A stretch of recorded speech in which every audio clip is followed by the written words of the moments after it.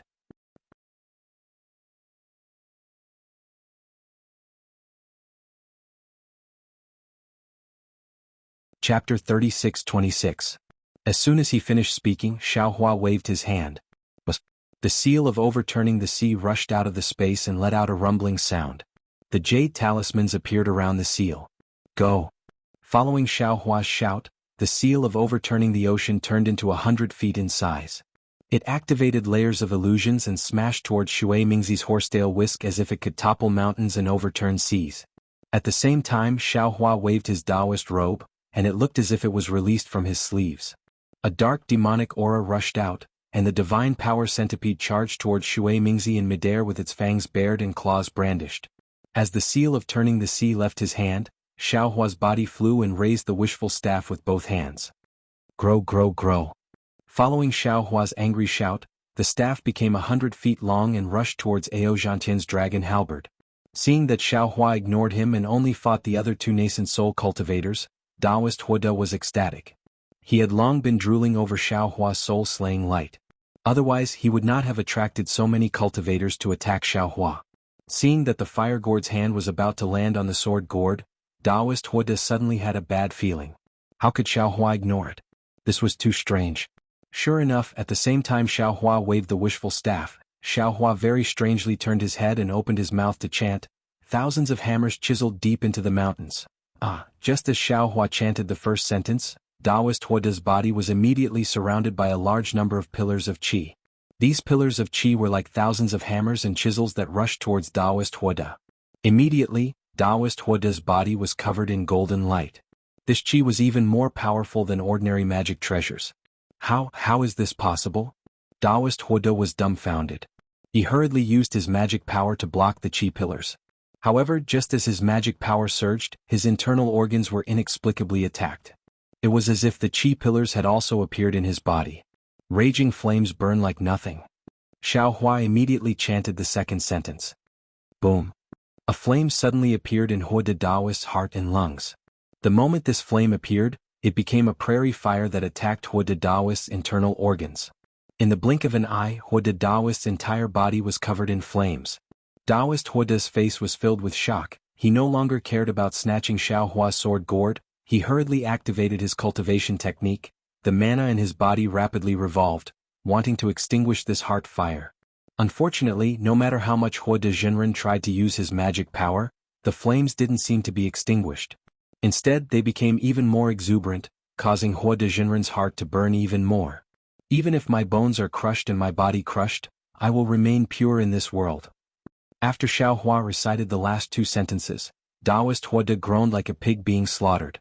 His entire body trembled violently as if he was about to be killed if he didn't control the fire. Since it was such a critical moment, how could Taoist Huode still dare to hold back? He slapped his forehead with the back of his hand. Puff! A stream of fire energy rushed into the sky. Not only did the fire lotus glow in the fire energy, its roots even rushed into his body along with the fire energy. Fire energy convergence. Ah, old bastard Huode, you have white hair all over your body, yet you call others monsters. This Xiao has never denied that he has the cultivation of a Confucian cultivator, yet you deny it again and again. Xiaohua laughed loudly, but the last word was directed at Ao Zhantian. Seeing that the staff was about to strike again, a helpless expression appeared on Ao Zhantian's face. A brilliant light flashed on his arms, and the dragon halberd flew out, roaring as it met Xiaohua's staff head-on. At the same time Ao Zhantian narrowed his eyes, and the muscles in his body began to move rapidly. His blood also began to surge, and strands of bloody light flashed on the surface of his body. Crackle? There was a burst of noise. The wishful steel staff had not yet collided with the dragon halberd, but the two murderous weapons began to collide with each other again.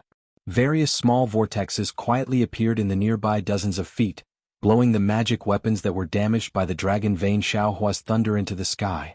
Although these magic treasures were the natal magic treasures of dozens of nascent soul cultivators, the lightning still flashed on these magic treasures, causing the connection between the nascent soul cultivators and their magic treasures to be intermittent. In a situation where the essence of the cultivators was damaged, it was difficult for them to retrieve their magic treasures in a short time. Boom! The staff finally struck the dragon halberd, and a loud sound rang out in the air again. Everyone couldn't help but feel that it was deafening. Ao Zhantian was feeling extremely dejected. He had always been confident in his divine power, and he had always been known for his powerful physical body. However, he didn't think that he would be so weak in front of Xiaohua. Ao Zhantian let out a furious roar as the cracks on his halberd deepened, and his body plummeted like a cannonball. His voice was hoarse and there was a hint of hysteria in it. Even though this roar didn't make much of a difference, the crimson light around Ao Zhantian's body flashed, and the projection of a gigantic crimson dragon gradually emerged from his bloodline. Ao Zhantian actually had the bloodline of a true dragon. Ao Zhantian urged his bloodline to fight with Xiaohua, but Xiaohua borrowed the power of the staff to fly up again. His hands formed a seal, and the first shadow of the seal of overturning the sea collided with the golden light of Shui Mingzi's horsetail whisk. At this time, the seal of overturning the sea was different from before. Although Xiaohua didn't deliberately refine it again, the shadow had already solidified. Although Shui Mingzi's horsetail whisk was also refined with an extremely rare material, it was abnormally sharp and could penetrate almost anything. However, when it collided with the shadow of Xiaohua's seal of overturning the sea, it was still smashed by more than 70%. Although the shadow had completely collapsed, Shui Mingzi couldn't help but be shocked. On the hidden immortal continent, when had he ever met a Taoist cultivator who could control a magic treasure to fight with him? Moreover, the Herculean centipede, whose shiny black body was covered with dense and strange golden runes, was even more cunning. Just like when Xiaohua fought with him in the past, it immediately rushed over when he saw a flaw in his fight with the seal of overturning the sea. When he fought with it again, it immediately fled. At this time, Shui Mingzi saw that Xiaohua actually pounced on him in the blink of an eye. The shadow of the second shadow of the seal of overturning the sea was like a huge mountain pressing down on him. Shui Mingzi had no choice but to pour 90% of his magic power into his horsetail whisk. The horsetail whisk emitted a golden light, and thousands of horsetail whisk turned into thousands of sword lights that pierced towards the seal of overturning the sea. Of course, among these thousands of sword lights, he also left some to stab towards the Herculean centipede in the distance that seemed to be attacking him together with Xiaohua. Puff puff puff. Although Xiaohua's seal of overturning the sea was powerful, it was, after all, a shadow. Under these thousands of golden sword lights, it was pierced full of holes. Moreover, these sword lights didn't lose their momentum and actually rushed towards the main body of the seal of overturning the sea. Crack crack. Similarly, when the attack of the seal of overturning the sea was blocked, the Herculean centipede immediately stopped. Its entire body curled up and its hard carapace pointed outwards. It was like a hedgehog with a mouth full of spikes, making those sword lights unable to pierce through it. Umph. Xiaohua coldly snorted and pointed his hand. Roar. A coiling dragon spun up and urged the seal of overturning the sea to press down heavily. A vast and mighty aura rushed over, and before it could land, it had already completely suppressed the sword lights of the horsetail whisk. Do you think this old man is scared of you? Shui Mingzi similarly sneered. He opened his mouth and spat out a mouthful of blood essence. He formed a seal with one hand, and several rays of light fell into the blood essence. When the blood essence entered the horsetail whisk, buzz buzz, a trembling sound resounded. The complete strands of light instantly emitted a red color.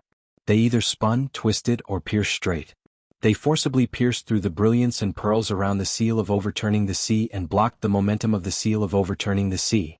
However, at this moment Xiaohua once again shocked Shui Mingzi. Xiaohua actually abandoned the seal of overturning the sea at this crucial moment. A whirlwind rolled up around his body, and in the blink of an eye he once again pounced towards Taoist Huoda. In the blink of an eye, Taoist Huoda had just used the fire essence to block Xiaohua's Confucian fire attack, and before he could use the fire gourd to collect the sword gourd, Xiaohua suddenly turned into a gust of wind and arrived in front of him. This truly frightened Taoist Huoda.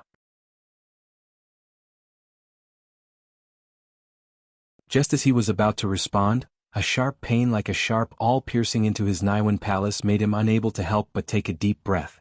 Without waiting for him to use a secret technique to resolve the pain, he saw the spirit execution light suddenly split into two. It bypassed his fire strands and slashed towards his neck with lightning speed. Taoist Huoda once again turned pale with fright. He hurriedly wanted to use the fire gourd, but because of the pain in his Naiwan palace he was a bit slow. Poof. Taoist Huoda had no choice but to open his mouth and turn a mouthful of true fire into a fire wall in front of him. Just as the fire was born, whoosh! Another golden light appeared out of nowhere and flashed towards Taoist Huoda's left arm. Taoist Huoda only felt a chill in his left arm, and then a sharp pain came. His left arm holding the fire gourd was cut off like rotten wood by a pair of golden scissors. His left arm's defensive treasure armor didn't have any resistance. At the same time, just as the sharp pain came out, Xiaohua's right hand waved his Taoist robe. His action was even more natural than moving clouds and flowing water. In an instant, Taoist Huoda could no longer sense the location of his fire gourd. This is this old man's life source magic treasure. Taoist Huoda was simply going crazy. He schemed against Xiaohua's sword gourd, but he didn't think that Xiaohua was also scheming against his fire gourd. He hadn't even touched the sword gourd's hair, but Xiaohua's series of attacks had already caused him to lose the rice used to steal the chicken. Poof.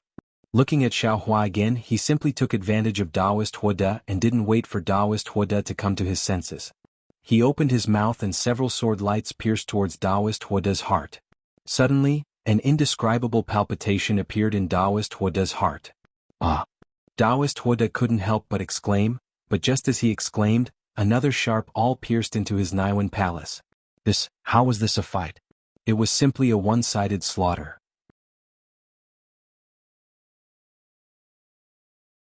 Taoist Huoda couldn't imagine that Xiaohua's Taoist cultivation realm was lower than his, but his strength was actually far beyond his own. Moreover, Xiaohua's Confucian cultivation strength was even higher than his. At this time Xiaohua wasn't fighting alone, but a Taoist cultivator, a Confucian cultivator was fighting.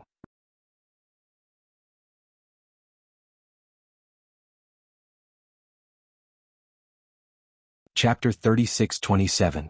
Only now did Huoda Jinren realize that Xiaohua was a nascent soul intermediate stage cultivator, but he had the strength of a nascent soul intermediate stage cultivator. How could he be his opponent? Moreover, seeing Xiaohua use the spirit exterminating vital light, the flying sword, and the unfathomable soul stab technique, it was obvious that he wanted to take his life. Thinking of this, how could Huoda Jinren stay any longer?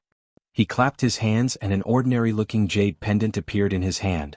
With a piu sound, a breath of true qi landed on it. Layers of inscriptions surged out from the jade pendant and enveloped Huoda Jinren in an instant. Boom! Following a majestic pillar of true qi, Huoda Jinren actually disappeared. Motherfucker. Xiaohua was a little depressed. He understood that this was the escape technique that Huoda Jinren had obtained from the Star-Lord Palace. He could only watch helplessly as Huoda Jinren escaped from the Star-Lord Palace. Xiaohua hesitated for a moment, wondering if he should use his illusion breaker eye. At this time he heard a wung-wung sound of air friction. Ayo! Then there was the sound of a dragon's roar. Xiaohua stowed away his sword gourd and soaring dragon shears before turning around with a cold expression. A crimson dragon that was close to 1,000 feet in length appeared above Ao Zhantian's head. It opened its sinister maw and pounced toward Xiaohua. An aura comparable to that of the soul separation stage and an aura that made all the cultivators tremble uncontrollably surged through the air. Oh, a true bloodline? This was the first true bloodline Dharma body that Xiaohua had seen on the hidden immortal continent. Xiaohua's eyes flashed with a strange light. Humph, it's a pity that my phoenix Dharma body is not here. Otherwise, I'll let it fight with you. Xiaohua snorted coldly. Golden light flashed around his body, and the heavenly law's embodiment technique was activated as well. His transcendence golden body also appeared. In just a moment, a transcendence golden body that was close to 1,000 feet tall stood in midair like a demon god. Not only were the nascent soul cultivators dumbfounded, even Shui Mingzi was dumbfounded. It wasn't that they hadn't seen such an awe-inspiring Dharma body before, but this was a defensive formation with divine sense shackled. Dao sect's divine powers were suppressed. Not to mention the Dharma body, even activating Dharma treasures would be somewhat strenuous. How could Xiaohua possibly bring out his Dharma body? Ao Zhantian's bloodline could be attributed to his true bloodline, but Xiaohua, who had ever seen such a golden bloodline? Eat this Xiao's staff. Xiaohua roared and waved the wishful steel staff in his hand. At first, the wishful steel staff was still a few dozen feet in size, but when it hit the top of the blood dragon's head, it was already a few hundred feet in size and a few dozen feet in thickness. Whoa! The wishful staff fell with a gust of wind. The blood dragon's eyes were crimson red, and an old voice spoke with Ao Zhantian's tone. This old man has never seen a magic treasure that can injure a bloodline Dharma body. Stop dreaming. Today I'll show you how powerful this old man is. Let this old man have a taste of your flesh and blood. Ah! This voice reverberated throughout the entire space. The blood dragon opened its mouth, and the blood dragon's breath turned into a giant pillar. The blood dragon also pounced over, obviously wanting to dive into Xiaohua's body and devour his flesh and blood. Xiaohua's eyes flashed and he tilted his head slightly. He pointed his finger not at the blood dragon, but at the seal of overturning the sea above Shui Mingzi's head. The seal of overturning the sea expanded again, and it was a full 500 feet in size.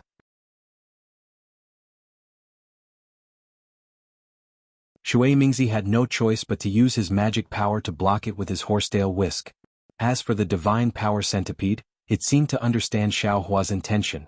Suddenly, its entire body expanded, and the two antennae in front of its head trembled rapidly, cutting towards Shui Mingzi's back. Ao! Seeing that Xiaohua was still distracted, the blood dragon couldn't help but roar, and its speed increased again. However, Xiaohua didn't seem to panic. He calmly waved the wishful steel staff, and it landed on the blood dragon's breath. Pooh! It was abnormally dull, but the dull sound seemed to have knocked on Ao Zhantian's heart. The almost invisible blood dragon's breath was smashed into pieces by the wishful steel staff. That wasn't all. Ao Zhantian was still stunned by what happened next. The blood dragon's breath disappeared with the wishful steel staff, and the wishful steel staff didn't stop for too long. It passed through space and landed on the blood dragon's head with a loud bang. Ao Zhantian's arrogance was finally broken today. The blood shadow Dharma body, which he thought was impossible to injure, was like an ordinary demonic beast under the wishful steel staff. Boom! A loud sound rang out, and Ao Zhantian felt as if a mountain was pressing down on him. It was more direct than being hit by any magic treasure or spell. Pooh! Ao Zhantian spat out a mouthful of blood essence, and his entire body was oozing with blood. Moreover, an indescribable blush immediately spread all over his face. Roar! The blood dragon's blood-curdling screams resounded throughout the entire defensive formation. The blood dragon's body started to collapse from its head down to its tail. Ao Zhantian's eyes flashed with desperation, and he stubbornly patted his head. A blood-red nascent soul appeared in midair. This nascent soul was wearing a treasured armor, and the dragon-shaped totem on the armor was slowly disappearing. The nascent soul held a dragon halberd in its hand that flashed with a dazzling brilliance. However, as soon as the nascent soul appeared, it was immediately shocked. Its two eyes looked left and right cautiously. At this time, It saw two beams of spirit-punishing vital light fall from the sky. They were about 100 feet away from the nascent soul, but they didn't shoot out. You. Ao Zhantian naturally didn't care too much about the spirit-punishing vital light, but under the fierce flames of the spirit-punishing vital light, a faint sense of desolation arose in his heart. The nascent soul opened its small mouth and whispered a few words. Xiaohua had intended to kill to establish his might. However, when he saw Ao Zhantian's nascent soul appear, he immediately remembered that this was the defensive formation of the Star Lord Palace. Although he would be happy to kill Ao Zhantian's nascent soul would fall into the defensive formation. Wasn't he helping the Star Lord Palace? Thus, he controlled the spirit-punishing vital light to stop above Ao Zhantian's head and said coldly, Ao Zhantian, do you want to live or die? So what if I want to live or die? The blood shadow Dharma body above Ao Zhantian's head could no longer take shape. It slowly turned into a bubble and fell into his body. Ao Zhantian looked at Shui Mingzi in the distance. He was actually blocked by Xiaohua's demonic pet, and Xiaohua's overturning sea seal was able to block Shui Mingzi's horsetail whisk. Xiaohua said indifferently, if I want to die, I'll kill you right now. In order to not leave a nascent soul for the Star Lord Palace, I'll kill your nascent soul as well. You. Ao Zhantian wanted to retort when he heard Xiaohua's nonchalant tone. However, he knew that Xiaohua had scared off spiritual master Huoda when the three of them attacked him. Now that he was facing Xiaohua alone, how could he survive? What if I want to live? Ao Zhantian was abnormally embarrassed, but he still asked. Swear a blood oath and serve me for 1,000 years. Xiaohua replied without hesitation. For 1,000 years, not only will I provide you with all your cultivation needs, I can also help you reach the 5th grade of origin power. No, impossible. Ao Zhantian also shouted without hesitation. Xiaohua also didn't hesitate. He pointed at the spirit-punishing vital light and said, Fine, since you don't want to live, then die. Spiritual Master Xiao, you've misunderstood, Spiritual Master Xiao? Ao Zhantian hurriedly withdrew his nascent soul and shouted, What I meant was, what kind of good conditions do you have? Oh.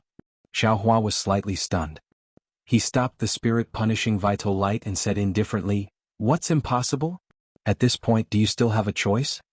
Then Xiaohua turned his head and looked at the dozens of nascent soul cultivators. His huge body was like a demonic god as he shouted, And you all swear a blood oath immediately and serve me for 1,000 years. Otherwise, I'll kill you on the spot. Ah. All the nascent soul cultivators were dumbfounded. They looked at each other, not knowing what Xiaohua wanted to do. Ao Zhantian. Xiaohua didn't care about these small fries. He looked at Ao Zhantian and said, You'll be the first. Then Xiaohua raised his eyebrows and swung the wishful staff in Shui Mingzi's direction with a boom. Shui Mingzi was scared into flying far away. His horsetail whisk was powerful, but against the wishful staff, it didn't have any advantage at all.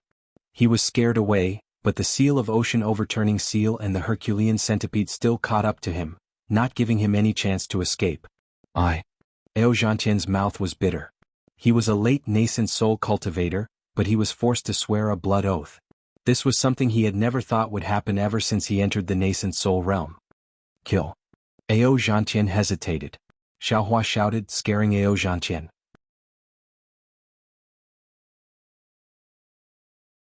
He hurriedly shouted, I, Ao Zhantian, swear to heaven and earth that I am willing to serve Spiritual Master Xiaohua, Spiritual Master Xiao for 1,000 years. I don't dare to have any thoughts of rebellion, Kacha.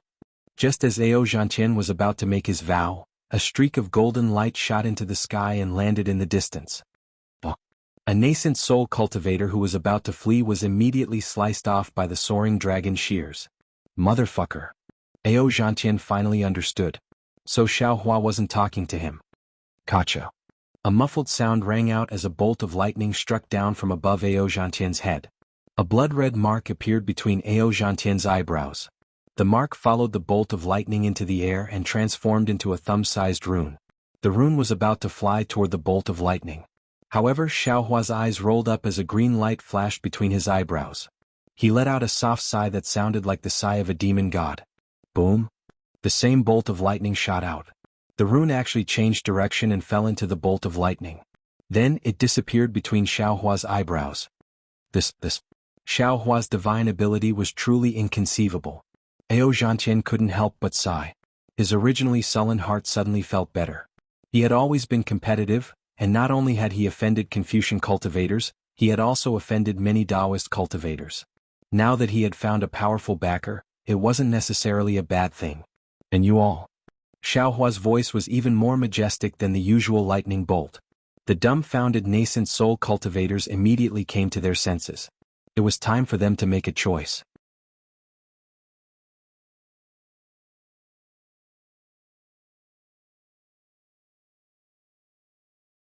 Chapter 36-28. Of course, the nascent soul cultivators found this difficult to accept.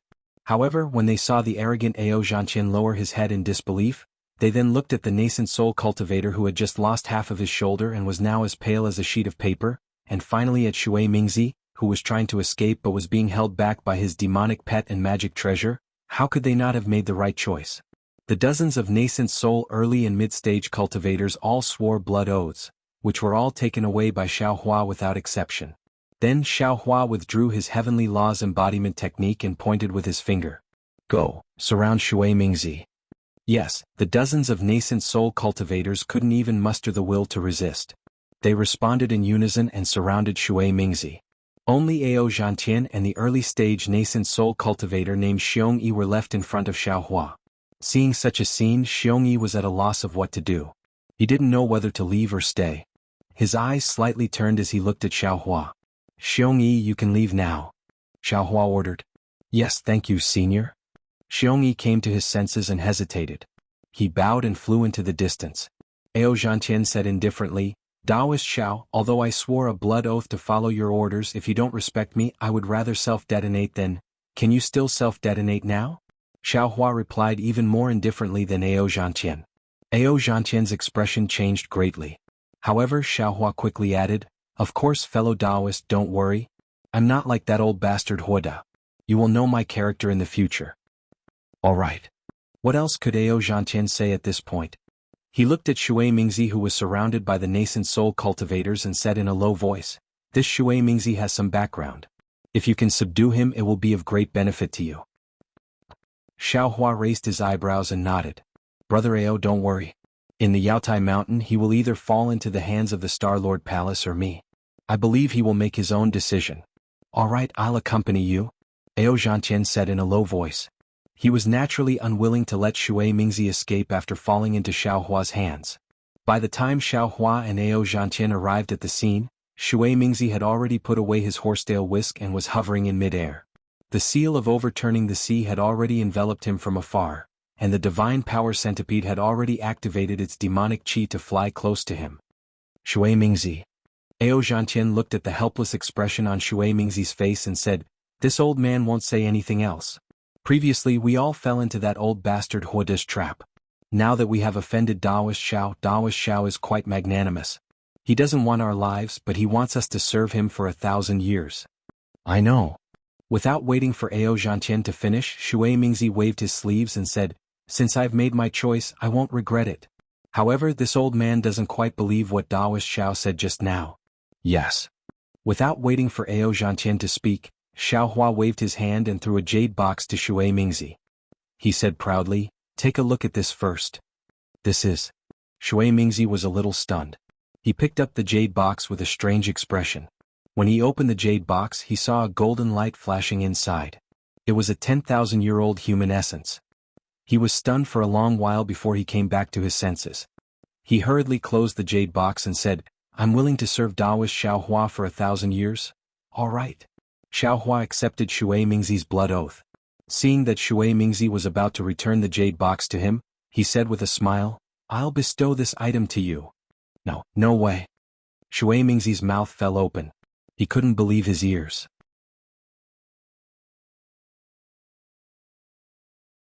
Taoist Xiao, this item?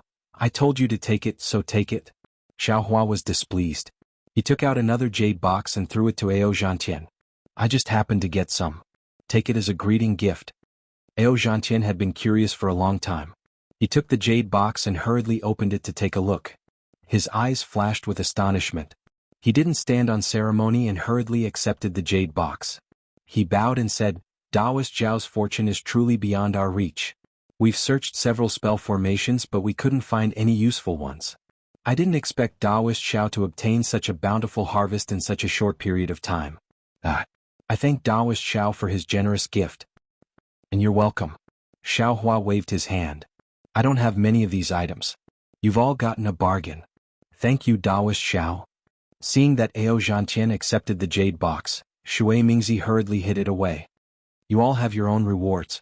Xiao Hua looked at the curious nascent soul cultivators and said with an indifferent expression, however, I can only bestow them to you after the Jadestage meeting. Thank you, Senior. Why did a group of nascent soul cultivators come to Jadestage Mountain? Wasn't it to obtain some rewards? Since Xiao Hua had a treasure that even nascent soul late-stage cultivators liked, what was 1,000 years of service to him? Xiao Hua kept the seal of overturning the sea. The Herculean centipede bared its fangs and brandished its claws beside Xiao Hua, as if it was showing off. When Xiao Hua opened his Taoist robe, it obediently flew back into it. Taoist Xiao, your demonic pet is truly powerful. If you refine it for another 100 years, I'm afraid it'll be able to compete with an upper 4th grade Essence Force cultivator. Shui Mingzi couldn't help but exclaim. Xiao Hua smiled and replied, how would I have the time to refine it? Let it cultivate by itself.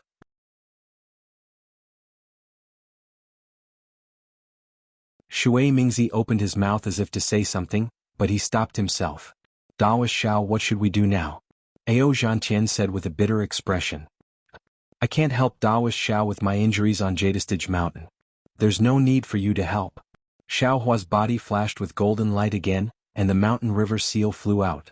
He said, come in and rest. I'll let you out once we leave Jadestage Mountain. This.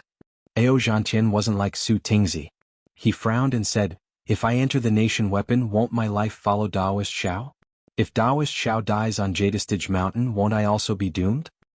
If you don't go in, can you walk out of Jadestage Mountain alive? Xiao Hua replied. Moreover, do you think you can live longer than me? Shui Mingzi was also hesitant. He asked, Taoist Xiao, this nation weapon is used by Confucian cultivators to suppress our Taoist sections. Although we don't mind going in, can it suppress dozens of us at the same time? It's only 30 or so, no problem. Xiao Hua said confidently. This junior is willing to go in. The injured nascent soul cultivator hurriedly said, as if he wanted to redeem himself by doing good deeds, but also as if he was really afraid of dying inside the formation. Xiao Hua waved his hand, and a stream of dragon qi rushed out, immediately sucking him in. Of course, at the same time, Xiao Hua pointed his hand and landed on the top of his head. When he lost consciousness, he used his mind to send him into the space. Although there was a first, the others were still hesitant. After all, this was different from swearing a blood oath and being controlled for 1,000 years. This was putting their lives in the hands of others. However, just as they were hesitating, a thunderous boom came from the distant horizon. Everyone looked up and saw the blood-red sky in the distance collapsing one after another. Between the collapses, there were thousands of flashes of lightning. After the blood-red sky collapsed, it turned into a blood-red stream that swept toward everyone. Damn Star-Lord Hall. Xiao Hua saw this, and how could he not know what the Star-Lord Hall was planning? This was not much different from the Star-Lord Defense Formation on the Yaotai Mountain. They both wanted to kill most of the Taoist cultivators, leaving only those who had the means to escape death. Xiao Hua swept his gaze and said coldly, this old man doesn't have time to waste with you. The formation has already begun to close, so this old man is going to find a way out. Senior, please wait a moment, this junior is willing to go in? A group of panicked cultivators hurriedly called out. They knew in their hearts that it was better to let Xiao Hua lead them alone rather than having so many people search in a mess. Xiao Hua's abilities were unpredictable, and his chances of survival were much higher than theirs. Come in. Xiao Hua sucked that person into the space again. This time the others were finally moved, and in a short while 35 nascent soul cultivators were sucked into the space. This one will go in as well. Ao Zhantian narrowed his eyes and looked at the torrential flood in the distance. His eyes were filled with helplessness and he looked at Shui Mingzi. How could Shui Mingzi let Xiao Hua suspect him? Naturally, he tactfully said, no problem, this old man is afraid that this old man is powerless to escape from this collapsed formation, so I can only accompany fellow Taoist Ao. I'll have to trouble Taoist Xiao for everything. Please. Xiao Hua was overjoyed when he saw the two late nascent soul cultivators enter the trap. As he spoke, 2 streams of dragon qi swept the two into the space. After entering Xiao Hua's space, not to mention nascent soul cultivators, Even spirit-severing cultivators were nothing but food for him.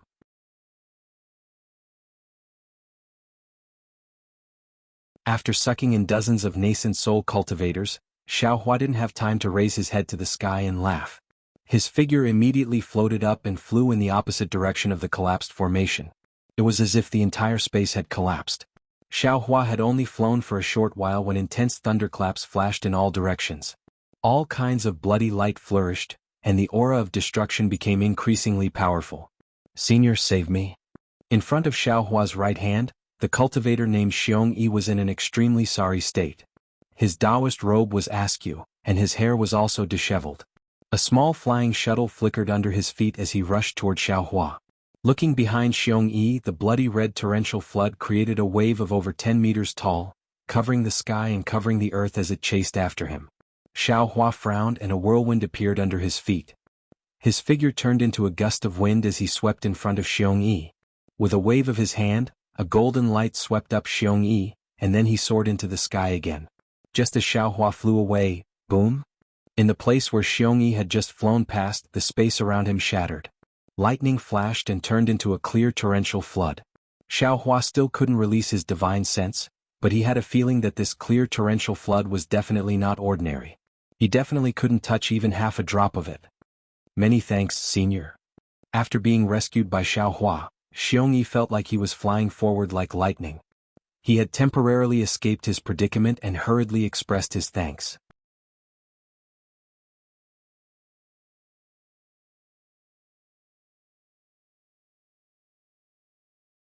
Chapter 36-29. Hearing this, Xiaohua withdrew his gaze and replied indifferently, "You're welcome." After he finished speaking, his heart skipped a beat and he asked, "Are there any other cultivators ahead?" "No." Xiong Yi answered honestly, "I've been flying for a long time and haven't seen any cultivators." Hearing this, Xiaohua thought for a moment and asked, How did you follow Hua de Zhenren?" Hearing Xiaohua ask about the ambush, Xiong Yi didn't dare to hide anything and hurriedly told him the whole story. As Xiaohua expected, Hua de Zhenren had the same plan as Xiaohua.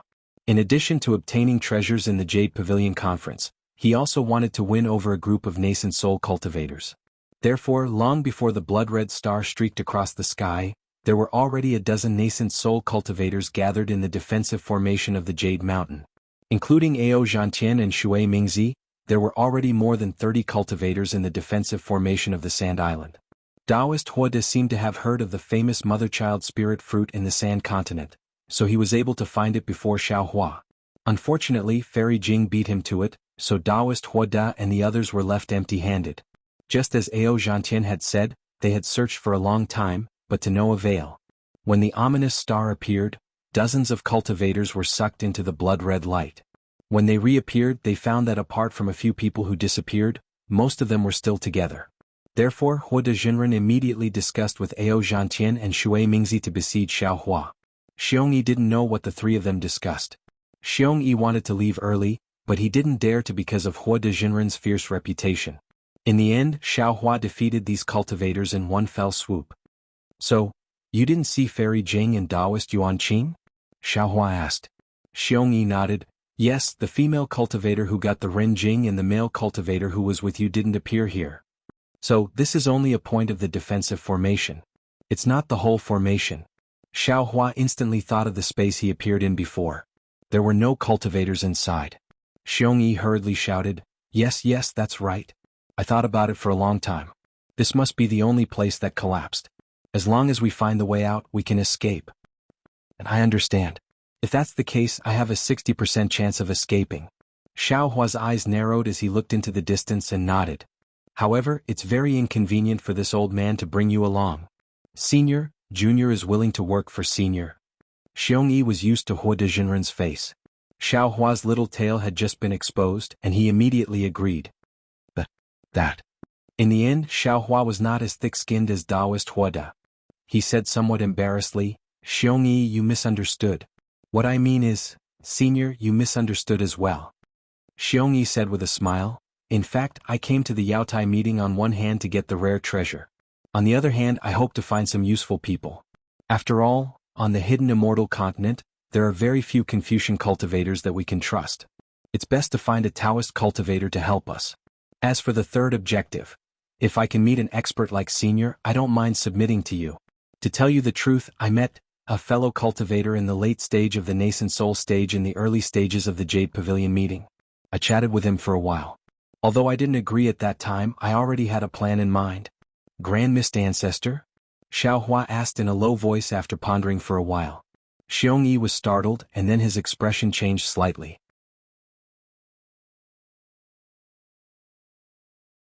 He said somewhat unnaturally, could it be that Senior is also? Grand Mist Ancestor is Grand Mist Ancestor, I am Xiao. Xiaohua said indifferently, I won't force fellow cultivator Xiong. No. Xiongyi breathed a sigh of relief. At this time, how could he have any other choice? He hurriedly said with a smile, I once established a country, but later the country's monarch was bewitched by the Buddhist sect. I was disheartened and no longer paid attention to it. Now that I am free, I can serve Senior. Good. Xiaohua nodded, close your eyes. I will suppress you into the mountain river seal. After we leave the Yaotai mountain you can follow me. This. Xiongyi naturally hesitated, but after a moment he closed his eyes and said, I'll have to trouble Senior.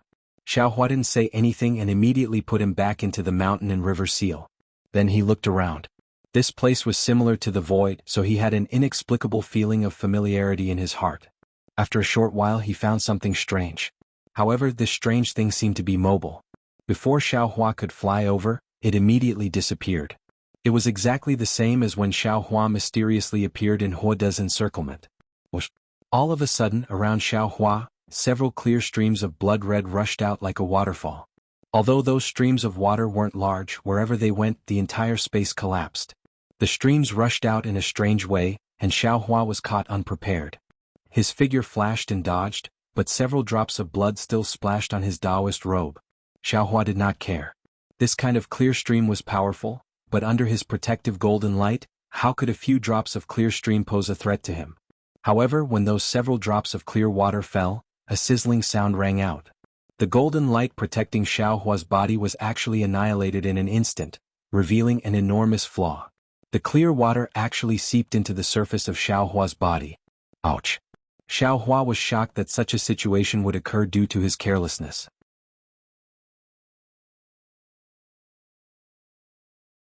Xiaohua's Taoist robe was also torn in an instant, and a heart-wrenching pain came from the clear stream. Xiaohua's abnormally strong body was actually invaded by this clear stream. Pooh! Xiaohua hurriedly opened his mouth and spat out a mouthful of thick true energy. It landed on the corroded part of his body, and he barely managed to grab the few drops of clear stream. When Xiaohua opened his transcendence vision, he couldn't help but suck in a breath of cold air. He saw that within these drops of blood-red liquid, there were strands of dark red lines. Between the lines of lines, there were many small dots that contained great power. Xiaohua was familiar with these small dots of light. It was the power of starlight. As for the dark red lines, Xiaohua had seen them before. They were actually poison mixed with the power of the netherworld. Damn it! Xiaohua cursed angrily.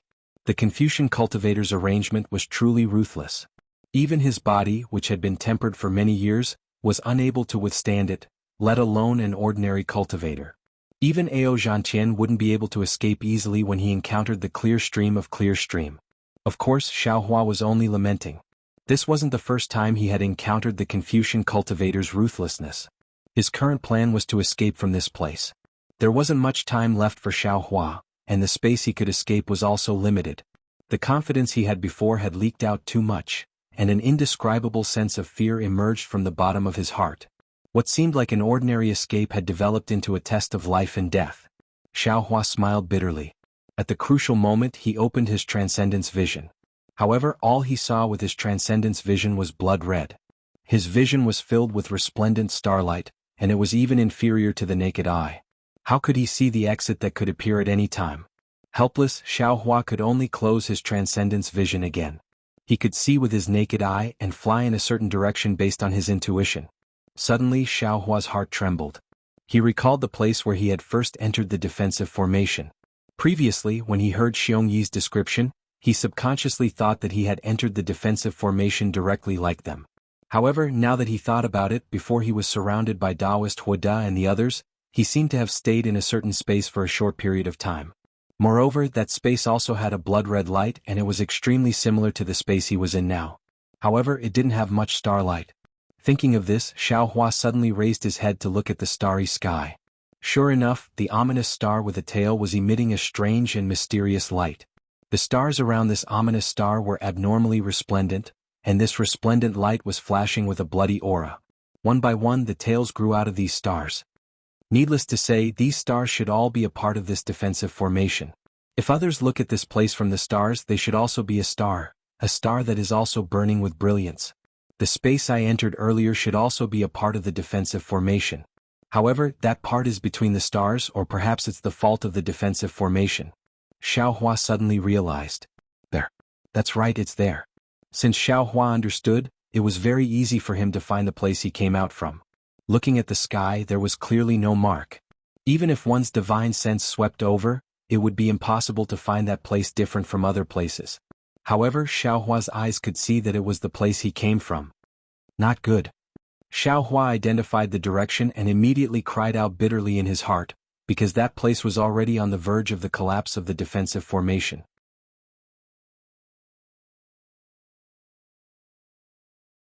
The blood-red clear stream in the space would annihilate his only way out in a few moments. Xiaohua activated the lightning escape technique without hesitation. Although the wind escape technique had the advantage in this short distance, Xiaohua understood that his cultivation of the wind escape technique was far inferior to the lightning escape technique. At this time, if he used his full strength, there was still hope that he could arrive before the space collapsed. Rumble. Tens of thousands of tiny threads of lightning appeared on the surface of Xiaohua's body. Xiaohua turned into a bolt of lightning and rushed towards the exit of the defensive formation. However, Xiaohua was already going all out. The nascent soul in his body was also rubbing its hands anxiously. Several bolts of lightning entered the void to help Xiaohua, but the blood-red stream soared into the sky. As long as it fell, Xiaohua's path of survival would be cut off. Although it was not certain that Xiaohua would die, the chances were slim. Confucian cultivator Xiaohua, quickly help me. At such a critical moment, Xiaohua's heart suddenly brightened and he cried out in his mind. Little Sheng is coming. Confucian cultivator Xiaohua waved his hands, opened his mouth and recited, drums and thunder resound, swords and spears tremble in the wind and frost. For generals admonish, 10 generals start first. As soon as this inexplicable poem came out, it immediately turned into a bolt of lightning condensed from armor inscriptions. Inside Xiaohua's lower dantian, the 5 qi righteous thunder immediately rolled. Following this bolt of lightning, it rushed into Xiaohua's body and fell on the surface of his body. Boom! Xiaohua felt his body become light. A feeling of soaring immortality arose spontaneously. Immediately, Xiaohua's speed suddenly increased by several times. Like a stream of light, he rushed into the sky without anything special.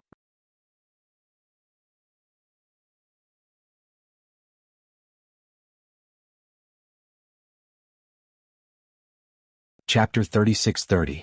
What's especially strange is that Xiaohua's entire body immediately disappears where he landed, only leaving behind faint lightning threads at the edge of the void.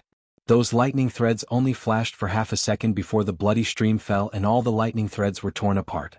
The space also shattered. Damn it, so close, a passageway like a pillar of light appeared in front of Xiaohua. Without Xiaohua activating the lightning escape technique, his entire body began to flow in the passageway. However, the pressure in the passageway was abnormal and there was also a rapid tearing force, causing his body to be pulled out of shape. Xiaohua activated his magic power to resist, feeling extremely lucky in his heart. If I didn't use the 5 qi righteous thunder to activate the lightning escape technique, not only would it be impossible for my lightning escape technique to reach the realm of leaping thunder, it would also be impossible for me to break free from the defensive formation. Woo! Just as Xiaohua changed his mind, the pillar of light disappeared again. Xiaohua's body lightened and he looked around again.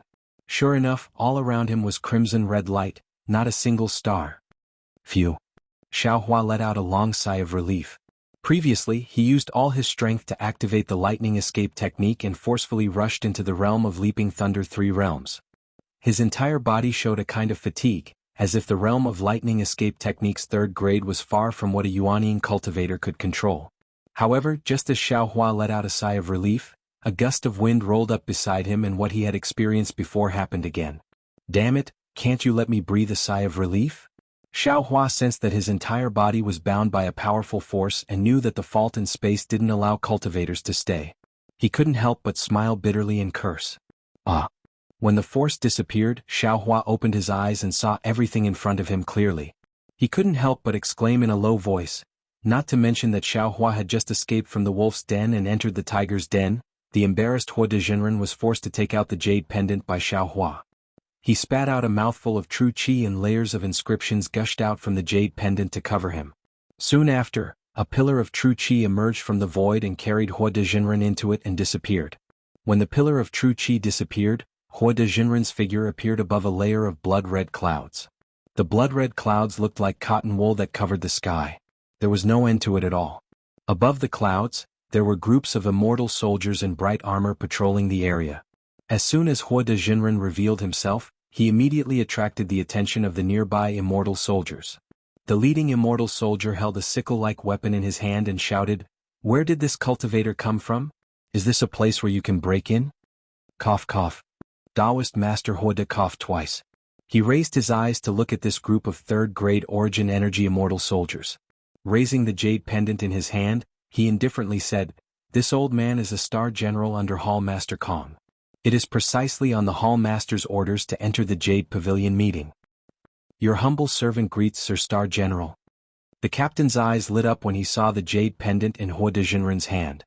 He immediately became respectful and clasped his hands. "This is my duty. I hope Sir can forgive me." "Yes, I understand." Hua Dezhenren put away the jade pendant.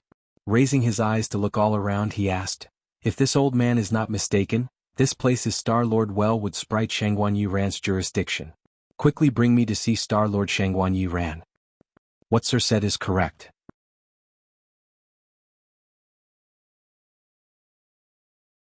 This place is precisely General Wellwood Sprite's jurisdiction. That immortal soldier saw Hua Dezhenren was very familiar with the Jade Mountain range. His last doubts were all gone and he hastily replied, "However, General Wellwood Sprite has already perished inside the array. Now General Wood Dragon is in charge." "What?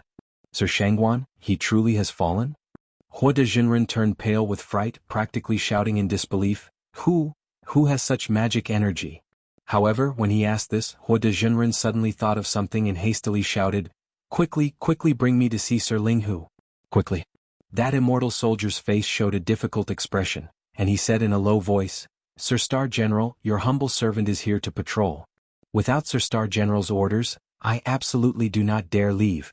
Furthermore, my Wellwood Sprite Star Array brothers have only recently come into contact with Sir Linghu. Your servant does not dare." "Impudent!" Hua Dezhenren furiously roared, "This old man has an important matter to report to Hall Master Kong. This is an urgent matter. If there is a delay, can you bear the responsibility?" This. The immortal soldier hesitated and hastily asked, "I wonder what Sir's important matter is. You are not qualified to know." Hua Dezhenren sneered, "However, this old man can reveal a little. If this matter is not false, it should be related to the fall of General Wellwood Sprite." "Good sir, please follow your humble servant." When the immortal soldier heard that it was related to Shangguan Yiran's death, he did not dare to be negligent. He hastily ordered the rest of the immortal soldiers to continue patrolling. He took out a flying boat and placed it in the air. He invited Hua Dezhenren to board the flying boat, and he himself drove the flying boat to rush into the clouds. The flying boat produced clouds and carried the two of them to a place at lightning speed.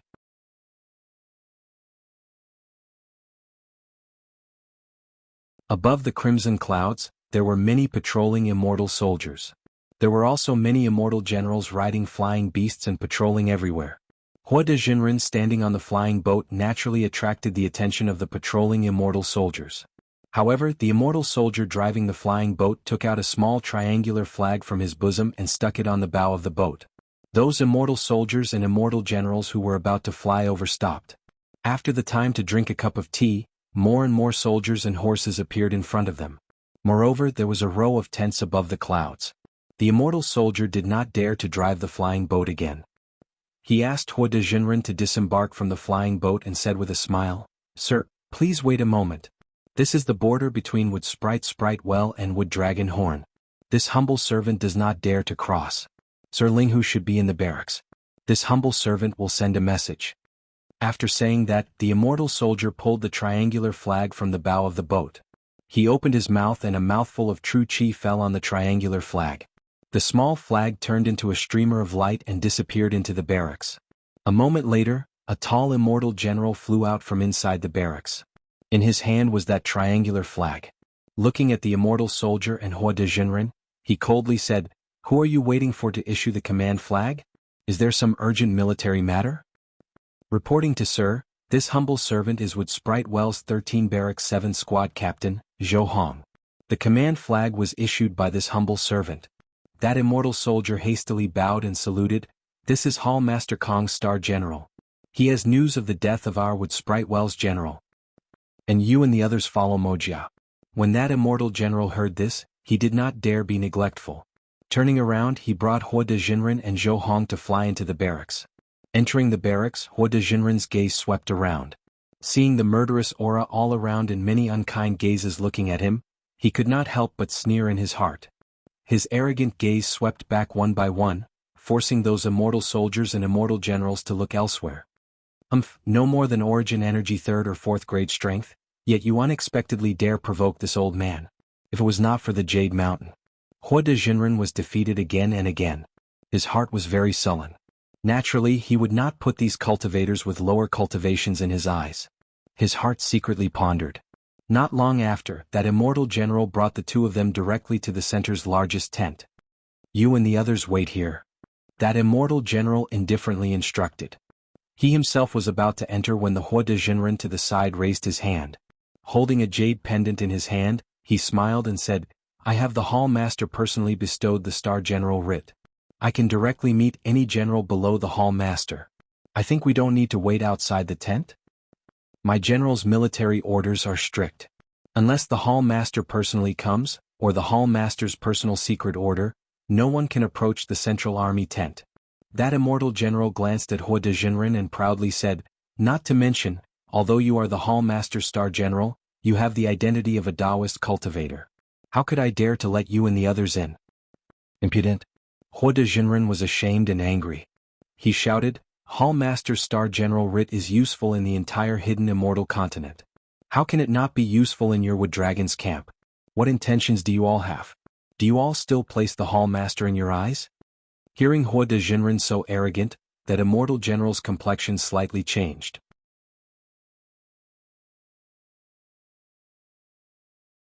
Just as he was about to speak, a thunderclap suddenly sounded in his ear. "Impudent, who dares to make a racket outside the Central Army tent? Where is the Minister of Justice?" When that immortal general heard, his face showed respect. He said in a low voice, "Reporting to General, it was your servant who brought..."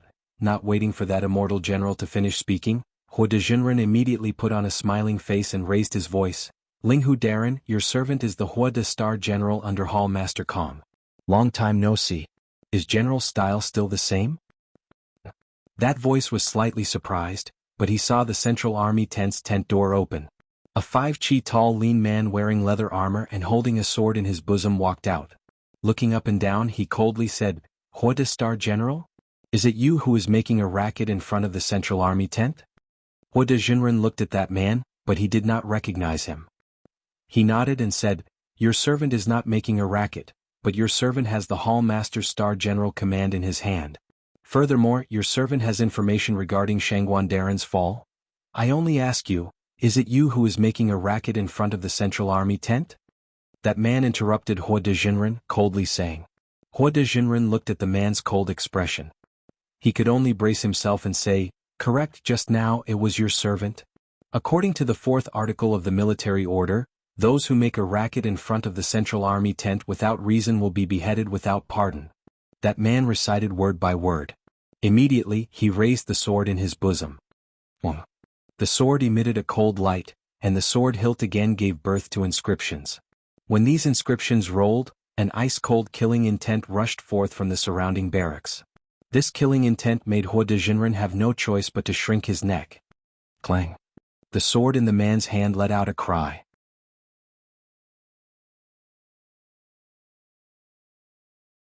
A cold light rushed out from the sword's scabbard, directly slashing towards Hua de Jinren.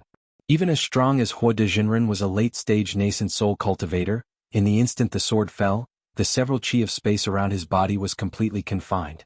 He simply did not have any possibility of dodging, as if he could only be tied up. Hua de Jinren turned pale with fright. A brilliance flashed above his head, and his nascent soul rushed out. His hands rubbed together and a brilliance was born, wanting to block the sword. Unfortunately, the sword was incomparably sharp. The brilliance was immediately cut in half by the sword's edge.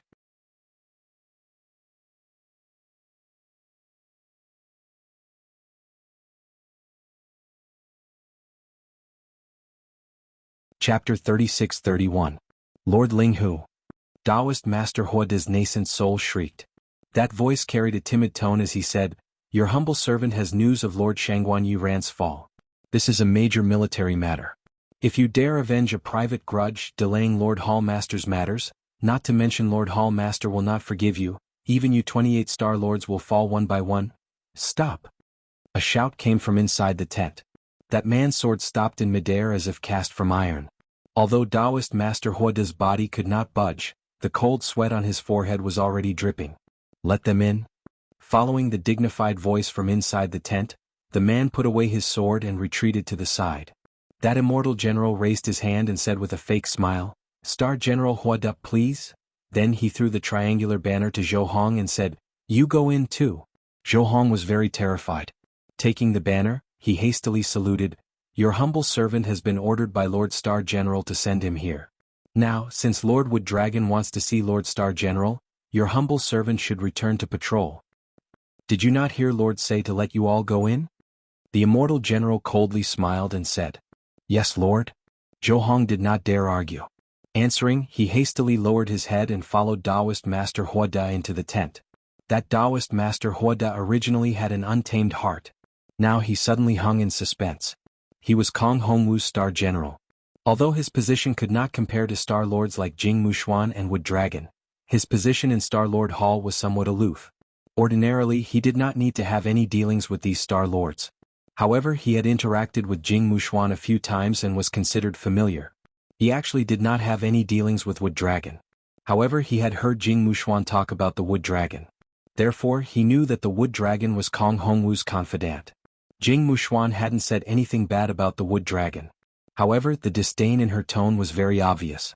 But as long as one was human, there would always be preconceived notions. Admittedly, Taoist Master Hua De had never seen Wood Dragon before, but based on Jing Mushuan's words, he already had a somewhat bad impression of Wood Dragon.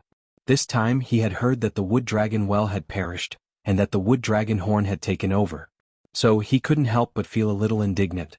Unfortunately, Taoist Master Hua De hadn't even seen the Wood Dragon yet. So, the army outside the tent had already given him a show of strength. And this had made him lose face. Moreover, he couldn't help but have a bad feeling in his heart when he heard that the Wood Dragon had given Zhou Hong money. Sure enough, when Hua De Jinren entered the tent, he saw that the inside of the tent was very simple. Other than a jade table, there was a pot on it. There were a few ordinary-looking token arrows in it. It was the middle-aged scholar sitting behind the jade table. The Confucian scholar held an ancient book in his hand and was reading it with great interest.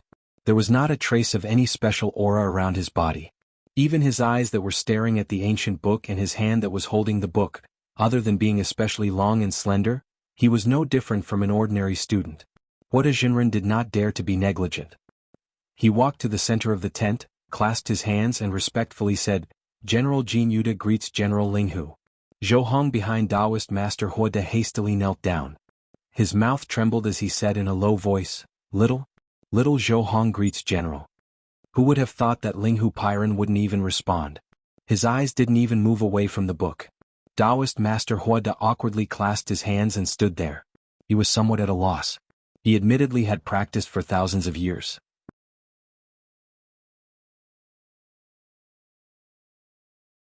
But he was very clear in his heart that this Confucian scholar was not only older than him, but also stronger than him. Not to mention, there were many cultivators around the military camp who were on par with him. Therefore he slightly clenched his teeth. He didn't withdraw his clasped hands and slightly bowed waist. Anyway, his etiquette was enough. He wasn't afraid of Linghu Pyron playing any tricks. In less than half a cup of tea's time, Linghu Pyron seemed to have finished reading a page. He naturally dipped his hand in some saliva and turned to the next page. At this time he raised his eyelids. His pitch-black eyes swept past Taoist Master Huoda. Then his eyes fell on Zhou Hong. He faintly said, "Zhou Hong, do you know your crime?" Little. What crime did this little one commit? Zhou Hong was baffled. He forgot to kowtow and hastily asked. You didn't abide by military rules. You didn't patrol within your own defensive area. You rashly brought a Taoist disciple to my Hornwood Dragon Army's camp. Isn't this a great crime of colluding with the enemy? See, sir.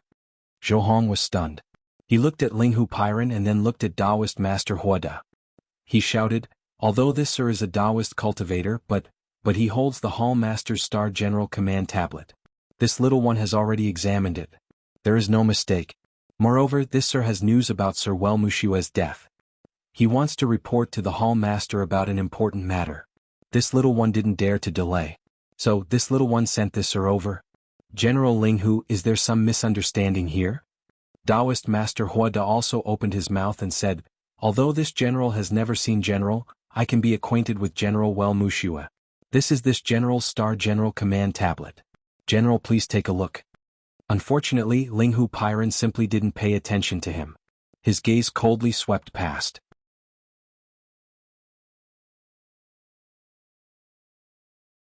That fierce gaze seemed to be able to penetrate Taoist Master Huoda's body. How can you casually make a racket in the military camp? Did this general allow you to speak? Taoist Master Huoda's hand once again froze in place, not daring to move. He was afraid to hear that, where is the army advisor? Fortunately, Linghu Pairan did not call for the army advisor. Rather, he extended his hand and from who knows where, he pulled out a jade pupil tablet and tossed it to Zhou Hong. He faintly said, take a look, yes? Zhou Hong very carefully received it. Clear light flashed in his eyes, but a moment later, his face was deathly pale. Large beads of sweat dripped down his forehead. Immediately he kowtowed, General, spare me. This little one did not know that this Sir Star General Command Tablet had already been abolished. This little one did not receive the order at all. Where is the army advisor? Linghu Pairan did not waste words ordering. Yes, sir. The army advisor's hand clasped a sword as he entered. Linghu Pairan took out a token arrow from the token pot and said, go investigate whether or not this Zhou Hong spoke the truth. If it is, see who dares to delay the military. Bring that person's head. If Zhou Hong is lying, bring Zhou Hong's head. After he finished speaking, an inscription flew out of Linghu Pairan's mouth and landed on the token arrow. That token arrow floated with a bloodlight and flew into the army advisor's hand. Yes, sir. The army advisor received the order. He extended his hand and dragged the trembling Zhou Hong out of the tent. The pitiful Zhou Hong. Any way it was put, he was still a third-grade essence energy cultivator, equivalent to a Taoist golden core cultivator. Now he was taken away like a little chick. This Taoist Huoda sucked in a cold breath. He understood in his heart that this was not Linghu Pairan trying to intimidate him. Rather, he had rashly entered Yaotai Mountain, offending Kong Hongwu. Thinking of Linghu Pairan's ruthlessness, Taoist Huoda did not dare say a word. He only clutched the Star General Command Tablet that he had previously been proud of. Now it had already become trash. He calmly stood there, the veins on his hands slightly protruding. You are now a Taoist cultivator. According to my military discipline, trespassing into my army is to be beheaded. Linghu Pairan set down the scroll in his hand and indifferently said, however, you were previously Lord Hall Master's Star General. You have made some contributions to my Star Lord Hall. I cannot arbitrarily decide. Phew. Hearing this, Taoist Huoda's hanging heart immediately settled. The veins on his hand disappeared and he hastily bowed, many thanks for General Linghu's tolerance. Would Lord Hall Master? Linghu Pairan rose and walked to the front of the command table. He fished out a diamond-shaped command tablet from his bosom and used his hand to pat the top of his head. 3-colored true chi bubbled forth, falling onto the command tablet. The command tablet gave birth to an auspicious cloud that floated behind the command table. Immediately, a wisp of overwhelming chi emerged from the void and gathered above the auspicious cloud. In an instant, Kong Hongwu's figure appeared. This general greets Lord Hall Master. Linghu Pairan bowed in salute. Taoist Huoda did not dare be neglectful, also saluting. This general greets Lord Hall Master. Kong Hongwu waved his hand and said, Linghu, rise. Yes, Lord. Linghu Pairan straightened up, no longer speaking. Kong Hongwu's gaze swept past Taoist Huoda and coldly said, this old man is Star Lord Hall's Hall Master, but you are not Star-Lord Hall's Star General. There is no need to call yourself this general. This old man knows that my Star-Lord Hall's temple is small and cannot accommodate a great deity like the Taoist. The Taoist can freely search for his own destiny on this Jade Mountain.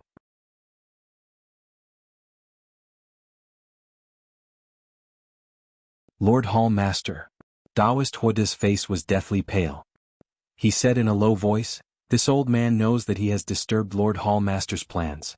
This crime cannot be forgiven. This old man does not seek to obtain Lord Hall Master's forgiveness. This old man only wishes to report a few secrets that this old man knows to Lord Hall Master. Afterwards, this old man himself will enter the array to meet his death." Speak. Kong Hongwu's face was still calm as water as before, indifferently saying. Taoist Huoda did not dare beg for forgiveness too much, nor did he dare speak of his previous contributions. He was afraid that Kong Hongwu would not give him the chance to speak. Now that he was allowed to speak, his heart was already secretly delighted. He hastily said, "Good Lord Hall Master knows. This old man discovered a cultivator who concealed his cultivation at the Jade Pavilion gathering. Furthermore, this old man previously knew that General Jing Mushuan fell inside the Imperial Array. In all likelihood, Lord Hall Master has not yet found the true culprit, so this old man braved death to report to Lord Hall Master." Who? Kong Hongwu's brows trembled. It was as Taoist Huoda said. In his fury, Kong Hongwu already dispatched people to begin investigating the truth. However, the entire Jade Mountain was inside the Great Array. Especially after the array changed, with Jing Mushuan falling, the immortal soldiers and immortal generals in the Star Array were already somewhat disorganized. The news of Taoist Huoda's Star General token being crippled did not reach Zhou Hong's place. This was clear proof. Furthermore, the immortal generals that had seen Xiaohua were more or less killed by Xiaohua. Kong Hongwu honestly could not find the Xiaohua that killed Jing Mushuan for the time being. Xiaohua. Taoist Huoda did not dare beat around the bush, directly saying Xiaohua's name. As expected, it was him. Kong Hongwu's eyes slightly narrowed, as if this did not exceed his expectations.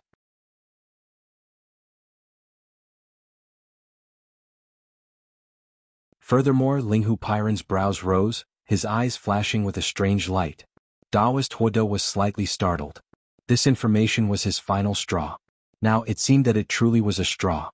He hastily shouted, "Lord Hall Master is wise. It is Xiaohua."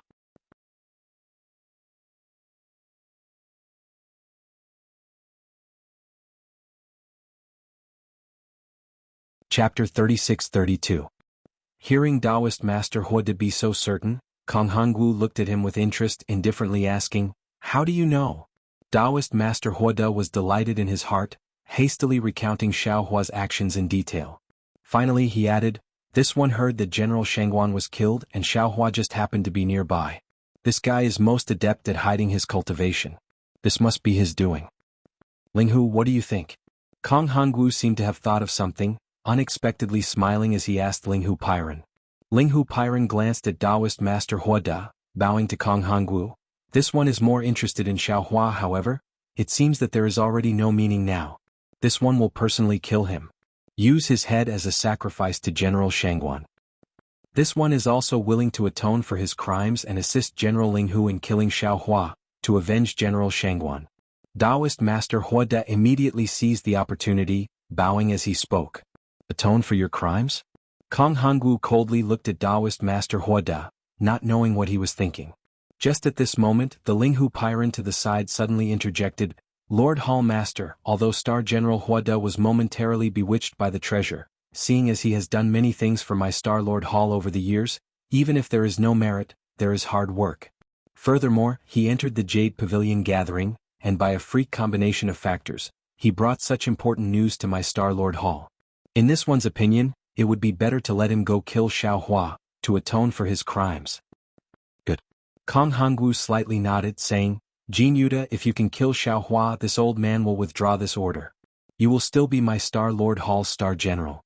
Furthermore, if you can reach a higher level of enlightenment and refine your Fire Qi Chaoyuan to the realm of 5th rank origin energy, the position of Wellwood Dragon is not necessarily yours." "Many, many thanks, Lord Hall Master." Taoist Master Huoda was overjoyed, hastily bowing in salute. "This one will not disappoint Lord Hall Master. Go, this one awaits your good news." Kong Hongwu waved his hand and said. Yes, Lord Hall Master. Taoist Master Huoda rose and Linghu Pairan earnestly said, Star General Huoda, this is your last chance. You must seize it. Once you leave the tent, there will be soldiers to escort Star General back. Thank you for your mercy, sir. I will repay you in the future. Huoda Taoist cupped his hands towards Linghu Pairan and turned to leave the tent. Before the soldiers came to lead him, Huoda Taoist saw that the adjunct who had just walked out of the tent had landed on a flying boat. In his hand was the head of an immortal general. From the looks of it, it was not Zhou Hong.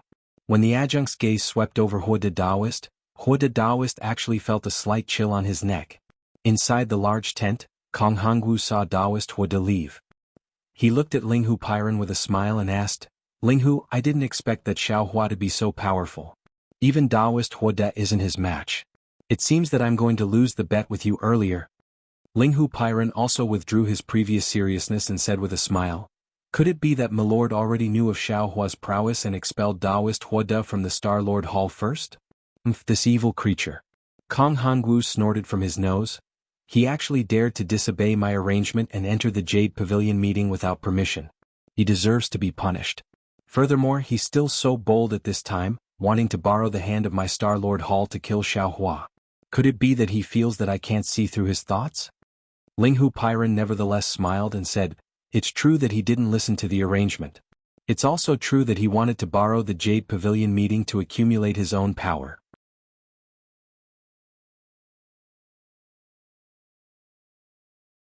But if he wanted to borrow the Hall Master's hand to kill Xiao Hua, that might not necessarily be the truth.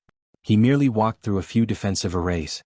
How could he know that the cultivators nearby were powerful? According to his thinking, the only one who could kill Shengguan Yiran could only be Xiao Hua. He was forced into a corner by Xiao Hua and used the Star General command plate bestowed by the Hall Master to break free of the defensive array. Hearing that Shengguan Yiran was killed, he naturally wanted to claim credit.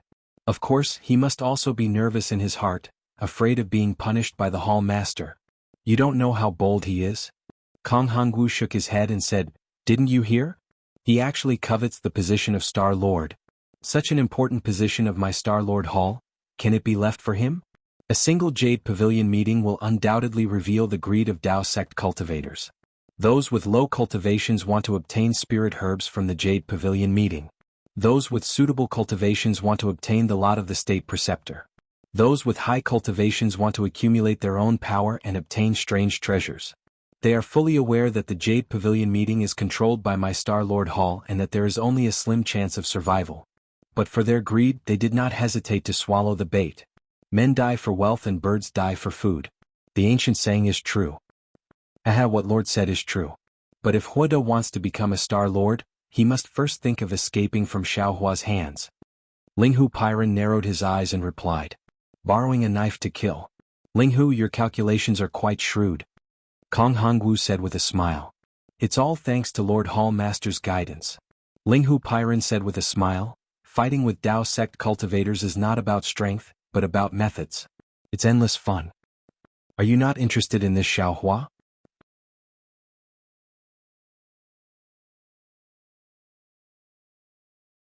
Kong Hongwu said, hearing Huoda's words, this old man wants to personally see this Dao sect cultivator valued by Grand Mist Ancestor. Grand Mist Ancestor? Linghu Pairan raised his eyebrows and said indifferently, Since we can't accept him as a Star General, we can't let him leave the Jade Pavilion Mountain. This general is naturally very interested in him.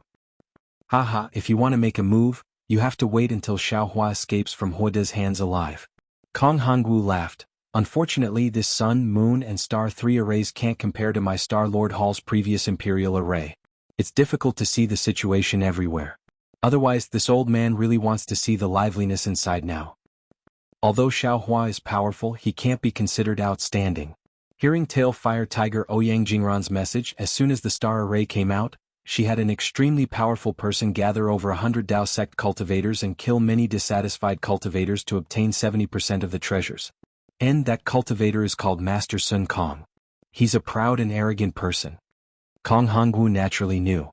He nodded and said, Presumably you also know this person. Dao sect cultivators often use the titles Child and Taoist Master. He disdains them and calls himself Master. His arrogance can be seen. So, Ouyang wants to subdue him and make him a star general. Impossible. Kong Hongwu shook his head. Previously this old man also sent people over. This bastard simply didn't buy it. Star Sun Horse Taishu Zhanran also has a Zhang Daoran. Now he also stands out. Linghu Pairan said again. Kong Hongwu shook his head again. Although this Zhang Daoran didn't establish a country and is considered a Dao sect disciple indifferent to fame and fortune, he is extremely famous in Jianghu. Long before this old man recruited Huoda, I personally visited him. Unfortunately, I didn't meet him. This time he can come to the Jade Pavilion gathering. I'm afraid, it's related to that green nether dragon's saliva. This kind of thing that even Huoda doesn't listen to orders is absolutely tempting in the eyes of other Dao sect disciples. All Master is right. According to Taisher, that Zhang Daoran was recognized by Jingzhou's Dao sect disciples and was elected as their leader. Even if he wanted to decline, he couldn't. If nothing unexpected happens, he will ultimately run into Master Sun Kong. No, he should run into Star-Plucking Child first. Kong Hongwu smiled. Star-Plucking Child? That Yongzhou's Dao sect genius known to be the closest to out-of-body formation? Hearing Star-Plucking Child's name, even Linghu Pairan's expression changed.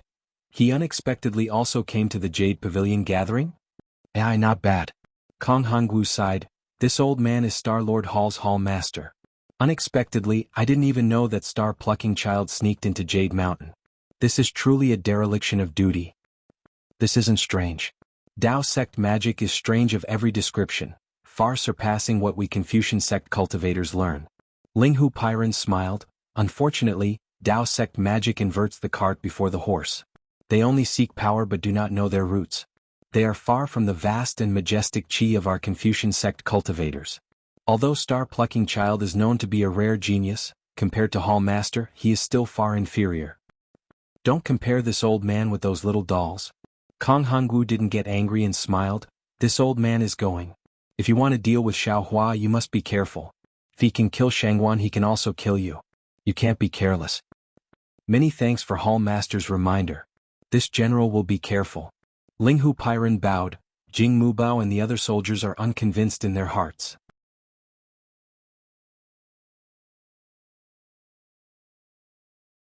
If this general doesn't kill Xiaohua and the others, how can they be convinced?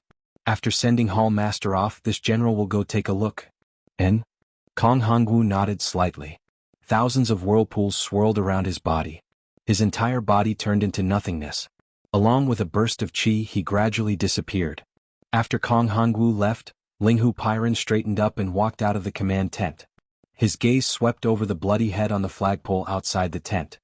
His figure floated up, crossing several rows of allied forces, and arrived at a place covered in clouds. Linghu Pairan spat out a mouthful of true chi. The clouds within a radius of several dozen zhang were pushed aside, revealing a space covered in starlight.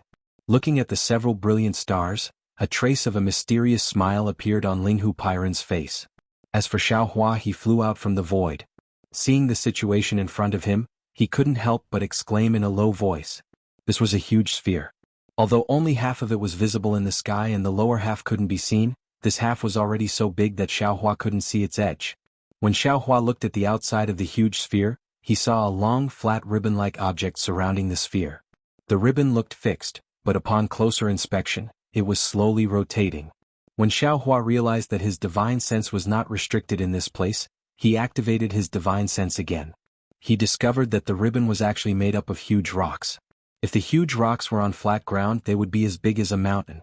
Xiaohua's divine sense was not restricted in this place, but when he activated his divine sense again, he discovered that the ribbon was actually made up of huge rocks. If those huge rocks were on flat ground, they would be as big as a mountain. Although this magnificent scene was astonishing, it wasn't enough to make Xiaohua exclaim in a low voice.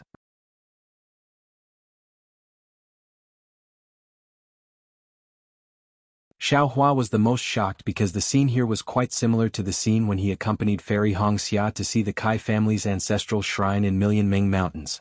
Star. Moon. Starry sky. Could it be that there's a big secret hidden in it? Seeing the starry sky, Xiaohua couldn't help but be surprised.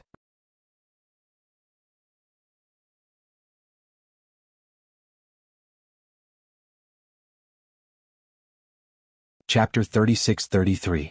Looking up at the seemingly endless starry sky, Xiao Hua's heart was filled with doubt. He couldn't help but think to himself, my Tao sect has the heavenly Tao and I have the heavenly Tao starry sky in my space. Even Xiao Hua of the heavenly Tao hasn't made any significant progress in comprehending the mysteries of the heavenly Tao after nearly 200 years. Now, the heavenly Tao starry sky has appeared again and again in the Confucian Cultivator's formation.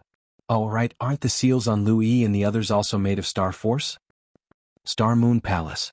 That's right, there's also the Star Moon Palace. The Star Moon Palace that Zhu Qing mentioned. Just as Xiao Hua was thinking, a giant boat slowly flew out from the side of the sphere. There were many cultivators standing on the boat. As soon as the boat appeared, several powerful divine senses swept out from the boat and landed on Xiao Hua, immediately locking onto him.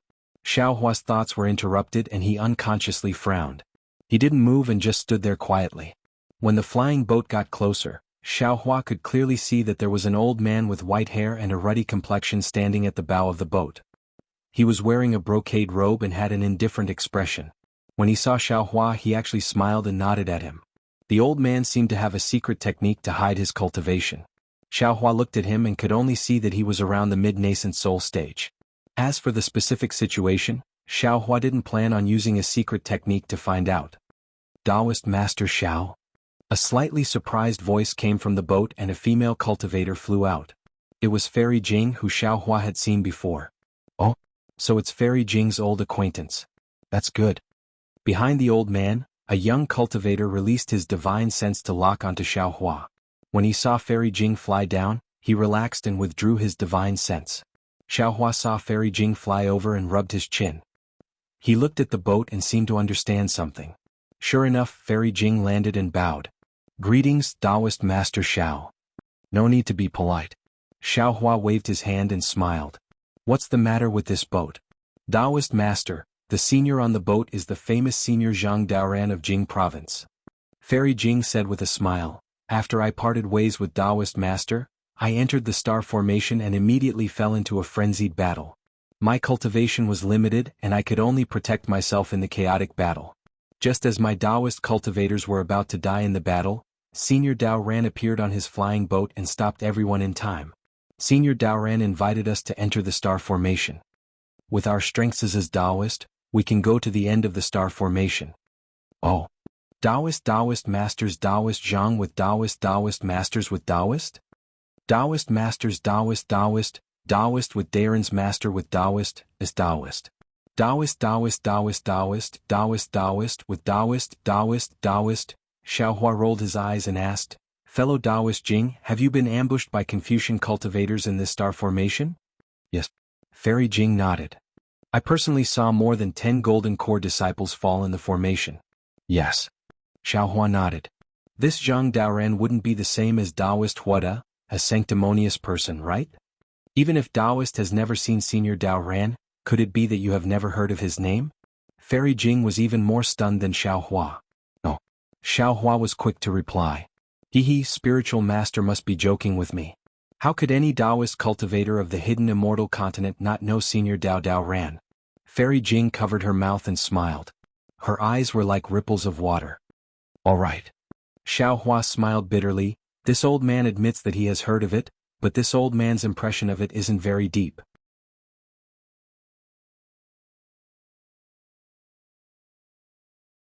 Of course, Taoist is a senior with a similar cultivation level as Senior Daoran. Taoist is so low-key, even more so than Senior Daoran. Naturally, you wouldn't pay attention to Senior Daoran's deeds. Fairy Jing smiled and said, but this old man can guarantee that there are 50 people on the giant ship, including some golden core disciples. If they don't believe in Senior Daoran, how can they get on the flying ship? Li Jing? The nascent soul cultivator who withdrew his divine sense became impatient and said loudly, if this fellow Taoist doesn't want to, then don't let him come up. There are many people who want to get on the flying ship. Fellow Taoist, this old man is Zhang Daoran of Jing Province. The old man also smiled and cupped his hands. The cultivator was surprised to see Zhang Daoran salute to Xiao Hua. After all, Xiao Hua was only at the early or middle nascent soul stage. He couldn't be considered a powerful figure on the flying ship. Xiao Hua didn't dare to be negligent. He also cupped his hands and said, this one is Xiao Hua of Yu Province. Oh, so it's Taoist Xiao. Zhang Daoran smiled and said, although this old man hasn't heard of Daoist Zhao's name before, it's fate that brought us together to participate in the Jadestage gathering. Today we've all encountered a rare change in the Jadestage gathering. If we don't work together, I'm afraid we'll all die on the Jadestage mountain.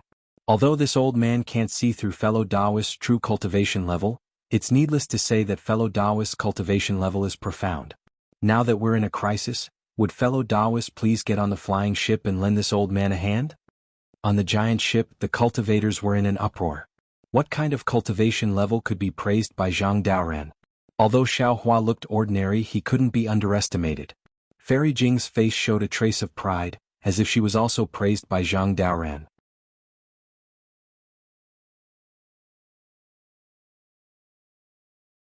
Xiaohua pondered for a moment, then raised his voice and said, fellow Daoist Zhang, this Xiao isn't being pretentious. This Xiao wants to get on the flying ship, but this Xiao has the blood of Star-Lord Hall's immortal soldiers and immortal generals. This Xiao is afraid that if this Xiao gets on the flying ship, Kacha? Without waiting for Xiaohua to finish speaking, on the other side of the giant sphere, several thunderbolts appeared out of thin air, flashing into an oval several dozen feet in size in the void. Boom. With a loud sound, a grayish-white spike pierced through the void. Then the oval several dozen feet in size shook violently, slowly cracking and breaking into pieces. After the spike pierced out, the shape of a small boat immediately rushed through the void. Then the entire space was torn apart, and a flying ship similar to Zhang Daoran's giant ship rushed in. However, this giant ship had two sharp ends and a long and narrow middle. There were also several dozen cultivators standing on this giant ship. These cultivators appeared with the giant ship. Seeing that the entire defense formation was quiet, they immediately cheered, as if they had just escaped from danger like Xiaohua. Everyone was cheering, except for a young cultivator at the front who didn't make any movements. Just as he came out with the giant ship, he immediately stared at Zhang Daoran on the other flying ship. Zhang Daoran? You actually came. The young man spoke amidst everyone's cheers. Esteemed Sun Kong, if you can come, then this old man can come as well. Zhang Daoran's voice was equally loud and didn't seem to be inferior to esteemed Sun Kong's. Esteemed Sun Kong? Xiaohua looked at the young man's arrogant expression and the corner of his mouth curled up due to his arrogance. He whispered, Fairy Jing, who is this esteemed Sun Kong? I don't know. Fairy Jing said with a smile. He should be a senior like esteemed Sun Kong who is focused on cultivation. Focused on cultivation? Xiaohua smiled. Esteemed Sun Kong sneered, it seems that even Brother Daoran can't resist the temptation of the Azure Abyss Dragon's saliva. Zhang Daoran didn't deny it and nodded, that's right. This old man's thoughts coincide with esteemed Sun Kong's. But, esteemed Sun Kong's eyes flashed fiercely, unfortunately there is only one Azure Abyss Dragon's saliva, and I heard that it can't be split. Who do you think this treasure should belong to? Perhaps you, perhaps me, or perhaps some disciple of the Dao sect. Zhang Daoran smiled, however, this should be decided after we obtain the Azure Abyss Dragon's saliva. Haha, I'm thinking the exact opposite. Master Sun Kong roared with laughter as he said, to deal with external threats, one must first pacify the internal situation. If we don't make things clear now, then wouldn't there be great chaos once the treasure appears? With that, esteemed Sun Kong glanced at the cultivators on Zhang Daoran's flying boat and said with a fake smile, could it be that Brother Daoran didn't rush out from the chaos and use this flying boat to bring these Dao sect disciples together? With that, esteemed Sun Kong's divine sense swept towards Xiaohua. He originally didn't care about Xiaohua, so his divine sense also swept past Xiaohua. However, just as his divine sense swept past Xiaohua, he suddenly seemed to have discovered something. His expression changed slightly, and he hurriedly withdrew his divine sense. He looked at Xiaohua, who was quietly standing to the side and seemed to have thought of something. Good. How could Zhang Daoran be afraid of esteemed Sun Kong? He nodded, fellow Daoist Sun Kong is right. Now that we have just escaped from the chaos, you should give me a rule. As long as it's fair, this old man will comply. However, esteemed Sun Kong's words were somewhat thought-provoking. He smiled and said, this old man carefully thinks about it.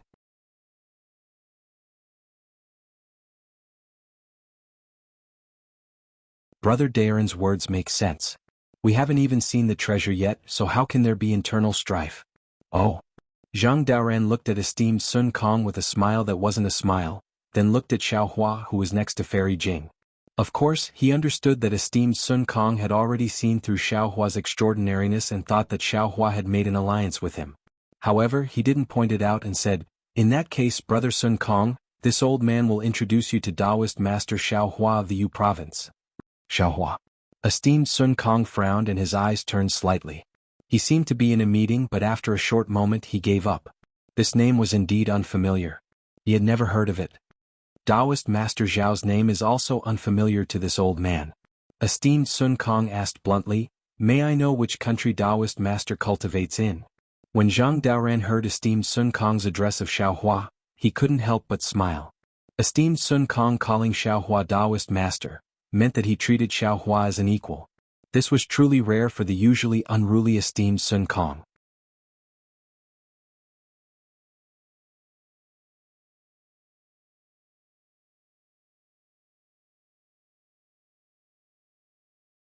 Chapter 36-34. I've been cultivating in the Black Wind Mountain Range. So far, I've never been in charge of a country. Xiaohua saw that Master Sun Kong's attitude towards him could be considered amiable, so he replied with a smile, "The purpose of coming to the Jade Pavilion meeting this time is to get the Imperial Preceptor's lot." Oh, Master Sun Kong immediately let out a sigh of relief, but he still didn't let down his guard. He asked curiously, "Fellow Taoist, with your cultivation, you've never been in charge of a country?" "I can't believe it." "Is it strange?" Xiaohua asked back, "Why can't you believe it?" It's not strange, not strange." Zhang Daoran didn't know Xiaohua's character, and he didn't want Xiaohua to have friction with Master Sun Kong, so he hurriedly said, "Taoist Zhao's luck is exceptional, and your aptitude is outstanding. You can naturally cultivate to such a level without being in charge of a country." "Xiaohua, are you helping Zhang Daoran or are you helping me?" At this point, how could Master Sun Kong not see that Xiaohua had nothing to do with Zhang Daoran, so he immediately said straightforwardly. Xiaohua actually liked this kind of straightforward character, so he didn't hide it and said, "I've already achieved my purpose of coming here. I don't have any desire for those 3 treasures.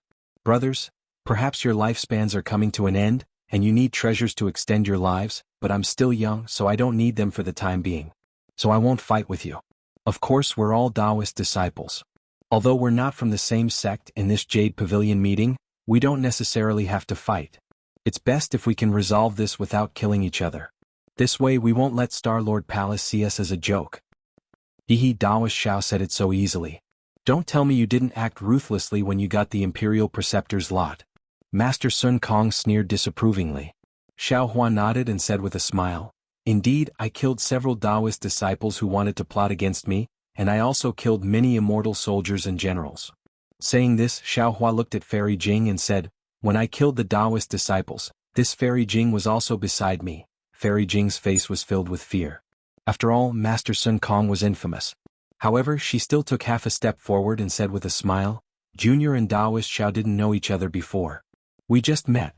Fairy Jing then explained the previous situation and said, "If Taoist Master Xiao wasn't open and above board, he would have killed 2 Taoist cultivators in front of me. How would I dare to invite him again?" "Good. Well done, you killed to your heart's content."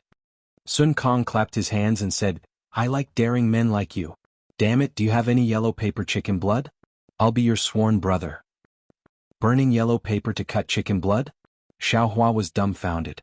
These words were from his distant memories. After he started cultivating, other than that Chen Diheng, no one else had this kind of spirit. Even in the hidden immortal continent, he had never heard of such an ancient tradition. Hearing this, Zhang Daoran rolled his eyes and said with a smile, "We're not in a hurry to be sworn brothers. Now, we still need to temporarily establish an offensive and defensive alliance. This time's Jade Pavilion gathering is different from the past. We'll meet in life and death. Although we want to get the treasure, we can't let the Taoist disciples die." Before Zhang Daoran could finish speaking, a loud whistling sound came from above everyone's head.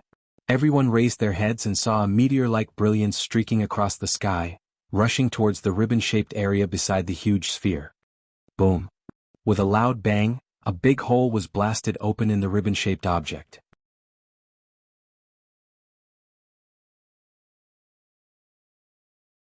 The brilliance also stopped in the midst of the fire, and inside it was a jade box that was about a foot long.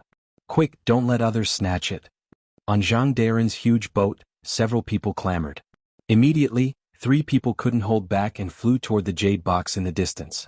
Zhang Daren's face immediately became embarrassed. Umph. Just when Zhang Daoran was about to scold them, Sun Kong Shangren snorted coldly, and an inexplicable chill appeared in the air. Then Sun Kong Shangren opened his mouth and spat out a small green whip. The whip grew with the wind.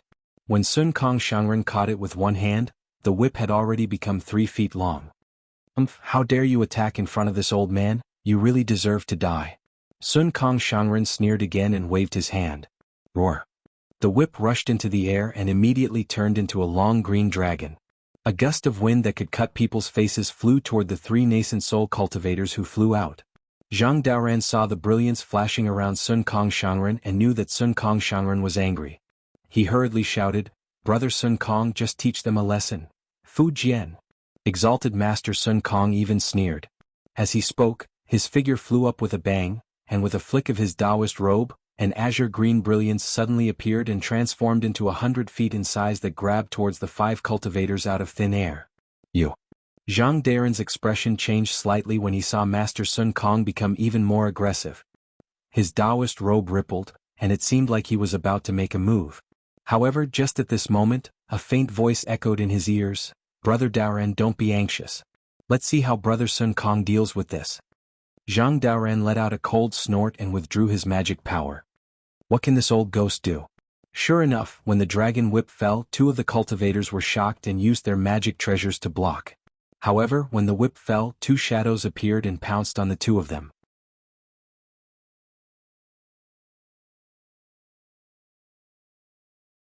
There was a loud rumble and their magic treasures were knocked out. The 2 nascent soul cultivators trembled and their faces turned pale as they fell several dozen feet. The other cultivator saw this and hurriedly shouted, "Senior Daoran, save us." At this moment, Sun Kong Shangren's hand fell and the cultivator hurriedly used his magic treasure to resist. Poof.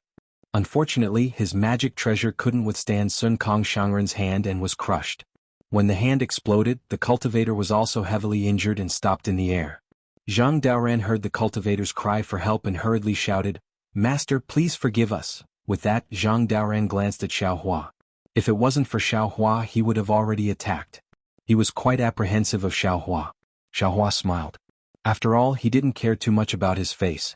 Although these 3 cultivators were on Zhang Daoran's boat, they didn't wait for Zhang Daoran's order to snatch the jade box. They clearly didn't put Zhang Daoran's order in their eyes. At this moment, Sun Kong Shangren was teaching the 3 of them a lesson. Although it somewhat brushed away Zhang Daoran's face, Xiaohua felt that Sun Kong Shangren did the right thing.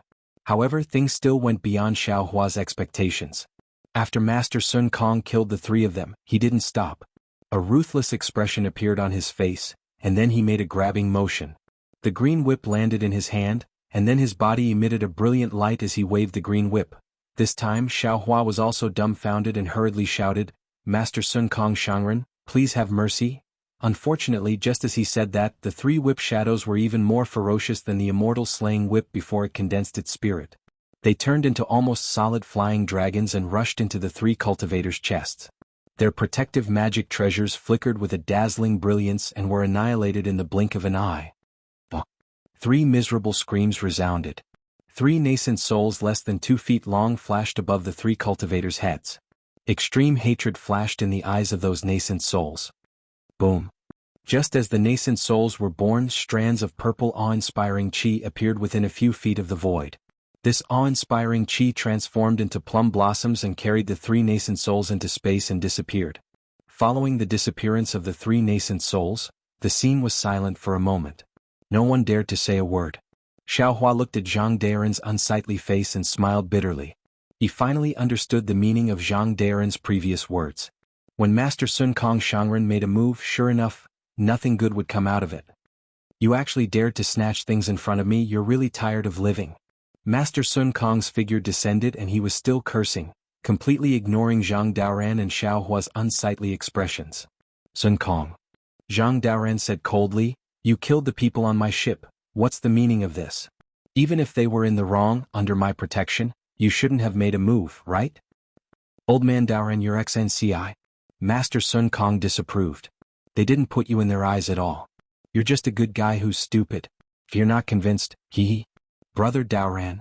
Xiao Hua saw that the two people were starting to get angry, and the corners of his mouth curled up. The Xiao will also offend you. Oh. Zhang Daoran was stunned and looked at Xiao Hua with some confusion.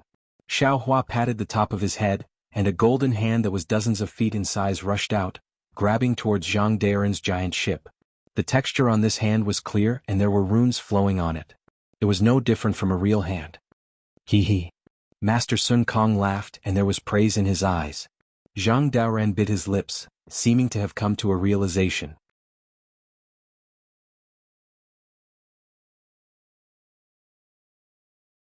Those who don't listen to orders and snatch treasures without permission must die. Those who spoke bewitchingly and hid on the side to disturb the cooperation of the two brothers must be Confucian spies. They must die. Xiao Hua said indifferently, and his hand covered the several people who had just spoken. A panicked voice hurriedly shouted, "Senior Daoran, we boarded your giant ship because of your prestige, but you still haven't spoken. What is the meaning of our trust? Who would dare to follow you in the future?" "Senior Daoran, save me, I didn't speak just now." Seeing Xiao Hua's hand fall, the cultivator who didn't speak, although he was a little scared, he didn't panic. The four cultivators who spoke bewitchingly were panicked. Seeing that Zhang Daoran really didn't attack like before, they were already panicking and hurriedly wanted to use their life source magic treasures. But what made them even more frightened was that their life source magic treasures, which were originally easy to use, were actually somewhat unable to move under Xiao Hua's hand. Just as they were about to cast another spell, they saw a flash of golden light. The four of them felt a chill on their necks at almost the same time, followed by a huge pain. Pooh. Blood spurted out and four weak nascent souls rushed out from the blood light, each holding a small magic treasure in their hands.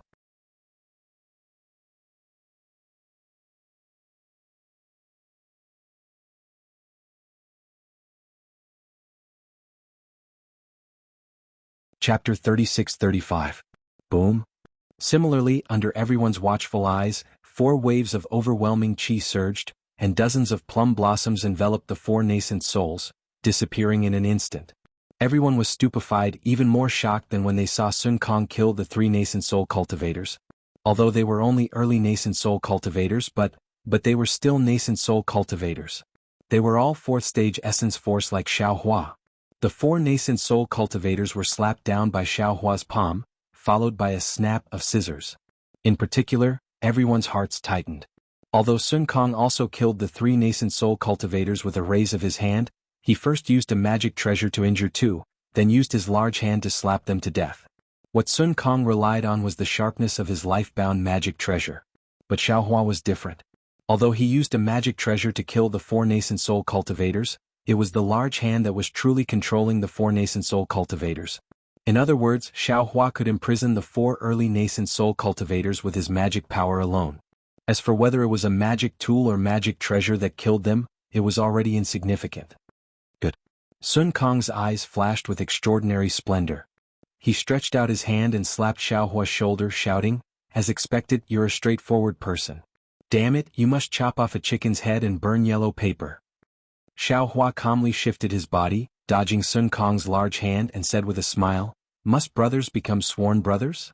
Must we dual cultivate if it's true love?" Sun Kong Shangren stares blankly on the spot, and his hand that swatted the air also stops in midair. After a full moment, Sun Kong Shangren laughs loudly, and uses his finger to point at Xiao Hua as he says, What you said is too wonderful. Damn it, why didn't I know you 2,000 years earlier? Just based on your, must we dual cultivate if it's true love? I'll definitely become sworn brothers with you." Fairy Jing's face blushed as she stared at Xiao Hua with her watery eyes. Even Zhang Daoran, who was originally angry, revealed a strange smile when he heard Xiao Hua's last sentence. He couldn't vent his anger at Xiao Hua and Master Sun Kong's brushing of his face. Boom boom boom. Right at this moment, there was another change in the defensive array. In the void in all directions, blood-red clouds surged, and a dozen more jade boxes flew out from the clouds, either crashing into the huge sphere or the belt around the sphere. But at this moment, no one dared to speak rashly, and no one dared to be the first to make a move. All of them moved their gazes away from the brilliance of the jade box to look at Zhang Daoran and Lord Sun Kong. Old Zhang, look, if it weren't for Taoist Master Xiao, you and I would be fighting happily now. I'm afraid that many cultivators would have died in these jade boxes. Sun Kong looked at Zhang Daoren proudly. Now, do you understand? The corner of Zhang Daoren's mouth twitched slightly. The effect of killing people was immediate. He knew very well that he couldn't get angry even if he wanted to. Brother Daoren, send a few cultivators to find the jade boxes. Brother Sun Kong, send a few people to another place. Xiaohua said indifferently. Old Zhang, please. Although Sun Kong was arrogant, he could be considered reasonable at this moment. He raised his hand and said with a smile. Zhang Daoren naturally understood that this was to give him face. Although his expression didn't change, his heart was already shaken. He opened his mouth and called out a few names, then looked at Fairy Jing and said with a smile, Li Jing, go too. Yes, Junior obeys. Fairy Jing hurriedly nodded. She knew that the three of them had something to say, so she flew away.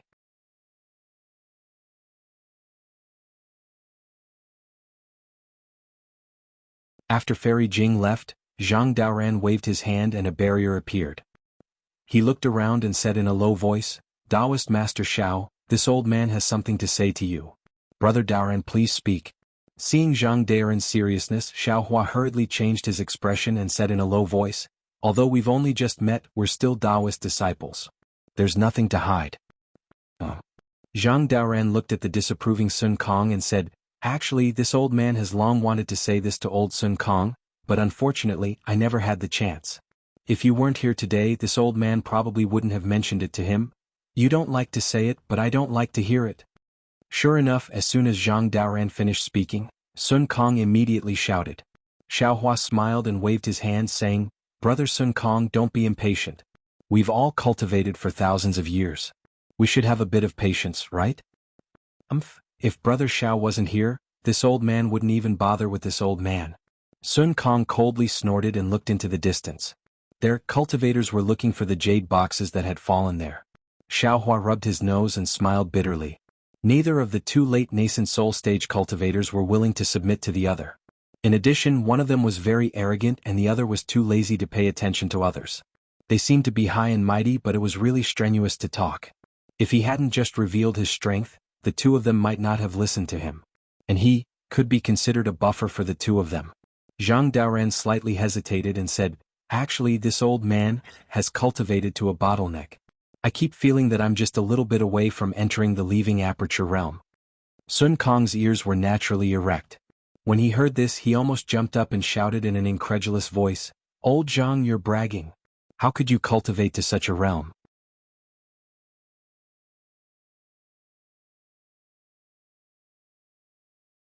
Believe it or not. Zhang Daoren curled his lips. This old man is talking to Brother Xiao. You. Sun Kong opened his mouth. If it was before, he would have already left. He didn't believe that Zhang Daoren could enter the leaving aperture realm before him. Brother Daoren means? Xiaohua's eyes turned and he understood. He smiled and said, You're not interested in the azure nether dragon saliva? Zhang Daoren nodded. You can say that. Because if I can't get this little bit of opportunity, even if this old man lives another 10,000 years, I might not be able to break through. Damn it, old Zhang, you're too cunning. You were still saying that you wanted to snatch the azure nether dragon saliva. Sun Kong couldn't bear it anymore and shouted. Zhang Daoren rolled his eyes and said, Can this old man tell you the truth? Besides, even if this old man can't get anything else, getting the azure nether dragon saliva is also pretty good, right? This old man understands. You want the cold ghost gallbladder. Only this kind of extreme item can match your ice profound physique and enter the leaving aperture realm. Sun Kong suddenly realized. Zhang Daoren didn't hide it and nodded, saying, This old man indeed wants the cold ghost gallbladder. It's not that this old man didn't plan to tell you, but think about it. Did you give this old man a chance? That's because you're hiding it and don't dare to say it. Of course, Sun Kong wouldn't admit it. Brother Sun Kong wants the azure nether dragon saliva, right?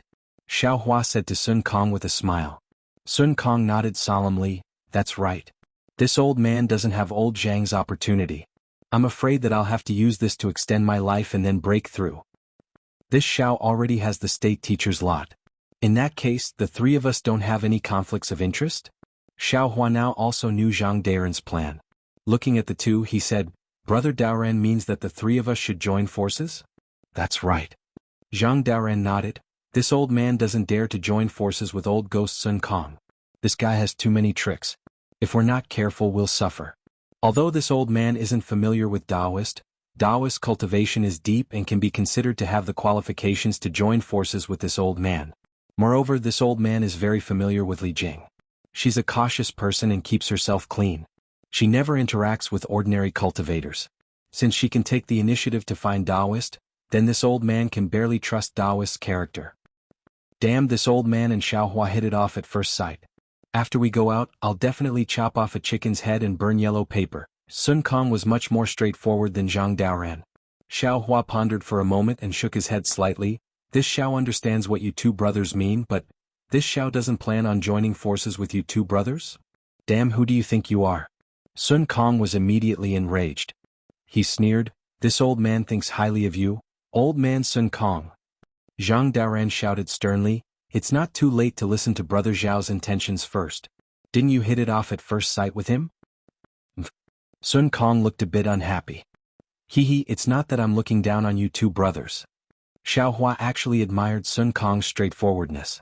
He said with a smile, it's just that this Xiao was lucky enough to kill a 5th-level lower-rank Confucian general in a defensive formation. If nothing unexpected happened, it should be one of Star-Lord Hall's guardian Star-Lords. How could Star-Lord Hall leave this Xiao at that? This Xiao has been pondering on how to escape Star-Lord Hall's pursuit, but I couldn't find a good way. If this Xiao joins forces with you two brothers, wouldn't it be harming you two brothers? Zhang Daoran and Sun Kong were both dumbfounded.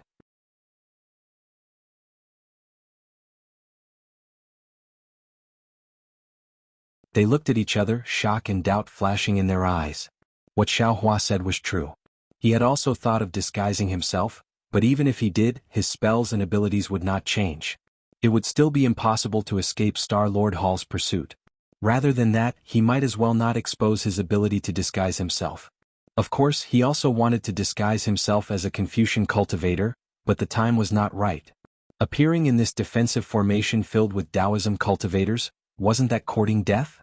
Brother Xiao, are you sure that Star-Lord has fallen? Zhang Daoran opened his mouth and asked softly. Of course, his primordial spirit was obliterated by this Xiao. His body was also burned by this Xiao's true samadhi fire. Xiaohua said without hesitation. Very good. Sun Kong also hurriedly said, now that Yaotai Mountain is in chaos, others might not know that you killed that Star-Lord. Forget it, damn it, even if they know, this old man will still stand with you. To be able to kill a Star-Lord, this old man is truly impressed. This old man will definitely cut off a chicken's head and burn yellow paper with you. Zhang Daoran thought for a moment, then nodded and said, since Brother Xiao cannot hide this matter and tell us frankly, then you don't treat us as outsiders. You can kill a Star-Lord, so why can't we help you? If you didn't say this, this old man might not join forces with you. Now that this old man knows, how can I not join forces with you?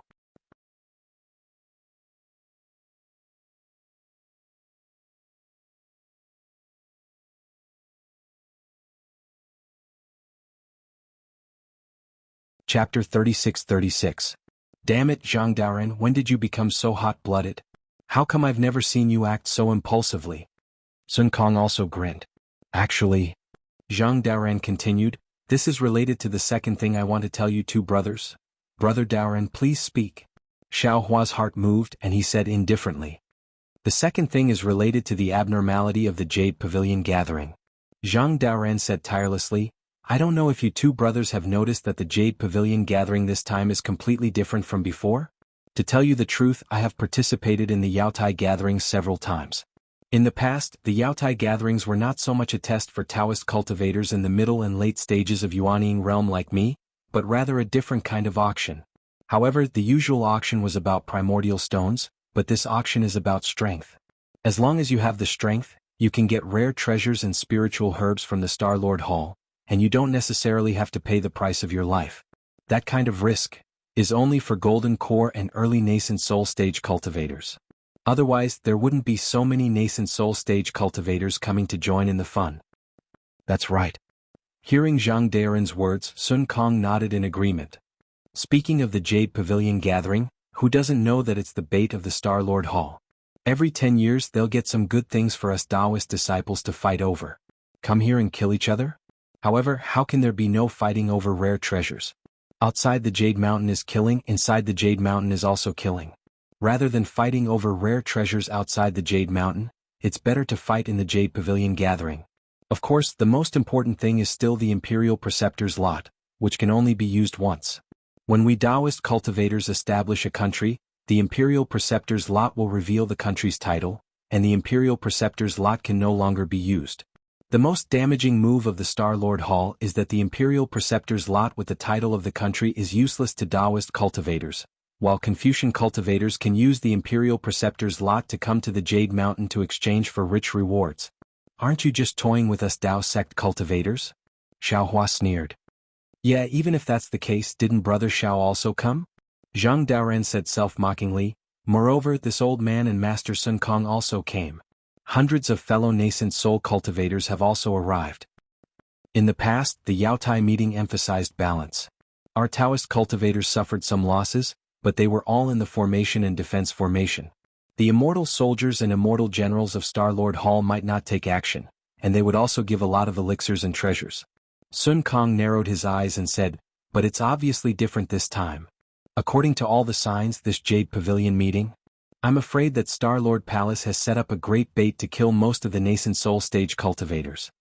Zhang Daren's eyes were fierce as well. He said, since Star-Lord Hall wants me dead, why don't I fight to the death? If Brother Xiao can kill a Star Venerate, why can't I? That's true. You've already cultivated to the out-of-body stage, so you've reached the limit of Confucian cultivators' tolerance. If you can kill a Star Venerate here, you'll definitely leave your name as a hidden immortal. Sun Kong said thoughtfully. Xiaohua thought for a moment and said, I originally thought that I was the only one who saw it, but I didn't expect the two of you to also see it. Since it's like this, we can't let these Taoist cultivators kill each other. Instead, we should unite our spearheads against the outside so as to find a way to survive for most of the cultivators.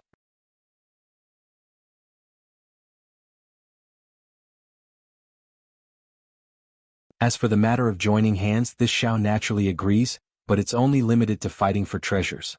This Xiao is willing to lend you two a hand. If you encounter Star-Lord Palace's pursuit, this Xiao feels that the two of you should look at your own strength. The two of you absolutely can't do something like hitting a rock with an egg. Moreover, this Xiao is confident that under the pursuit of a Star-Lord, there's a chance. Xiaohua's words were very clear. He didn't believe in the two's strength. After all, they were only late nascent soul stage cultivators, and it was difficult for them to compare to Star-Lords of the lower 5th grade. Rather than sending them to their deaths, it was better to escape on their own. He believed that his Leaping Thunder Realm's Leaping Thunder escape technique would be able to escape a way out. How can that be? Sun Kong was about to shout again, but Zhang Daoran said in a low voice, Old Brother Sun Kong, listen to Old Brother Xiao. Even if we ambush and kill some immortal soldiers and immortal generals, it's also helping Old Brother Xiao. If we command a group of Taoism disciples to fight against Star-Lord Palace's disciples, isn't that also helping Old Brother Xiao? All right. Sun Kong muttered a little, nodding slightly as a form of agreement. Xiaohua was overjoyed. He cupped his hands and said, to be able to meet the two of you, this Xiao is truly fortunate. Actually, the so-called sworn brothers and sworn brothers are all nonsense. It's like having someone in your heart, but that person isn't your dual cultivation partner. It's unnecessary to take off your pants and fart. You and I both know in our hearts that it's enough to help each other. Well said. Sun Kong liked Xiaohua talking about dual cultivation partners the most. He couldn't help but clap his hands and laugh. Zhang Daoran also smiled slightly. If we become sworn brothers, there must be a blood oath. It seems more reliable.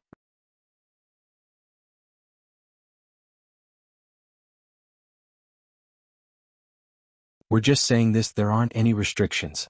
There's no need for any restrictions. The Tao of Heaven and the Tao Heart are restrictions. My own heart is also a restriction. Xiaohua disagreed. If there's a rebellion in the heart, even if it's a blood oath, what can it do? If you don't plan to rebel, what's wrong with not making a blood oath? Trust. Zhang Daoran gave a thumbs up. Trust without doubt, this is what brothers are like. I hope Taoism disciples are all brothers. Xiaohua said with a smile. I can't chop off a chicken's head and burn yellow paper. I always feel like something is missing. Sun Kong was very regretful. He raised his hands and said, how about we give each other a high five? All right. Zhang Daoran raised his hands and looked at Xiaohua. Xiaohua was a little hesitant. It was very normal for Zhang Daoran and Sun Kong to team up. After all, although the two didn't get along, they were also familiar with each other. He had only met the two for the first time. They hadn't reached that kind of friendship yet. However, Xiaohua looked at the dozens of cultivators on the two flying boats standing there very obediently. They weren't like the group of cultivators led by Taoist Huada. Xiaohua's heart moved. He raised his hands and said, "I'm really lucky to be able to make friends with two late nascent soul stage brothers." Haha. Sun Kong high-fived Zhang Daoran with one hand and Xiaohua with the other. He laughed loudly and said, "Even in my dreams I didn't expect to be able to high-five old man Zhang. This time's Jade Pavilion meeting is really interesting." The three of them high-fived the alliance agreement. They were all very happy. Zhang Daoran removed the barrier and looked around. He said, "After we get the jade boxes, we'll first take out the items in the jade boxes. Whoever wants them, take out the corresponding item as the price. After these jade boxes are traded, we'll send a group of cultivators to explore the various parts of the Imperial Formation." "Alright." Sun Kong nodded. "This old man has a magic treasure here that can detect the flaws in the Imperial Formation. After we find the jade boxes, we'll immediately leave the Imperial Formation." Sun Kong then pointed at the blood-colored star at the end of the starry sky. "Perhaps one of the three treasures is on that blood-colored star." "Alright, we'll do as you say." Xiaohua nodded. "If you need me to do anything, just say it." Soon after, the three of them discussed a bit. The dozen or so cultivators who were looking for the jade boxes had returned. Sure enough, each of them had a jade box in their hands. The jade boxes were all closed, so they didn't know what was inside. The cultivators holding the jade boxes didn't dare to open them. They walked in front of Zhang Daoran and Sun Kong and respectfully handed the jade boxes to them. Sun Kong waved his hand and said, "You all take them first." Xiaohua saw that Sun Kong didn't care and shook his head. He smiled and said, "Brother Sun Kong, these are all hot potatoes. If these cultivators take them, I'm afraid there will be problems. It's more suitable for you to take them." Sun Kong disdainfully replied, "We're going to trade in a bit. Who has the patience to take these things?" Xiaohua thought for a moment and said to Zhang Daoran, "Brother Daoran, I don't think it's appropriate for us to trade here." "What?" Zhang Daoran took the jade boxes from the cultivators and checked them one by one. He wanted to quickly distribute the jade boxes to appease everyone, so he was startled by Xiaohua's words. Xiaohua smiled. "It's actually very simple. It's just that Brother Daoran didn't think too much about it." "Michem, this old man understands." Xiaohua didn't say it out loud. He only gave a slight hint, and Zhang Daoran and Sun Kong already knew. The two of them looked at each other and controlled their flying boats to get closer.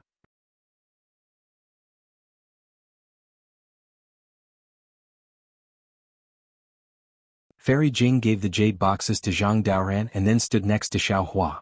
She smiled and said, "Taoist, can you follow me onto the flying boat now?" "Of course. Fairy Jing, please." Xiaohua replied with a smile. Fairy Jing had a sweet appearance and her eyes were even more beautiful. The two of them flew onto the boat. At this moment they heard Zhang Daoran say, "Fellow Taoists, you've all seen it. Previously we fought against each other and lost countless disciples.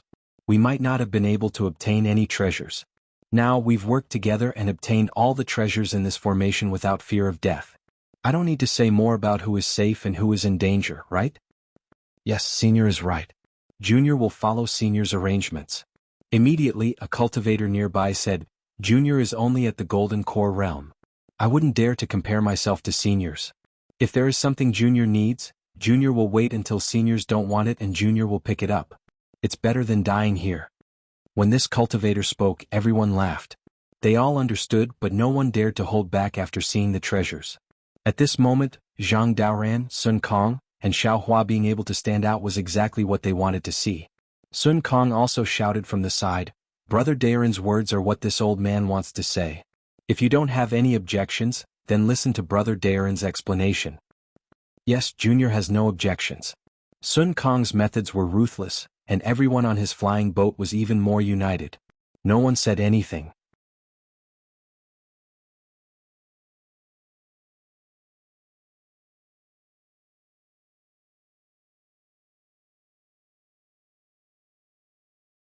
Chapter 36-37. Although Zhang Daoran disdained Master Sun Kong's character, at the same time, he was envious of Master Sun Kong's methods. With his character, he wasn't suited for any ruthless actions. After hearing Master Sun Kong's words, he said, Previously, I discussed with Master Sun Kong and Taoist Master Xiao, and we decided to divide the treasures within the defensive formation. Whoever obtained them would have to pay a price, and perhaps others would also need it. This way everyone would benefit. In the end, there would always be some things left in my hands, so I'll take them and take out some things that you fellow Taoists need, such as spirit pills or magic treasures. However, I've been warned by Taoist Master that this defensive formation is very dangerous. If we divide it now, if any fellow Taoist is unable to protect himself or perishes here, wouldn't our hard work be in vain?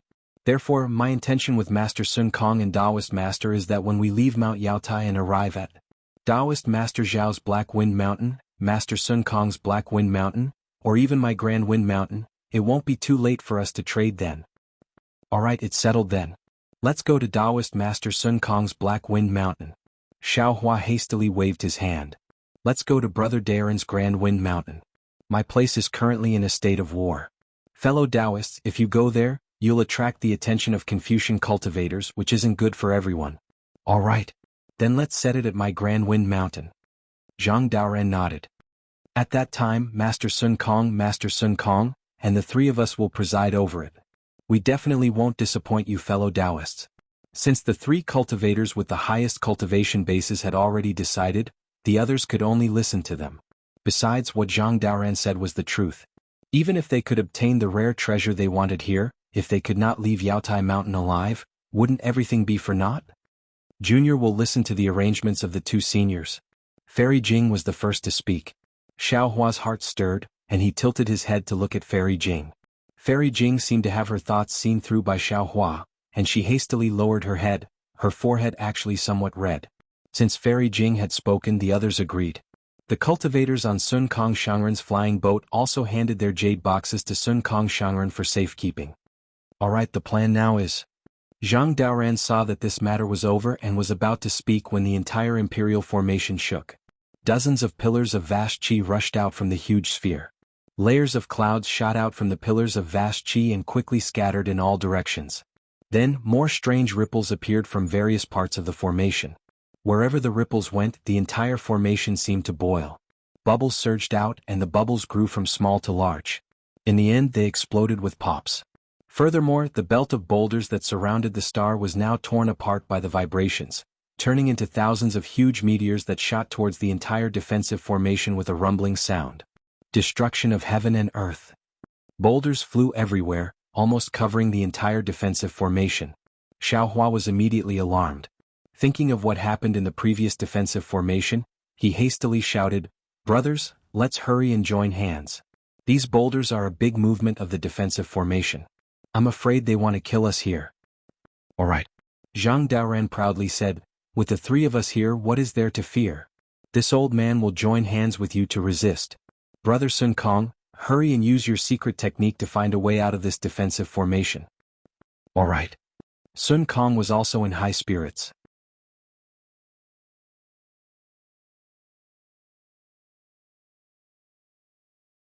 He shouted, "This old man hasn't joined hands with someone like this in a long time.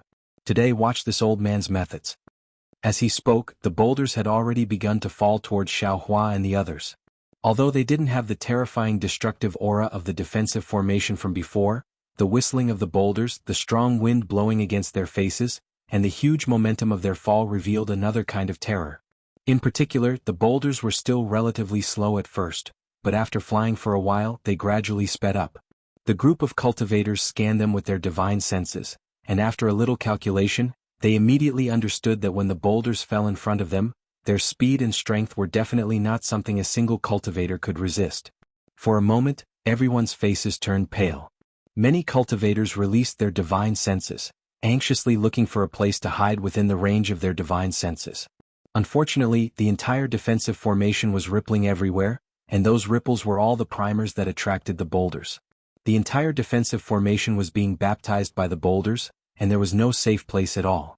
The only thing the Taoist cultivators could do was to use their divine abilities to resist these boulders. Fellow Taoists. At this moment, Zhang Daoren was surprisingly calm. He shouted, "Activate your Dharma treasures and form an array behind me. 10 mid-tier 4th grade essence chi cultivators will be at the front, 5 mid-tier or low-tier 4th grade essence chi cultivators will be at the back, and so on. Golden Core cultivators will stand at the back. Yes. The cultivators on Zhang Daren's flying ship hurriedly flew down. Sun Kong also shouted, "Quick, this old man is going to withdraw the flying ship. You all stand behind fellow Taoist Jiang." With that, Sun Kong waved his Taoist robe, and the flying ship let out a rumble and gradually shrunk.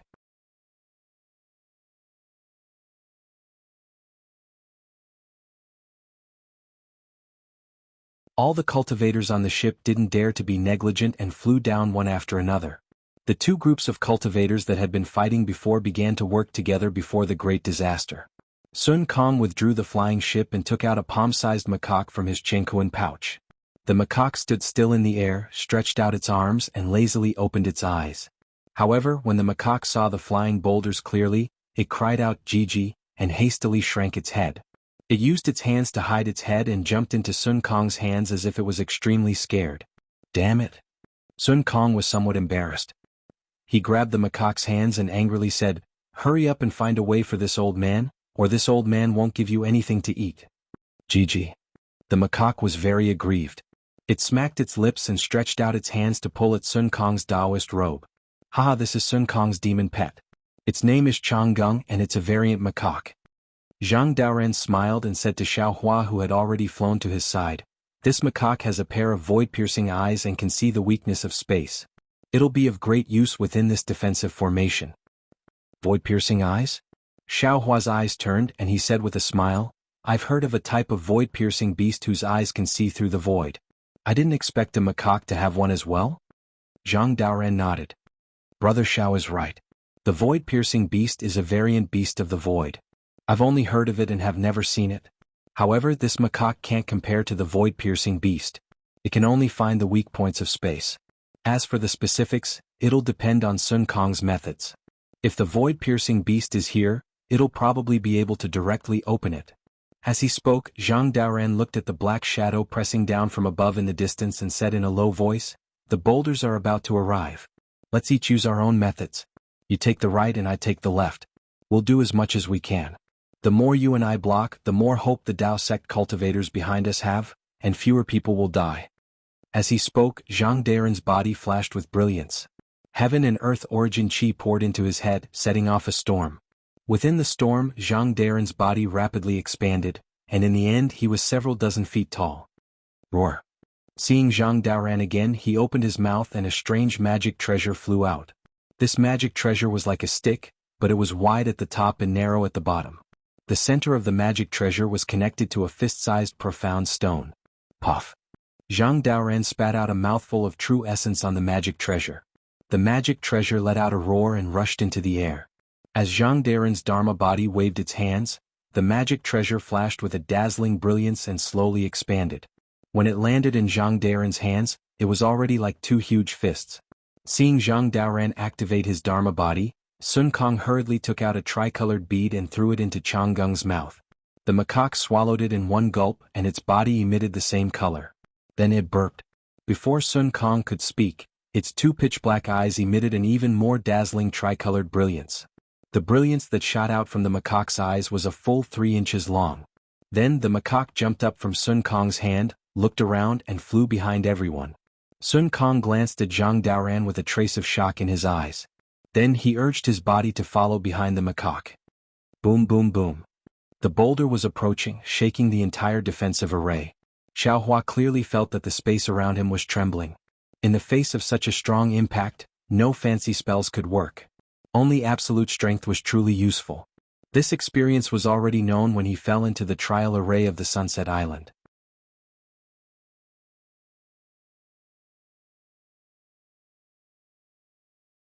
Moreover, how similar was this boulder array to the trial array at that time? It was just that this boulder seemed to be endless. It was a killing array. Roar. Xiaohua opened his mouth and roared. The golden light around his body shone brightly, and waves of heaven and earth essence chi rushed into his body. In the dazzling golden light, Xiaohua's Dharma body was quickly born. In a moment, it was already dozens of feet in size. It was not inferior to Zhang Daoren. Look at this Xiao's means. Xiaohua shouted again. With a wave of his hand, the wishful steel staff appeared. Grow, grow, grow. The huge staff turned into more than 100 feet in front of everyone's stunned eyes. The pitch-black staff was filled with blood and murderous intent. Obviously, no one knew how many people had died under the staff. Good. Zhang Daoran saw Xiaohua's Dharma body and the wishful steel staff in his hand. His eyes flashed with a strange color and he couldn't help but cry out. Then he said in high spirits, "Brother Xiao, you and I can make a bet. Let's see who can destroy more boulders. What do you think?" "As you wish." Xiaohua laughed. Whoa. As he spoke, a huge boulder that was hundreds of meters in size had already landed on top of Zhang Daoran's head. The edge of the boulder emitted a strong light. Clearly it was on fire due to the friction in the air. Shrill sounds were also emitted from the fire. The suffocating wind caused the brilliance around Zhang Daoran to sway left and right.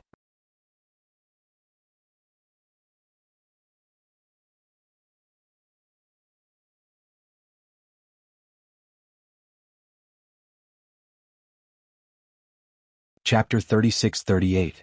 Hit. Zhang Daoran's face turned cold. The magic weapon in his left hand emitted a pale white brilliance and rushed to the air a few hundred feet away. Poof. The brilliance fell on the boulder, and the flames of the boulder were immediately annihilated. Then a faint layer of frost quickly spread on the surface of the boulder. Then with a kacha sound the surface of the boulder began to crack.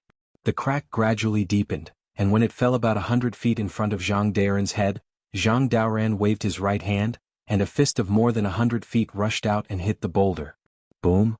The 100-feet-sized boulder shattered into dozens of pieces, either brushing past Zhang Daoran's body and falling obliquely to the ground. Good. The nascent soul cultivators behind Zhang Daoran who were on guard shouted. Another 10 cultivators released their magic treasures. Lights of various colors rushed out and smashed the rocks in front of them. "Ah, Brother Daoran is really powerful." Xiaohua smiled and gave a thumbs up. Since he entered Yaotai Mountain he had never been so carefree. Although there were countless boulders in front of him and he didn't know where he could resist, it was still satisfying to fight with a cultivator like Zhang Daoran. It depends on Brother Zhao's means. Zhang Daoran narrowed his eyes. Just in front of Xiaohua's head, there was also a boulder of more than 100 feet falling. Xiaohua smiled and said, "This Xiao is not as good as Brother Daoran's means. I can only use stupid means. I'm afraid I'll make Brother Daoran laugh." With that, Xiaohua's body flashed with lightning, and his huge figure rushed up quickly. In the blink of an eye he was under the boulder. Then Xiaohua's eyes widened, and he raised the staff with both hands and hit the boulder. Boom! With a loud bang Xiaohua's huge figure tumbled backwards, and the boulder actually exploded under Xiaohua's wishful steel staff. The entire boulder turned into nearly 100 pieces, and it was more effective than Zhang Daoran's magic weapon. Seeing that only a few pieces of the boulder brushed past Xiaohua's body and fell to the cultivators behind him, Zhang Daoran couldn't help but praise again. Good divine power, good staff technique, good eyesight. Humph humph. Although Xiaohua's words were humble, his heart was proud. He crushed the boulder not only by relying on the strength of his physical body, but also by relying on his sharp eyes. The place where the wishful steel staff hit was exactly where the boulder could be crushed. Moreover, he borrowed the momentum to roll, and the vibration his body suffered was weakened. This method was much better than Zhang Daoran's pure spiritual power. Zhang Daoran naturally saw through it too and said with a bitter smile, "This old man was wrong. How could I make this kind of bet with you? That strike of yours didn't consume any magic power. Moreover, your eyes are like lightning. That strike of yours was aimed at the vital part of the boulder. It's as if you could kill a cultivator with a single strike. This old man, how can I compare to you?" "Haha, Brother Daoran, it's too late to regret now." Xiaohua laughed and his whole body flashed with lightning again. He rushed forward again, and before the second boulder could get close, the wishful steel staff had already swung out. Rumble. Although this boulder was much bigger than the previous one, the pressure it exerted on Xiaohua didn't change at all. Xiaohua's body was shaken to the point that he was forced to retreat, but he managed to reduce the enormous force by 70%. As for the fragments that were shattered, it was a piece of cake for the dozen or so mid-nascent soul stage cultivators behind him. The earth-shattering rumbling sounds were incessant, and as time passed, the sounds became even more concentrated.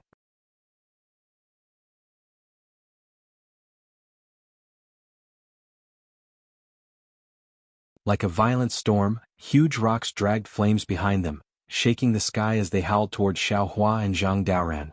In the first 2 hours, it was really hard to tell who was better. One was as quiet as a virgin, waving the magic weapon in his hand again and again, and smashing the boulders with a punch. The other was moving like a rabbit, rushing into the sky from time to time, and smashing down with the wishful steel staff regardless of size. However, after an hour there was a slight difference. Zhang Daren's magic power was vast, but his body was not as good as Xiao Hua's. Under the impact of dozens of boulders, his entire meridians were a little sore, not to mention the trembling of his body. Zhang Daren's divine sense swept out. The boulders passing through the sky also had an impact on his divine sense. His divine sense would be injured by more boulders if he released it more than 10 feet. Zhang Daren did not dare to release it too far. He only took a rough look and could not help but secretly complain in his heart. The boulders on the side of the huge sphere seemed to be endless. The entire defensive formation was filled with boulders. Not to mention that there was no place to hide, there seemed to be no end to the boulders above his head. After Zhang Daoran knocked down a boulder that was dozens of feet in size, he patted it on the top of his head. A giant hand that was nearly 100 feet in size was born from the top of his head. With a huge roar, the giant hand held the sky with one palm and waved toward the top of his head. Woo! There was a gust of wind, and then there was the sound of boulders hitting each other. Within a range of nearly 100 feet, the giant hand swept away everything. Hoo! Zhang Daoran breathed a sigh of relief. Taking advantage of this gap, he hurriedly urged his cultivation method and took a little rest. Brother Daren's magic power is really powerful, Xiao Hua said with a smile. The wishful steel staff in his hand was still neither fast nor slow.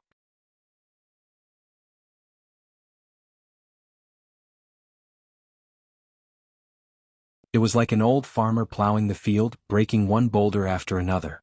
Zhang Daoran looked at Xiao Hua's vigorous figure and was quite envious. In his early years he also had the heart to temper his body, but this kind of body cultivation method was really difficult to find. Occasionally he would get the cultivation method of the demon spirit, but it was too overbearing. He was in human form and could not cultivate it.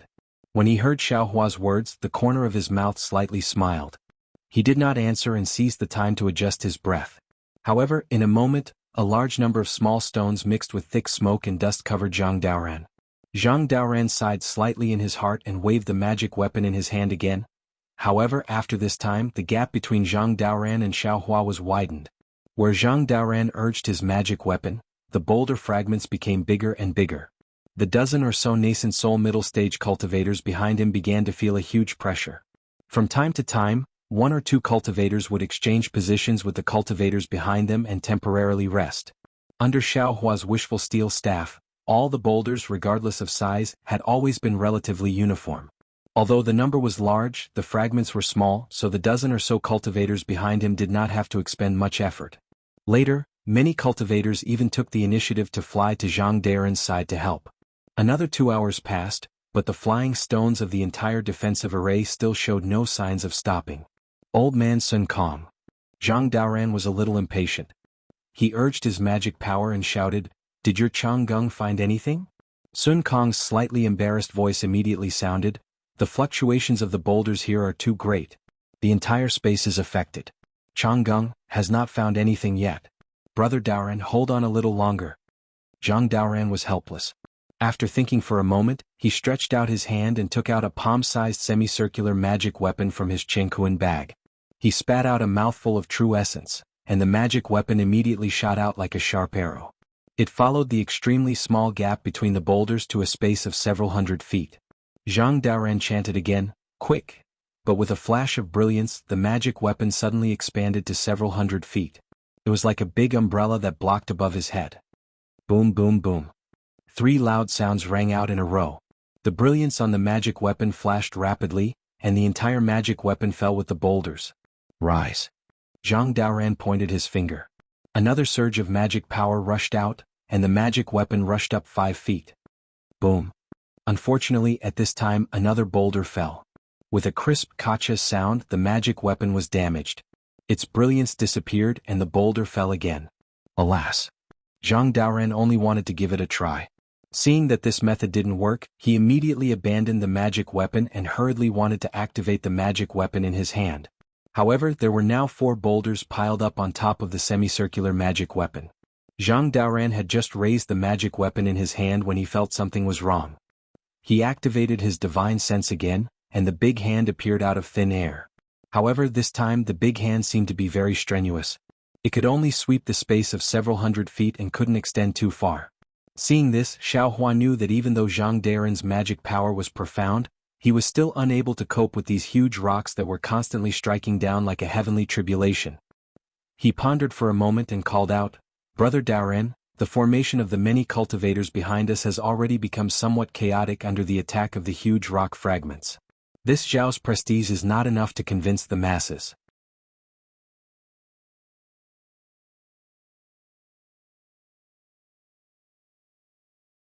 How about this Xiao help you take on some huge rocks first, then you can restrain them?" Zhang Daoran was stunned. He looked at Xiaohua with some disbelief and then looked at the endless boulders above his head. How could he not understand Xiaohua's meaning? This meant that he wanted him to rest. All right. Zhang Daoran thought for a moment and nodded. We'll wait for the two groups to cooperate. I'll rest for a moment and then when Brother Xiao is exhausted I'll take over. All right, we'll do as Brother Daoran says. Xiaohua agreed and waved his hand. Fellow Taoists, follow me to Senior Zhang's side. We'll hit him with our power. Yes, Taoist Master Xiao. The cultivators behind Xiaohua were full of confidence. They indeed didn't use too much magic power. Zhang Daoran and Xiaohua slowly approached each other, and the two groups of cultivators also merged into one. Zhang Daoran withdrew from the sky and withdrew his avatar. He only felt a burst of bone softness and numbness, and a sharp pain that he hadn't felt for a long time came from his meridians. Senior Daoran, it's all thanks to you and Taoist Master Xiao. Behind him, a burly nascent soul cultivator said with a smile. Otherwise, facing such a vast rain of boulders, we would have already died without a burial ground. You should rest more, it's time for us to exert our strength. We'll have to rely on your magical ability later. And? Zhang Daoran nodded lightly and took out a jade bottle from his bosom. He poured out a medicinal pill from the jade bottle and put it into his mouth. His figure swayed and landed behind the crowd. All the cultivators took the initiative to make way for him, and their eyes were full of respect. Looking at Xiaohua again, he was still the kind of person who didn't seek merit but only sought not to make mistakes.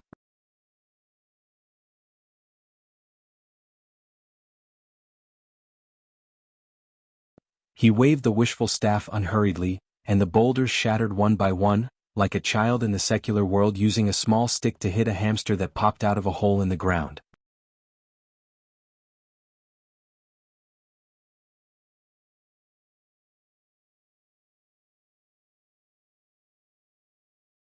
Chapter 36-39. Zhang Daoran rested for another hour. Even though Xiaohua's divine strength was astonishing, he still started to feel exhausted. This exhaustion wasn't just physical exhaustion, but also mental exhaustion. After all, who wouldn't slack off after constantly striking the boulders like this? What's more, in the past hour, it seemed like there were no more boulders that were 300 meters in size.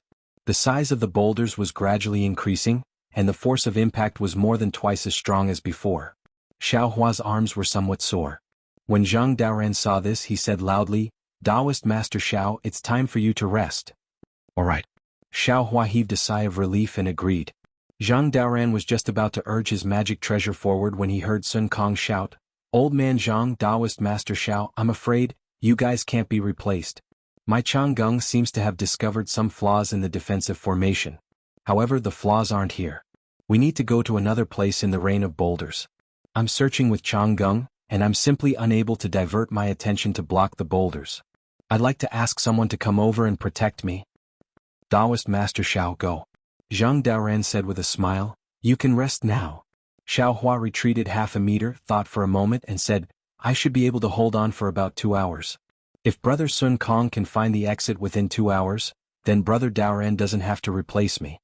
Sun Kong transmitted his voice from afar, 2 hours is enough." All right. Xiaohua said to Zhang Daoran, "Brother Daoran, quickly go and protect Brother Sun Kong. The two of you are responsible for the safety of our lives. Don't be careless." All right. Zhang Daoran knew that he was far inferior to Xiaohua in dealing with the boulders. He responded and urged the magic treasure in his hand.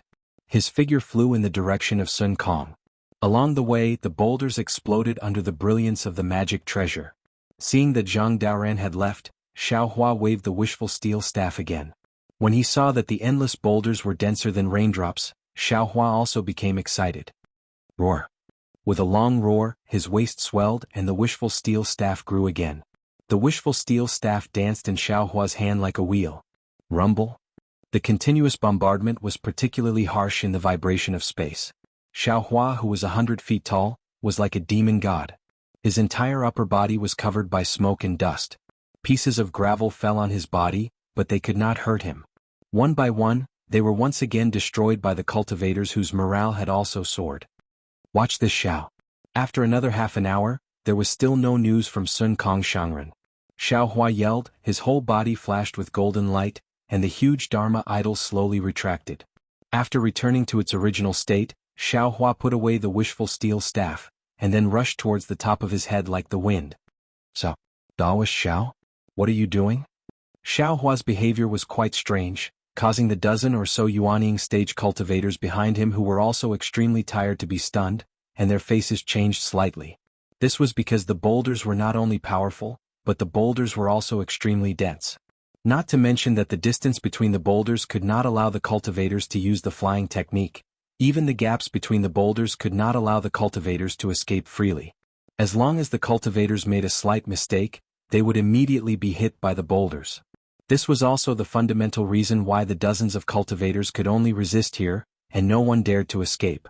At this time, Xiaohua actually wanted to rush into these boulders with his bare hands. How could everyone not be surprised? Even some narrow-minded people had begun to doubt Xiaohua's motives.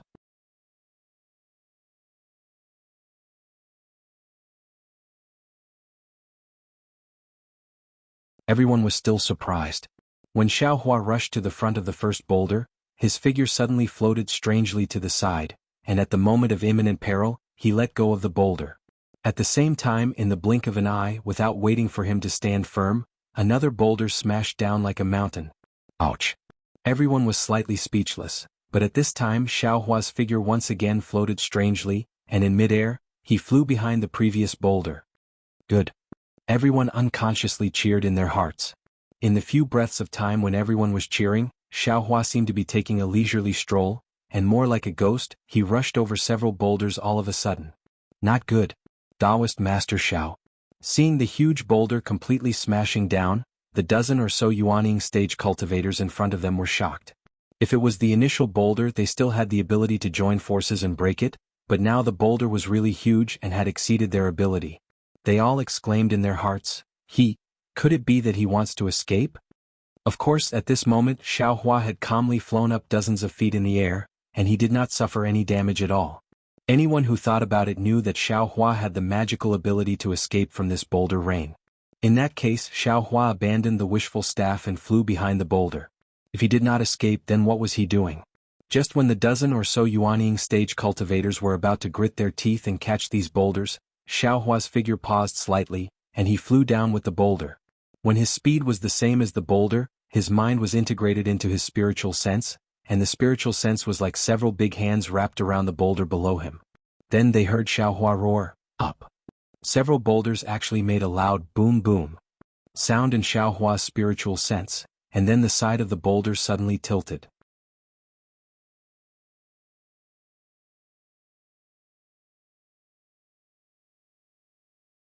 The entire boulder was actually used by Xiaohua to borrow force, and under the control of his spiritual sense, it suddenly flew upside down and rushed to the boulder above Xiaohua's head. Boom! Several roars sounded again, and the flying boulder collided with the falling boulder, and each turned into fragments, scattering in all directions. Good. Xiaohua looked at the surrounding gravel and soil mist, and his eyes narrowed into slits with a smile. Grandma, this spiritual sense secret technique is really powerful. Now this Zhao's spiritual sense is not only abnormally strong, but it can also be used like the hands of a pure Yuanying stage cultivator. What's more, my spiritual sense is subtle, and it's easier to borrow force than physical strength.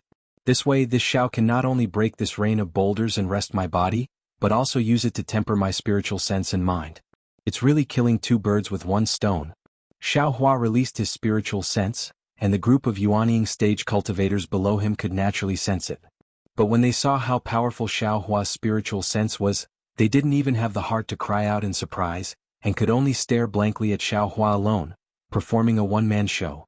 A one-man show facing the entire falling boulder array by himself. Yes, high up in the sky, Xiaohua was like a bullet, jumping from one place to another, and every time he found a gap, he would immediately release his spiritual sense. At first, his spiritual sense was the same as Zhang Daren's, constantly being attacked by these boulders, but after an hour his spiritual sense began to condense into threads, as if it was solid, and the impact of the boulders had already decreased.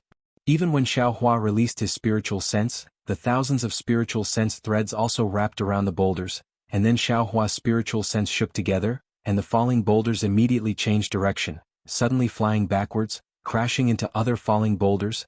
As they watched Xiaohua shatter the giant boulders one after another, no one would have thought that Xiaohua was actually tempering his divine sense. Xiaohua had already fused Do Shan Jun's spiritual sense with his primordial spirit secret technique for quite some time. During this time he had been comprehending and cultivating, and his improvement was very obvious. Not to mention that his spiritual sense gradually began to match Xiaohua's magic power, even his various magic treasures began to display their true strength. However, the tempering of his spiritual sense during this time was far from comparable to the tempering of his spiritual sense in this dangerous place. In less than an hour, Xiaohua clearly felt that his spiritual sense had changed by leaps and bounds, and he also had a feeling that if he was given enough time, his spiritual sense would have an incredible improvement in this huge boulder array. Xiaohua somewhat forgot himself as he continued to temper his spiritual sense with the increasingly violent boulders. The dozens of cultivators below him were stunned. When had they ever seen a spiritual sense comparable to the strength of the physical body? Not to mention, even their physical bodies couldn't resist these boulders, let alone their spiritual sense. But look at Xiaohua, where his spiritual sense passed, the boulders collapsed. Although Xiaohua didn't show his Dharma body now, in their eyes he was even more powerful than his previous Dharma body. Ah, so it's here. From far away Master Sun Kong's voice came from afar, and then Zhang Daoren hurriedly transmitted his voice. Brother Xiao, quickly bring a group of fellow Taoists here. Old man Sun Kong finally found the exit of the defensive array. Okay. Xiaohua was in the mood to cultivate and was actually interrupted, so he was a little unhappy, but he didn't dare to be negligent.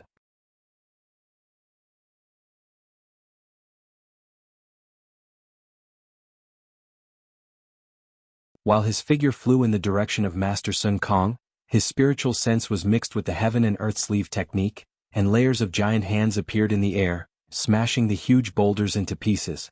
Gaps appeared in the rain of boulders, and it was really an invincible scene. Previously, everyone was shrouded in the shadow of death. Although they saw Xiaohua's great power and their blood boiled, they didn't dare to relax, lest an accident would destroy their hope. Now Master Sun Kong and Zhang Daoren didn't disappoint and found the exit of the defensive array, and the boulders in everyone's hearts were lifted. Moreover, Xiaohua's methods were even more arrogant than before, and everyone's joy was even more uncontrollable. Needless to say, nascent soul cultivators, after all, had cultivated for thousands of years, and although their faces were brimming with smiles, they were still somewhat reserved. Those Jindan cultivators couldn't care less about this, and the crowd of cultivators boiled up and clamored. Taoist Master Xiao, Taoist Master Xiao, Taoist Master Xiao. Cheers and waves of heat waves rushed into Xiaohua's ears one after another. This sound couldn't be concealed in the shock of space. Death, in the end, couldn't erase life. Where there were people, there was hope for life. Listening to the sincere cheers of these cultivators, the disappointment and coldness in Xiaohua's heart towards the Tao sect changed a little. After all, humans were complex, and it was impossible to ask everyone to have noble moral integrity. If everyone was like Xiaohua, would this hidden immortal continent still be a continent controlled by Confucian cultivators? Would this Jade Pavilion gathering still exist?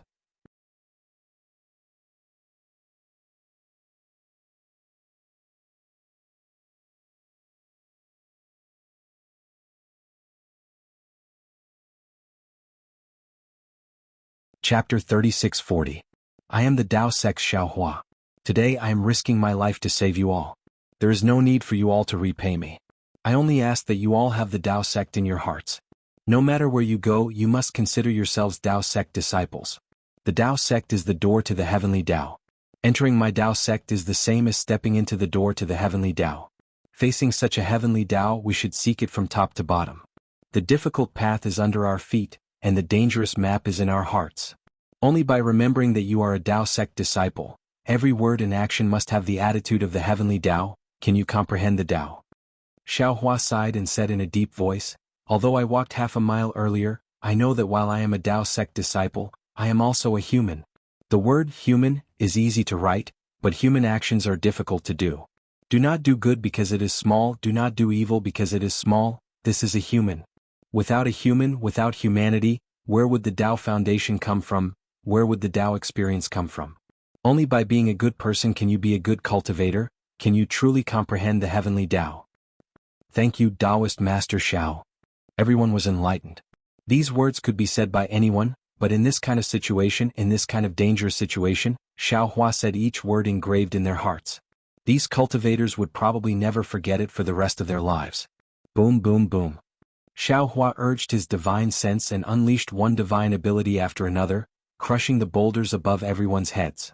Even the late nascent soul stage Zhang Daoran and Master Sun Kong in the distance were frightened when they saw this. Just as Zhang Daoran and Sun Kong looked at each other, Xiao Hua's rather bold and unrestrained voice sang again. The Tao sect here has declined early. Today the hidden immortal Tao sect opens.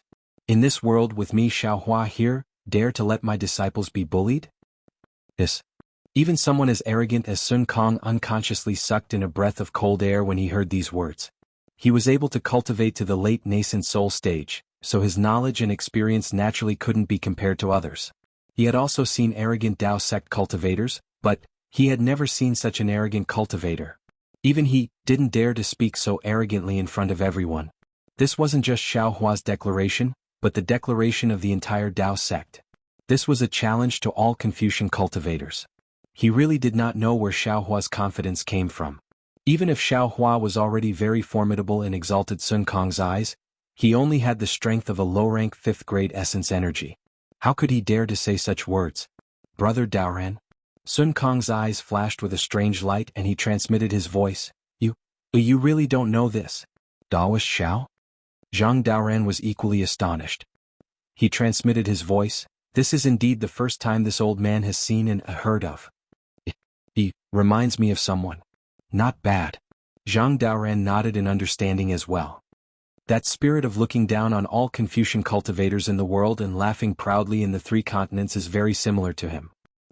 What do you think? Sun Kong Shangren's voice was actually trembling. It was unknown whether it was excitement or fear. Zhang Daoran bit his lips and asked, Brother Sun Kong, what do you think? It doesn't matter what I think because I haven't reached the crucial point of breaking through yet. Sun Kong Shangren narrowed his eyes. And you're only half a step away from entering the out-of-body realm. You should give the immortal palace a reason to be at ease. You should give the aristocratic family of Confucian cultivators a reason to be at ease. Maybe. Zhang Daoran's face showed a hint of excitement.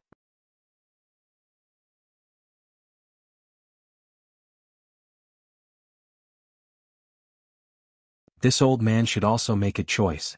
Then Zhang Daoran suddenly asked again, What about you? What do you want to do? Me. Sun Kong Shangren raised his eyebrows and looked at the several feet in front of him. That macaque called Changgung was gnawing on a tricolored pearl. In front of it, at the place where the splendor flashed, a square several feet in size was emitting a faint glow. This glow was even weaker than a firefly's in the shaking space.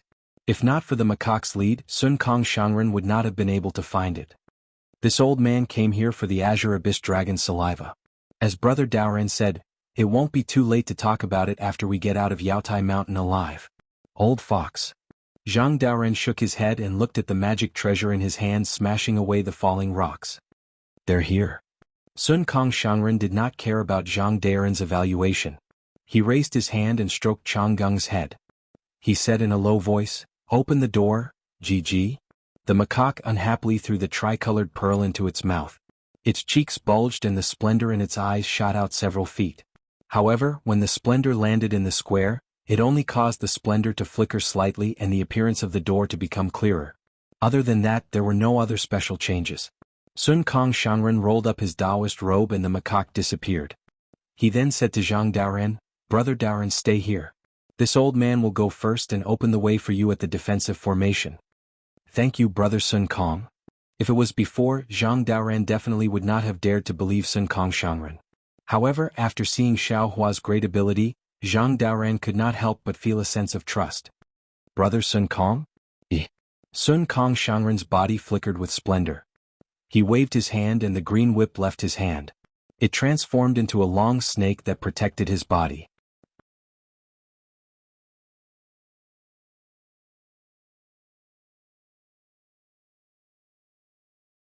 When we leave Yaotai Mountain, this old man wants to see who is the elder brother and who is the younger brother.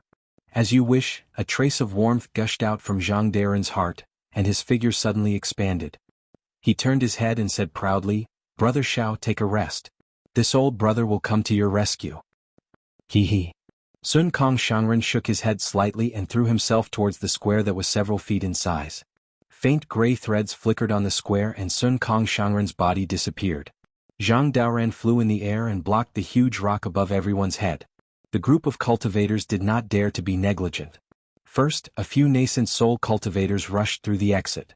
Then all the nascent soul cultivators stopped and waited for the golden core cultivators to pass. Those golden core cultivators cupped their hands towards everyone and also passed. At this time, the nascent soul cultivators that were waiting quietly moved their bodies. Xiao Hua looked at the modesty of these cultivators with a smile. He was very satisfied in his heart. This kind of atmosphere was what Dao cultivators should have. When the last cultivator turned his head and looked at Xiao Hua, he nodded slightly at him and disappeared into the exit. Zhang Daoran also descended from the air. The huge rock in the air now was far from what it was before. In just a moment, Zhang Daoran's face was already somewhat flushed.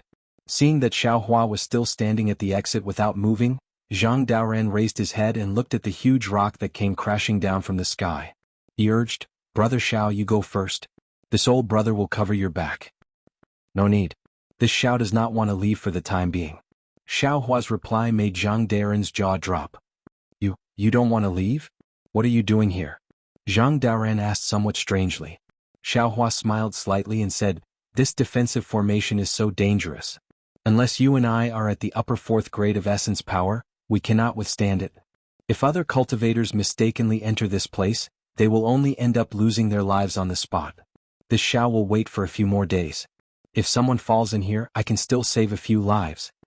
"No, it can't be." Zhang Daoran was almost moved to tears by Xiao Hua's nobility. However, when he looked at Xiao Hua's smiling face, he seemed to understand something. He raised his head and looked at the huge rock that came crashing down on the top of his head. He hurriedly raised his hand and took out a jade eye and a few bottles of medicinal pills from his Chengkuan bag. He handed them to Xiao Hua and said, "Brother Xiao, take care of yourself. This is the location of this old brother's abode. If you leave Yaotai Mountain, regardless of whether this old brother is here or not, you have to go to Grand Wind Mountain." Xiao Hua was also not polite. He took the jade eye and medicinal pills and nodded, "Don't worry, old brother. The Xiao will be fine. You will also be fine." Boom. It was also at this time that Xiao Hua released his divine sense and blasted a huge rock that came crashing down. Zhang Daoran smiled bitterly and cupped his hands towards Xiao Hua. His figure also fell into the exit. After Zhang Daoran left, Xiao Hua stretched his body. His gaze swept over the huge rocks that covered the sky and earth.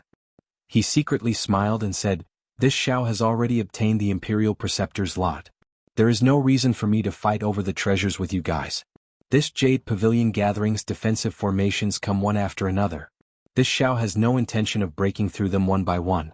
Moreover, this Xiao has a feeling that as long as I stay in this defensive formation, I will be able to find the whereabouts of Greenrobe Xiao Hua."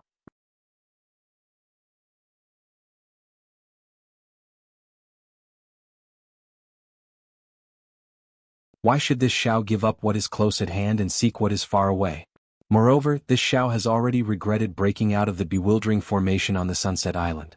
Now, isn't this giant rock falling formation 100 times more useful than the bewildering formation on the Sunset Island? If this Xiao doesn't cultivate here, then this Xiao's brain must be damaged. While speaking, Xiao Hua urged his magic power and displayed the wind evasion technique. His entire body was like a gust of wind as he danced in the rain of huge rocks. At the same time, his mind mixed with divine sense still rushed out and condensed 100 zhang above his head. Now that Xiao Hua was flying a long distance, he naturally had to rely on the lightning evasion technique. Moreover, the lightning evasion technique had just broken through and had already reached the lightning soaring realm. For the time being, it was impossible for him to make any further progress. His wind evasion technique was originally used in combination with the ethereal steps for short distances. Just now, he had used up a lot of his magic power to activate the lightning evasion technique.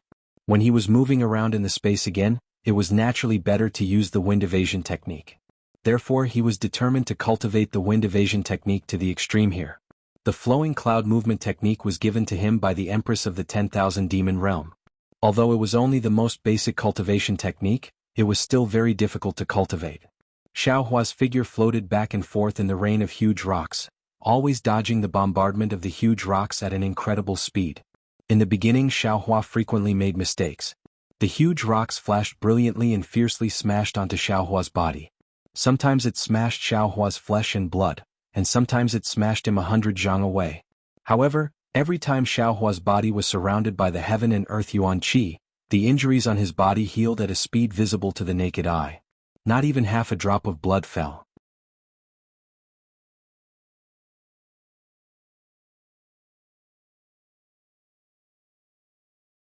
After cultivating for several days, just as Xiaohua was sent flying by a huge rock, he heard several screams in the distance. Xiaohua frowned and said in a low voice, "Oh, this Xiao was right. Could it be that a cultivator really fell here?" Then Xiaohua released his divine sense. Sure enough, he saw more than 10 nascent soul and golden core cultivators standing in the air with pale faces. They were hurriedly summoning magic weapons.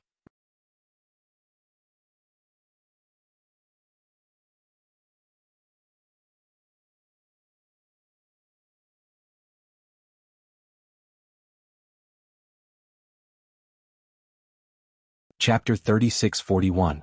When Xiaohua's divine sense swept over, everyone was overjoyed. They tried their best to urge their magic treasures to resist while calling for help. Xiaohua flew over and released his divine sense to protect everyone. He smiled and said, "This old man is Xiaohua of Yu Prefecture. Now, I can save all of you from this giant stone formation, but this old man wants to make a deal with you." When the crowd of cultivators saw that Xiaohua didn't use any divine ability and just used his divine sense to smash the boulders above their heads, they were already dumbfounded and looked at Xiaohua as a god. When they heard that Xiaohua wanted to make a deal with them, how could they not agree? They hurriedly nodded like chicks pecking rice. "You all have made a heart oath and served this old man for 500 years.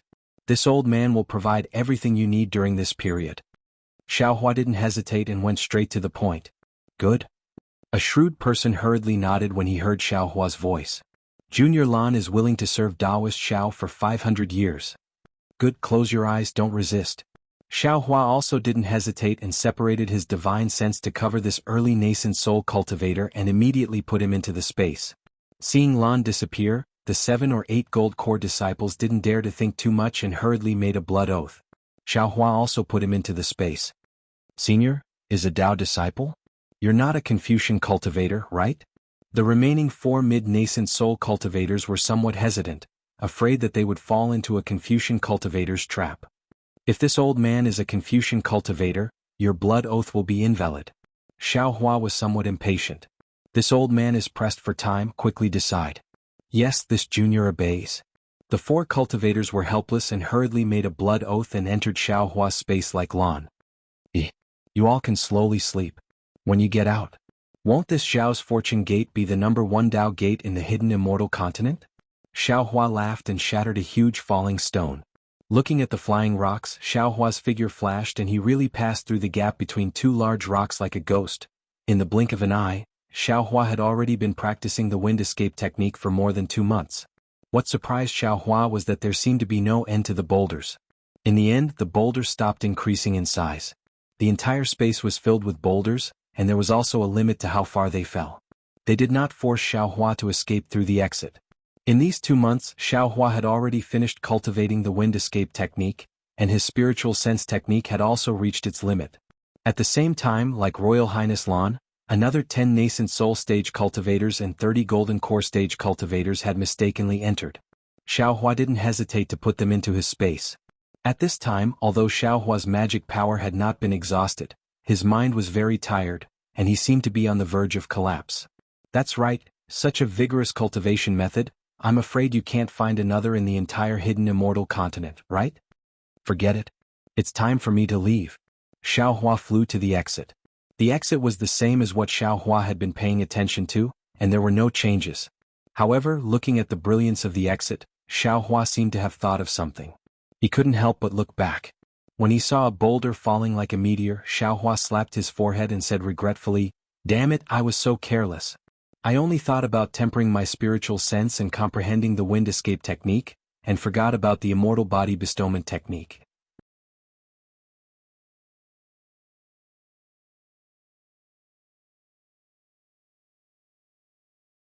This was the original intention of this Xiao to stay behind. However, although Xiao Hua thought of this, he was really tired. He wanted to fly out from the exit, but he was afraid that he wouldn't be able to return. But now, where could he rest in this space? What if I sit on the boulder? Xiao Hua had some strange ideas. When Xiao Hua flew to a boulder, he found that he couldn't because the boulder seemed to have some kind of suction force. His body wasn't sucked in by the suction force and he couldn't keep up with the boulder. Of course, he could also use his magic power, but in this way wouldn't he be unable to rest? Damn it. Suddenly Xiao Hua woke up again. If I can't do it on the boulder, then I can definitely do it under the boulder or inside the boulder.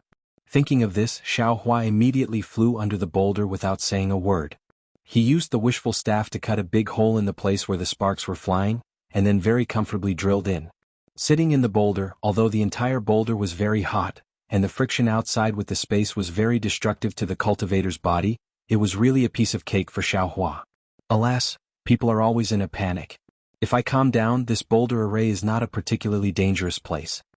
At this time, Xiao Hua closed his eyes slightly to rest and thought to himself, the way to hide in this boulder is very simple. But not only this Xiao didn't think of it, even Zhang Daoran and Sun Kong didn't think of it. None of the dozens of cultivators who fell into this array thought of it. As long as I hide in this boulder, wouldn't everything be fine? However, Xiao Hua was still wrong. Seeing such huge falling stones like rain, who would dare to think of finding a place to rest in these falling stones? Even if someone could think of this, they would have to be able to fly faster than the falling stones and be prepared to be smashed into meat paste by the falling stones. In particular, they would have to have the ability to resist the high temperature of the boulder.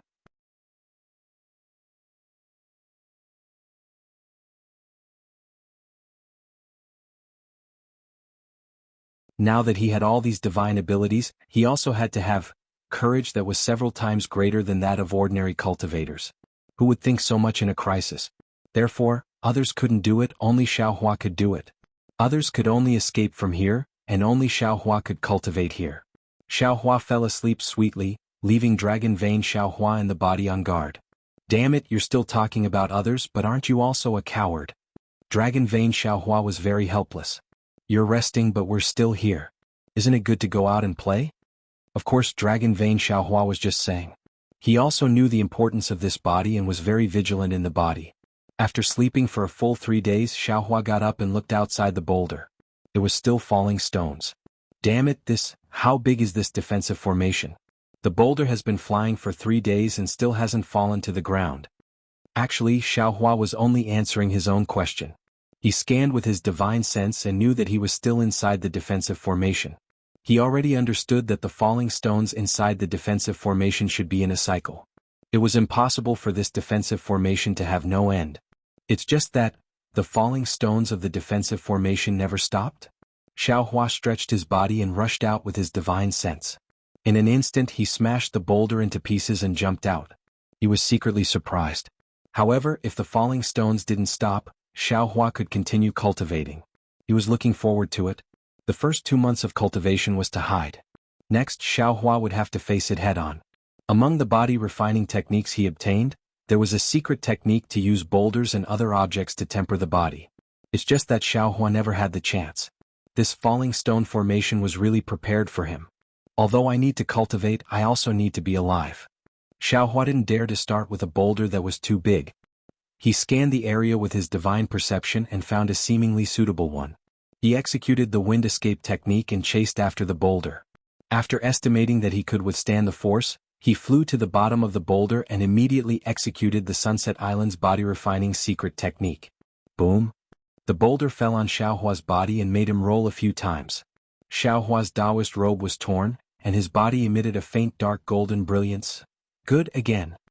Xiao Hua's face was somewhat pale. He urged his body and rushed up again. Boom, boom, the rumbling sounds didn't stop. Previously it was Xiao Hua who was torturing the boulder formation. Now it was the boulder formation that was torturing Xiao Hua. An eye for an eye, nothing more. Of course it was only half a day. Xiao Hua suddenly had a strange idea, as if this guy was never peaceful. Gu Jin actually has the strength of a 5th grade essence force with more than 200 years of cultivation. This Zhao's Buddha Saraira is also the body of the future Buddha Lord. Why can't it? The exquisite temple has records of Buddhism. Moreover, There is the strength of a 10,000-year-old Buddha for Bodhi to temper his golden body. Inside this boulder formation, can't this Xiao also cultivate the power of mountains? While thinking, Xiaohua also took out his Buddha Sarira. The moment the future Buddha Lord appeared, boom! The entire defensive formation was filled with heavenly flowers like rain. A Buddha light soared into the sky. Psychokinesis broke through the air like a stream and poured into Bodhi's body. Thousands of Sanskrit chants sounded in the defensive formation, and heavenly dragons circled around the Buddha Sarira. Once the Buddha Sarira's vision appeared, the Buddha light directly penetrated the defensive formation.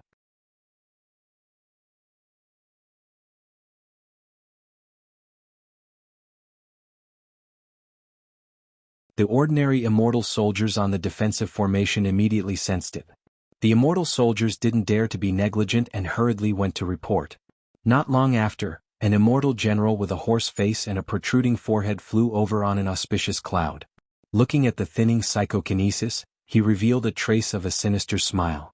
I really didn't expect that the bald donkey who hasn't appeared for so many years would actually come to my Yaotai mountain to make trouble today.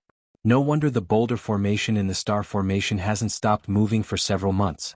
It turns out that someone is using a Buddhist divine ability inside. Zhuorlang. Sir, please give your orders. The immortal soldier next to him hurriedly bowed and said. The horse-faced star monarch took out a star-like jade pendant from his bosom. Thousands of starlight flickered inside the jade pendant. The star monarch handed the jade pendant to the immortal soldier and said, "Send this star chart into the defensive formation and fully activate it. This old man wants to see how long this bald donkey of the Buddhist sect can last." Yes. The immortal soldier took the jade pendant and hurriedly left. A moment later, specks of starlight appeared on the blood-colored light. Boom boom. The whole space shook violently. Even the light was tumbling. After the time it took to eat a meal, the light stabilized. However, the light became even redder and its color was very frightening. Boom. At this moment, a pillar of awe-inspiring chi rushed out of the void. The space beside the horse-faced star monarch was extremely distorted. After several crystal threads condensed from awe-inspiring chi flashed, Kong Hongwu's figure appeared. As soon as Kong Hongwu appeared, his face was filled with confusion. He scolded in a low voice, "Star Sun Horse Taisher Zhanran, why did you send the star chart into the defensive formation? Don't you know that the star chart of the defensive formation can only be used at the end?"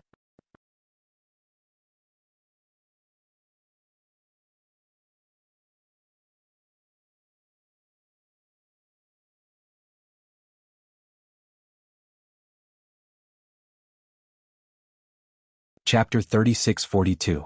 Hall Master, Taisher Zhanran naturally did not expect Kong Hongwu to come. Hearing Kong Hongwu's reprimand, he hurriedly bowed and said, "There is a Buddhist disciple in the star array under my jurisdiction, and this disciple has been staying in the array for more than a few months." What? Your array has been going on for several months? Could it be that the Buddhist disciple in the array has discovered something? Kong Hongwu's face showed a trace of anxiety. If the Tao sect knew about the Immortal Palace, he might not be afraid, but if the Buddhist sect caught a whiff of something, then, how could he cover it up? Taisher Zhanran nodded. "That's right. I was afraid that the Buddhist disciple would discover something, so I sent the star map into the array. Once the star map is out, the entire array will operate to the extreme. Even if we don't force him out, we must kill him." Why force him out? Just kill him. Kong Hongwu snorted coldly. "If the Buddhist disciple discovers the abnormality in this Yaotai gathering, how can my Star Lord Hall still stay in the hidden immortal continent? How can you and I have the face to return to the Immortal Palace?" In fact, Taisher Zhanran had already noticed this abnormality, but he did not dare to ask more. He absolutely did not want to know the truth. Now that a Buddhist disciple had appeared in his star array, if there was really an accident, then he would not be able to bear the consequences. "Yes, I understand." Taisher Zhanran bowed and said, "I will never let this Buddhist disciple out of the array alive. And you keep a close eye on this old man. If there is any abnormality, immediately report it." Outside the array, the river of telekinesis that penetrated the array gradually disappeared. Kong Hongwu suppressed his impulse to enter the array personally, gritted his teeth and said, "If there is any mistake, I don't need to say anything. You know the consequences." "I understand." Taisher Zhanran's face tightened and he hurriedly replied, "I will not make things difficult for the Hall Master." Kong Hongwu stared at the thick clouds for a long time. Suddenly he raised his eyebrows and said angrily, "Damn it!" After saying that, his whole body was suffused with a tricolored fog, and his figure disappeared into the void with the fog. Phew! Taisha Zhanran let out a long sigh and raised his voice, "My sons, quickly activate the defensive array. If this old man receives any punishment, none of you will be able to live." Yes. As the voice sounded, streams of noble chi mixed with thousands of starlight rushed into the blood-red light. Back in the star array, Bodhi's 5-foot-tall golden body grew visibly. The golden body emitted a holy Buddhist light, and as Psyche power poured in, the Buddha Sarira formed a Buddhist mudra with both hands and said, "Namo Maitreya Buddha." This humble monk, Bodhi, greets Xiao Tanhua. Boundless holy man. Xiaohua didn't know whether to laugh or cry. He also recited his Tao name and said, "One is this Xiaoxing, the other is this poor monk. It seems like this Xiao can only call himself I. Sandalwood is a Taoist cultivator to begin with, so of course he's I," Subhuti said with a grin. "And this poor monk is a Buddhist disciple, so of course he has to address me as this poor monk." "It doesn't matter." Xiaohua waved his hand and said, "Is this star formation suitable for fellow immortal to cultivate? Can I use the Buddhist techniques of the Xilinglong Temple?" "I'll let fellow immortal know that there are no secret techniques in Buddhism. Everything is in the Buddhist scriptures. The so-called Buddhist techniques are nothing more than methods to subdue demons, they are all external things." Subhuti's smile was very benevolent as he said faintly, "This poor monk has been meditating in the Linglong Pagoda for a long time. Now it's okay for me to move my muscles and bones." "Okay." Xiaohua nodded.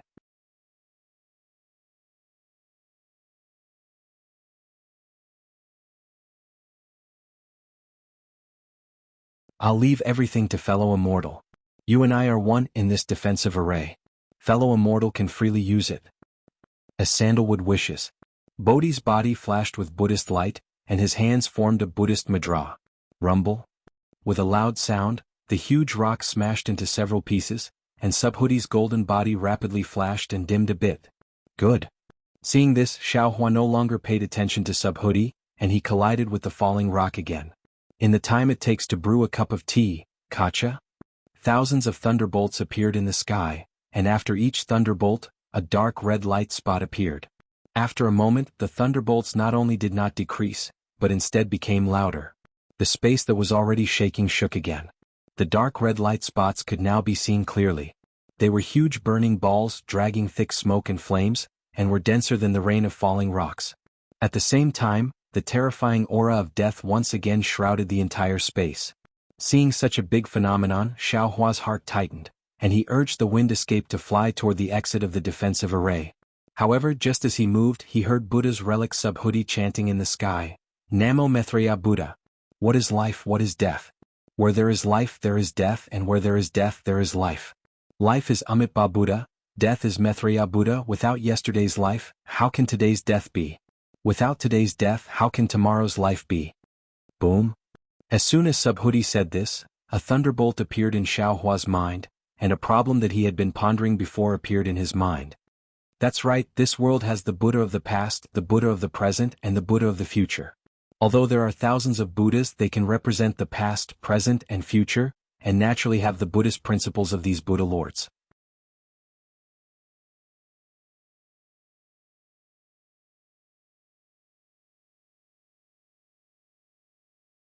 The Buddha of the past should be a Buddha born in the past, the Buddha of the present should be a Buddha undergoing nirvana, and the Buddha of the future might be a Buddha undergoing nirvana in the future.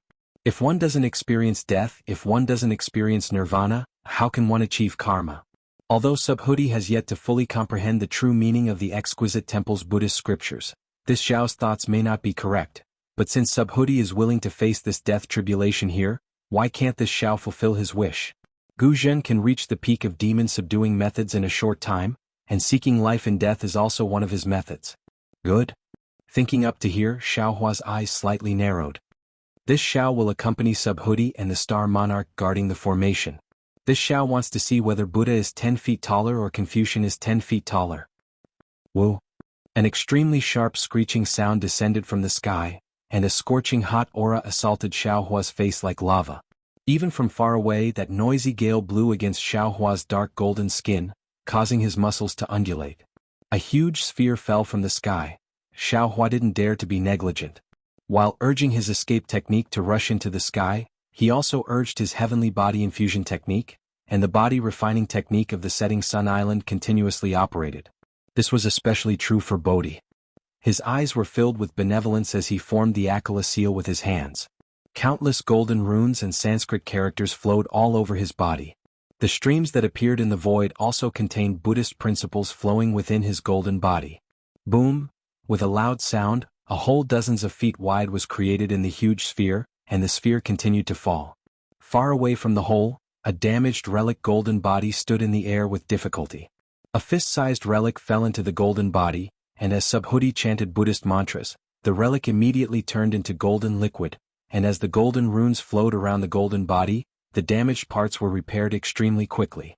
Dozens of feet below Subhuti, Xiaohua crawled up from the sky, his skin torn and his flesh lacerated. The world's origin energy rushed in like a hurricane, and traces of demonic energy lingered in his body. A dark golden brilliance flashed and trembled, and his injuries also recovered extremely quickly. However, while the demonic energy was rampant, Xiaohua's eyes were also faintly blood-red. The demonic nature that came from entering the array and killing so many people began to slowly reveal itself. In the blink of an eye, more than half a year had passed. Xiaohua had been cultivating in the defensive formation. Not only had he made great progress in the cultivation of his physical body, but the progress of the Buddha's relic Bodhi had also far exceeded his expectations. Perhaps only now did Xiaohua understand why those so-called Kutuchuas lived such a difficult life in the eyes of ordinary people. Only this kind of dangerous and almost masochistic cultivation could lead one to great success in Buddhist magic. In just half a year, Subhuti had already broken through 5 feet of golden body, and was heading straight for 6 feet. Moreover, this nearly 6 feet golden body was incomparably solid. Xiaohua had experience in nurturing a nascent soul, and this experience was still useful in cultivating the golden body of Buddhism. The entire Buddha's relic looked even more imposing than Xiaohua's nascent soul. Of course, in addition to his own cultivation, Xiaohua also rescued several nascent soul cultivators and dozens of golden core cultivators. However, with the passage of time, the number of cultivators who entered the array gradually decreased. Presumably, the cultivators who were still alive had already passed through this star array and arrived at the distant stars.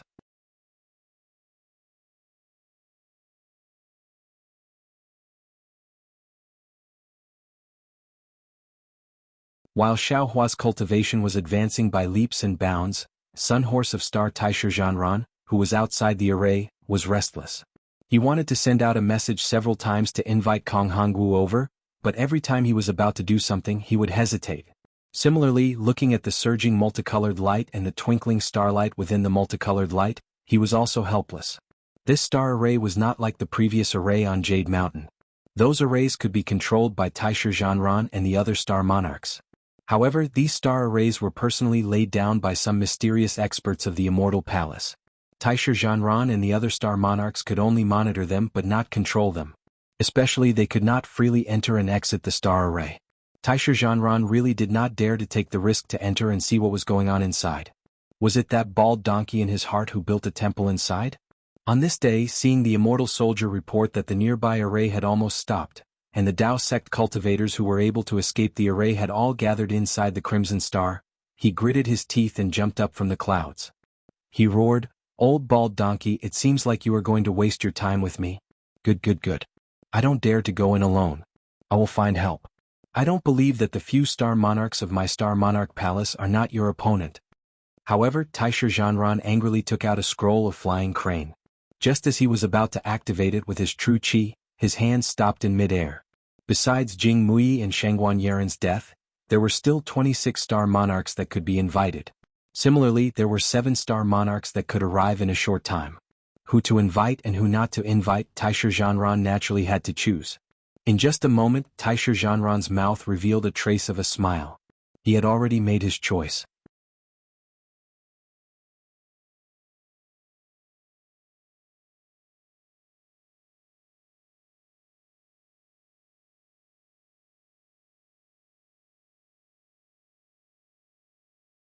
Chapter 3643.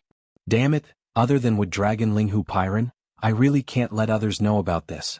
This guy is Lord Temple Master's trusted aide. Whatever Lord Temple Master knows, this guy knows as well. Moreover, this guy isn't far from me. He'll be here in the time it takes to brew a cup of tea. Forget it, it's him. This kind of shameful thing, the fewer people who know, the better. Taisha Zhanran actually thought of Linghu Pairan at this crucial moment.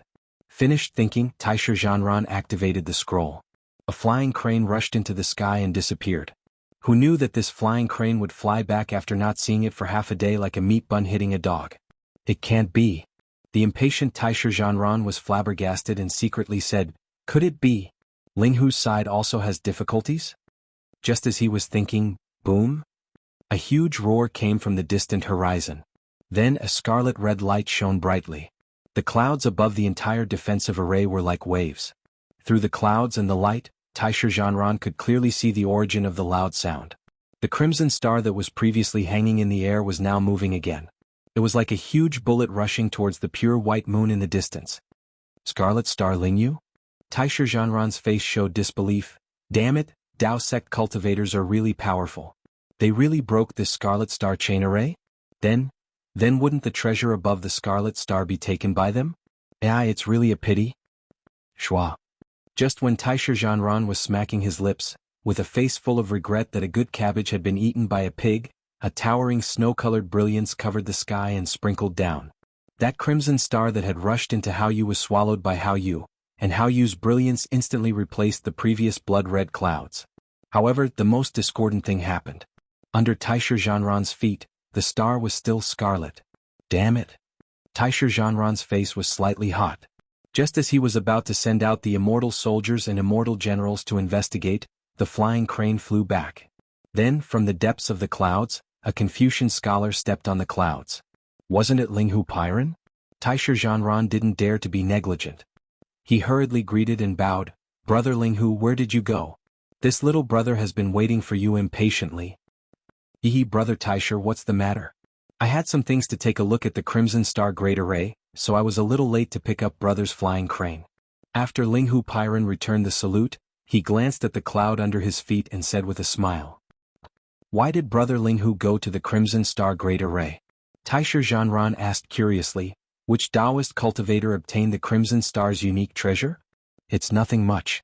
It's just that the Hall Master sent me to do something. Linghu Pairan indifferently replied, as for who obtained it, I'm afraid brother Taisha also knows. It's the Taoist cultivator who escaped from brother's formation. Zhang Daoran. Taisha Zhanran called out the name without hesitation. That's right, it's him.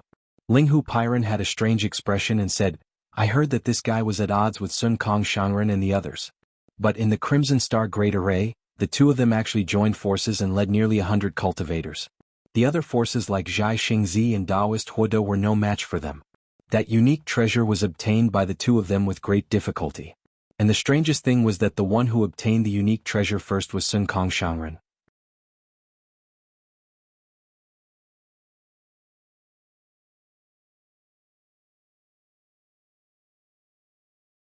This arrogant little guy looked at the thing inside and immediately threw it to Zhang Daoran, as if the two of them had already discussed it. Taisha Zhanran frowned and said in a low voice, in that case, even in the Crimson Star Great Array, the Taoist cultivators didn't die too many? Brother Linghu went because of this? Oh, I didn't go because of this.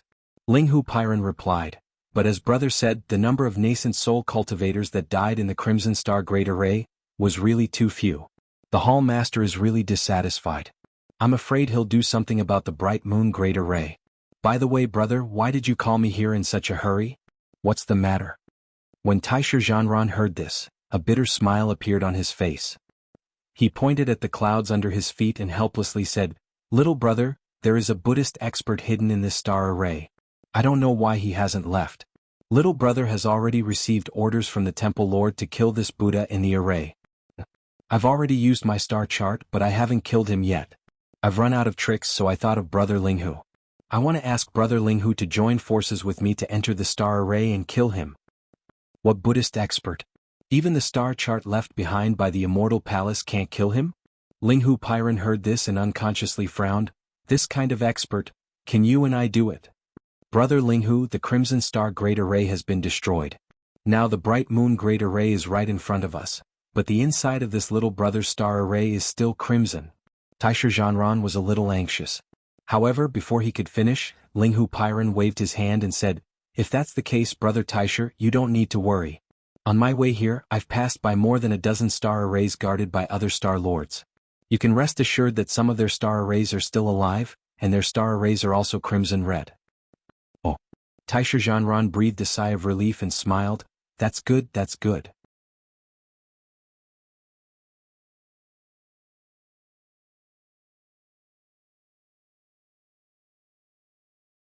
Linghu Pairan thought for a while, flipped his hand and took out a foot-long star shuttle, handed it to Taisher Zhanran and said, "How about this one? Still has some important matters to attend to.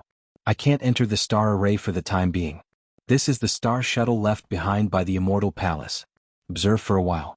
If you still can't kill him, how about you send a message to this one?" Seeing that Linghu Pairan didn't want to enter the star array, Taisher Zhanran was helpless. Since his star chart couldn't do anything, how could this star shuttle be effective? However, he didn't dare to say much. He took the star shuttle and smiled. "Then many thanks, Brother Linghu. I hope this star shuttle can succeed. Let's try it first. It's better than nothing." Linghu Pairan certainly understood what Taisher Zhanran was thinking. This one really can't split himself. "I'll come help you after completing the task given by Sir Temple Master." Finished speaking, Linghu Pairan cupped his fists and hurriedly left. From the beginning to the end, he didn't tell Taisher Zhanran what he was going to do. Go. Although Taisher Zhanran felt that this star shuttle might not be useful, he still flew to a place guarded by immortal generals. With a wave of his hand, the star shuttle fell into the red clouds. With a crackling sound of thunder, it disappeared. "I hope it works." Taisher Zhanran stood on the red clouds and stared at the crimson clouds, hoping that they would quickly turn white. Once the star shuttle entered the star array, Xiaohua was out of luck. With a thunderous sound, the star shuttle turned into a huge meteor.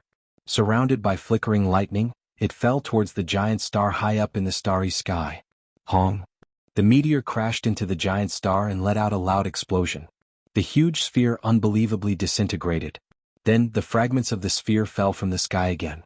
Not only did they smash the huge rocks that were on top of the giant rock, but some of the meteors formed by the star chart were also destroyed by these huge rocks. Sii. Xiaohua sucked in a breath of cold air as he watched the huge object fall. With a quick thought, he activated the Heavenly Laws embodiment technique. His avatar grew to a size of 1,000 feet and rushed towards the smallest fragment. Similarly, Bodhi's golden avatar also flowed with Buddhist light. Several relics merged into the golden avatar. His mouth chanted incantations and he formed the Akala seal. His face was still that kind of compassionate expression as he rushed towards the giant rock. Xiaohua's persistence made Taisher Zhanran scratch his head. Several months later, the immortal soldiers he sent out came back one by one to report. The remaining dozen or so crimson star arrays in the bright moon great array were extinguished one by one. However, the star array under his feet was still tenaciously emitting a crimson brilliance. The rumbling sound from the star array never stopped, but the Buddhist sect's expert did not come out. Sometimes, Taisher Zhanran almost believed that not only did the monk build a hut inside the celestial formation, but he also found a beautiful nun to dual cultivate with. Maybe there was even a little monk inside teaching the little monk the Dharma. There was also that damned Linghu Pairan. Ever since he gave Taisher Zhanran a star shuttle, he never showed up again. Taisher Zhanran knew that the flying crane might not be useful, so he specially sent a few immortal generals to invite him. However, Linghu Pairan's army gave Taisher Zhanran the same answer. General Linghu is not in the barracks. Of course, Taisher Zhanran didn't care whether Linghu Pairan was in the barracks or not. What he cared about was who could help him quickly kill the Buddhist sect's expert in the star array. Therefore, when he couldn't wait for Linghu Pairan, he had no choice but to find another helper, Fire Tiger Ouyang Jingran.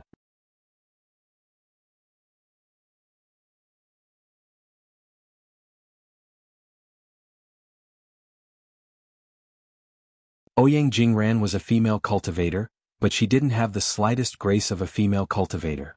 If it weren't for the bulging chest that made her different from Taisher Zhanran, she could almost be mistaken for a man. However, the only difference at this time was that she was covered by a pink armor. The inscriptions on her big black face that looked like tiger stripes made Taisher Zhanran feel a little nauseous. Looking at Ouyang Jingran standing on a white tiger that was a few feet tall, Taisher Zhanran cupped his hands and said with a smile, "Fairy Ouyang, please?" Ouyang Jingran's thick lips moved slightly, and the corners of her mouth that had some fine hairs curled up. Her hoarse voice sounded, "Taisher, don't be mysterious. Tell me, what's the matter?" Taisher Zhanran saw Ouyang Jingran call him Taisher instead of Sun Horse of the Star and immediately knew that there was hope, so he hurriedly told her about his matter. Gidge. Ouyang Jingran listened, looked at the blood-red clouds under her feet and laughed. The laughter that should have been pleasant to the ears sounded like a broken gong in Taisher Zhanran's ears. So that's how it is. No wonder you were anxious. This old lady's star array previously trapped a Dao sect cultivator named Zhai Xingzi. This old lady could have killed him in the array, but this old lady was careless and let him gather dozens of other cultivators and escape openly. For this reason, the temple master personally came to the star array and reprimanded this old lady. His grandmother, isn't it just a late nascent soul Dao sect disciple? What's so great about running away?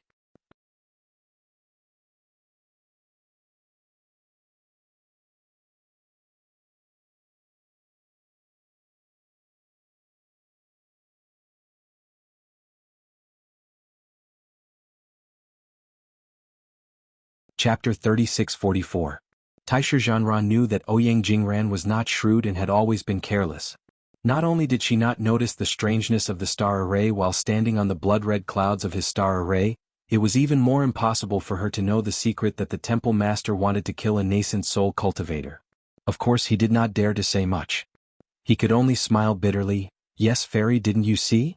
You lost the Zhai Xingzi and the temple master got angry.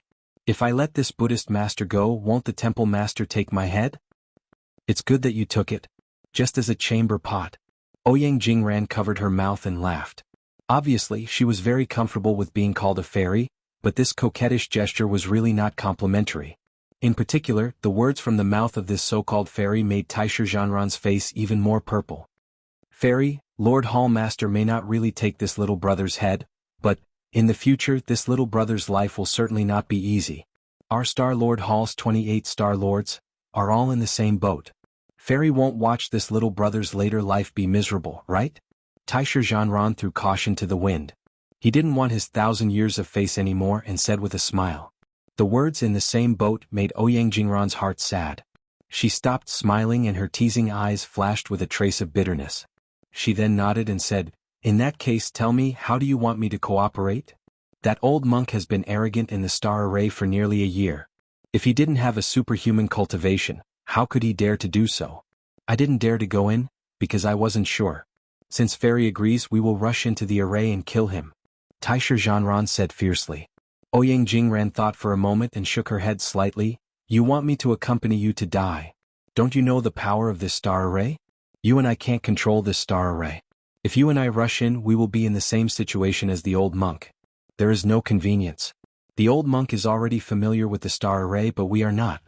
Not to mention meeting face to face, we might not even see it. You and I will become the second Wellwood puppet." How could Taisher Zhanran not have such calculations? He was just giving Ouyang Jingran some face. Even if Ouyang Jingran agreed to go in, he would definitely find a reason to make her say those words again. Therefore, when he heard that Ouyang Jingran disagreed, he immediately said modestly, "That's right. Little brother has been too anxious these days. Fairy is right." Then what does Fairy think? Wait for the hair to appear. Ouyang Jingran indifferently spat out these words. "My great aunt. This little brother has been guarding this tree for almost a year. The little rabbit in the tree is about to come out." Taisher Zhanran said with a bitter face, "Do you have any other ideas?" "No." Ouyang Jingran shrugged his thick shoulders under his armor, and his thick lips revealed a harmless smile. Taisher Zhanran cursed in his heart. He knew that Ouyang Jingran wasn't someone easy to deal with. Just as he was about to speak, the trembling clouds suddenly stopped. The blood-red color gradually dimmed as if it was being washed away by rain. Taisher Zhanran stared blankly. The happiness he had been looking forward to for so many days had suddenly arrived. He couldn't believe it. "Quick!" Ouyang Jingran saw the opportunity quickly and shouted, "Where is the exit of your star array? Let's go quickly and block this old monk in the fault of the star array. We are powerless to control the star array, but the fault, we are at least familiar with it." "Many thanks, Fairy." Taisher Zhanran's figure suddenly swayed, and with a wave of his hand, a strange-shaped star lock appeared in his hand. He spat out true chi from his mouth, and hundreds of falling stars rushed out from the star lock.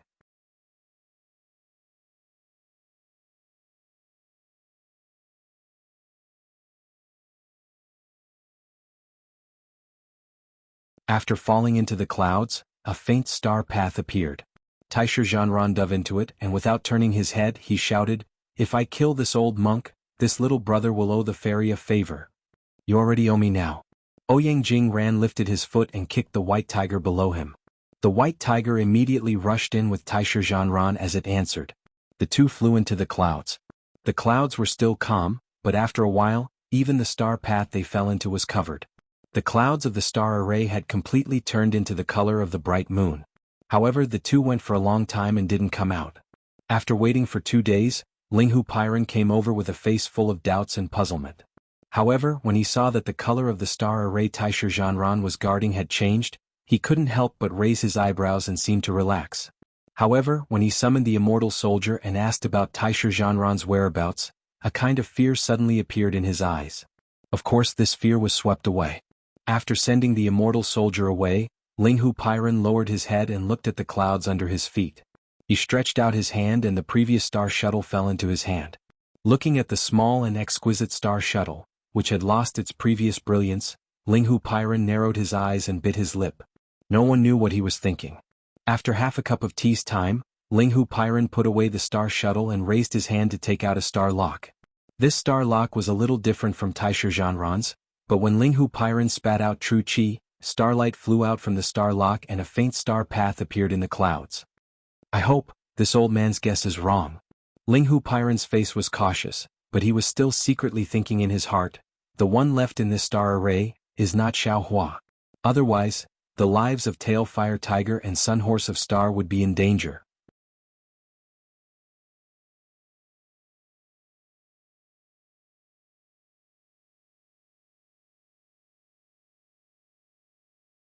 However, this old man did not see Xiaohua in the Crimson Star Array. The other Dao cultivators who stayed in the other star arrays were also killed by this old man one by one. If this Xiaohua was not killed before, then he must have been left in this star array. Taisha and Ouyang have been gone for a long time and have not returned. I'm afraid they have met with misfortune. Just when Linghu Pairan rushed into the star path, boom! An earth-shattering sound came from afar. The bright moon that had been hanging in the sky all this time suddenly sank. Then the bright moon's brilliance gradually dimmed. On the contrary, the scorching sun opposite the bright moon suddenly emitted a golden brilliance, and the brightness and heat of the scorching sun continued to increase. It was as if the real sun was slowly rising. Looking at the bright moon that had lost its brilliance again, it rose from the distance and rushed towards the scorching sun like the crimson star from before. "Bright moon, rising sun," Linghu Pairan murmured. "It seems that the treasure above the bright moon has also been obtained by Dao cultivators. These Dao cultivators, I really do not dare to underestimate them.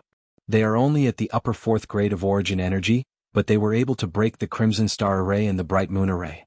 It seems that the Immortal Palace setting up the Sun, Moon and Star Arrays on Yaotai Mountain is not without reason. However, so what if they broke the Bright Moon Array? So what if they broke the Scorching Sun Array?" Linghu Pairan's face showed a trace of a sneer. "As long as that array is not broken, the cultivators who did not obtain the treasure jade box will still not be able to leave Yaotai Mountain." However, thinking of this, Linghu Pairan's heart gave birth to a trace of a bad feeling. He did not dare to delay any longer and hurriedly rushed into the clouds. In merely the time it takes for an incense stick to burn, Linghu Pairan rushed out of the clouds with a somewhat pale complexion. He didn't even look at the golden clouds and his surroundings. Instead, he soared into the sky and headed straight for Yaotai Mountain. Xiaohua hid inside the star array and cultivated to his heart's content. This kind of cultivation was completely different from the Tao's ordinary cultivation. There was no need to guard the body and mind, no need to carefully comprehend the details. What was required was to let go of the state of mind and fight with the heavens and the earth. For a time within the entire star array, whether it was the collapsed boulder or Xiaohua's sorry figure, Xiaohua seemed to have fused with the entire star array. The shock of the whistling sound was merely Xiaohua's breathing. Seeing that several months had passed, Xiaohua's strength had once again made inconceivable progress. In particular, later on, Xiaohua actually tempered his Buddhist sense and soul sense, fusing them with his mind like his divine sense. Not only did his divine sense advance again, his Buddhist sense and soul sense also followed suit and advanced. In fact, if not for the fact that the devil spirit in the blood drop paradise was still in its embryonic form and had not yet cultivated devil sense, Xiaohua would have almost mixed his devil sense into it as well. On this day Xiaohua's 100 zhang tall figure swayed and soared into the sky like a giant peng. With a boom sound he hit a huge boulder that was thousands of zhang tall. In the midst of the rumbling sound, that huge boulder shattered with a loud bang. At the same time Bodhi's Buddha Lord's phantom, which had been cultivated to 100 zhang tall, also rushed towards another huge boulder, not to be outdone. Similarly, a loud rumbling sound resounded, covering the sky and covering the earth as debris fell down. The huge boulder was destroyed, and the Buddha Lord's phantom that was radiating Buddhist light in all directions was also suddenly annihilated.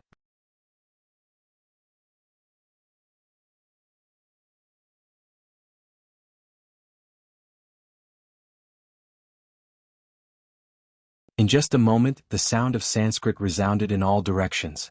On the undamaged Bodhi's golden body, tens of thousands of golden runes flashed and flowed. The Buddhist light once again propped up the Buddha Lord's phantom. Moreover, in that phantom that seemed to be in the void, strands of thin threads that were hard to see with the naked eye instantly formed. These thin threads came from the void and were precisely the power of faith. Tsk tisk. Xiaohua smacked his lips and shook his head with a wry smile. Fellow immortal Bodhi, this is really a little unfair. Your Buddha Lord's Buddha Dharma body is too magical, and this kind of bitter cultivation method is in line with the nirvana way of the golden body. This is why you can catch up with our transcendence golden bodies in such a short time. Tan you be content. Bodhi's face remained merciful as he opened his mouth and said, your divine sense secret technique should not be underestimated, and the Dharma embodiment technique is even more immeasurable. That's why you can make such progress in less than a year. Boom. While speaking, Xiaohua did not forget to urge his divine sense to transform into a huge palm and smash the huge boulder above his head. Oh right, it's been almost a year, right? Hearing Bodhi mention a year, Xiaohua suddenly came to his senses. The Jadestage gathering is about to end? I'm afraid so.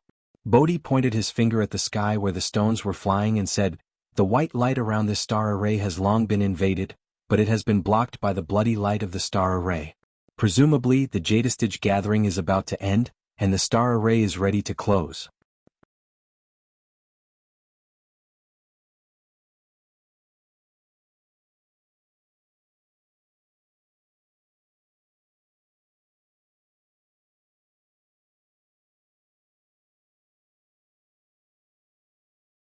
Chapter 3645. Not good, then we have to leave quickly. Xiaohua seemed to have awoken from a dream, and reluctantly looked at the star formation that was raining stones. He sighed with emotion, sigh, I really can't bear to part with it. If only I could cultivate for a few more years. Tan, you should cultivate. Bodhi slowly kept the Buddha statue into the relic and said indifferently, although Confucian cultivators have the saying reading 10,000 books is not as good as walking 10,000 miles, and reading 10,000 miles is not as good as reading countless people. If Tanyu doesn't read 10,000 books, what's the use of walking 10,000 miles? If not for the fact that this sovereign has the Buddhist teachings and principles of the Little Linglong Temple, even if this sovereign comes here, I'm afraid that I won't be able to grasp the opportunity in front of me, right? But Xiaohua was still arguing, I can't just leave what I promised others to the side, right? Tanyu thinks too much in this world. It's fine to leave anyone. Tanyu feels that he is important, but others may not feel the same way. Without Tanyu, the hidden immortal continent is still the hidden immortal continent. The rise and fall of Jiang country is just a drop in the ocean, it's nothing. While Bodhi was speaking, Xiaohua also kept his transcendence golden body, and while using his spiritual will to block the boulder, he flew towards the exit of the planet formation. Fellow immortal is the future Buddha Lord, so naturally you want to stay away from the mortal world. Xiaohua retorted, oh, this Xiao forgot, fellow immortal is originally a monk, there is no common ground between people of different paths. Not to mention that my Buddhist sect is out of the world, your Tao sect is the same. Bodhi explained, as long as one is a cultivator, one must hide from the world and cultivate. The so-called Confucian cultivator is actually not a cultivator. You're not a cultivator. You're a monk. Suddenly, the voice of Confucian cultivator Xiaohua came out from Xiaohua's body. Xiaohua's mind actually shook a little, as if Confucian cultivator Xiaohua wanted to snatch control of his body. How dare you? What are you doing? Xiaohua frowned, his heart shocked, and he shouted, Confucian cultivator Xiaohua. You and I have 10 primordial spirits, but we are still the same person. There is a saying that people of different paths cannot work together, you and I cannot exist. We each comprehend our own wonders and have our own fortuitous encounters. Seeking common ground while reserving differences and attaining the great Tao early is the foundation of our pursuit. It's one thing for you to argue with Subhuti today, but why are you trying to snatch it from me? This is something that this Xiao did not expect. I can tell you the truth. Whether it's Xiao Hua, Bodhi, or even fellow Taoist Longmai, as long as you have disloyal thoughts, don't blame me for being ruthless. It's impossible for me to split my primordial spirit now, but I have plenty of methods to exterminate your primordial spirit. I'm sure all of you know this. Confucian cultivator Xiao Hua did not speak, and Bodhi also lowered his eyebrows. Xiao Hua waved his hand and sent Bodhi into his Niwen palace.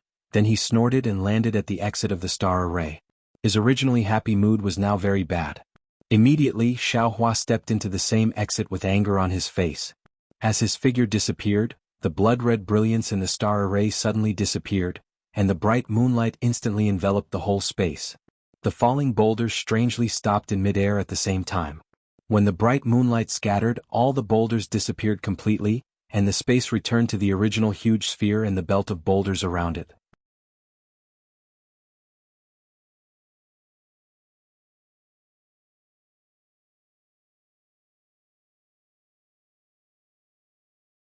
However, near the belt of boulders, a star chart and a star shuttle were floating there without any light.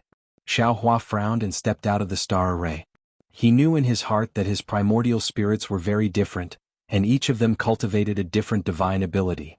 Whether it was Taoism, Confucianism, Buddhism, soul, demon or demon, they all cultivated different natures. Even the heavenly way Xiao Hua and karma Xiao Hua in the space were not easy to get along with. Previously, everyone's cultivation was shallow, so the gap in differences were not obvious, but now, as time passed and everyone's comprehension deepened, these differences naturally appeared. He only had one body and one mind, so if he could not be the leader, there would be many drawbacks. However, how to eliminate these drawbacks and how to make his primordial spirits cultivate in harmony with each other was something that Xiao Hua was now distressed about. Xiao Hua even faintly felt that if he could not find the essence of Buddhism, Taoism, Confucianism, soul, demon and demon respectively, or even the origin of cultivation, the problem of his 10 primordial spirits would never be solved. Alas! Xiao Hua was somewhat regretful. That day he split his primordial spirit too carelessly, and after that, the three-metal heavenly tribulation was also very straightforward.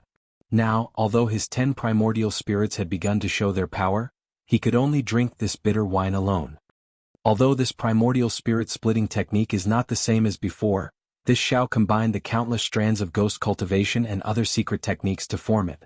However, after all, the original secret technique was also an extremely profound secret technique, so there might be cultivators who comprehended it, but why did no one in the entire Dawn Rain continent cultivate it? I'm afraid that those cultivators who cultivated it have already died, and those who did not cultivate it also did not dare to try it easily.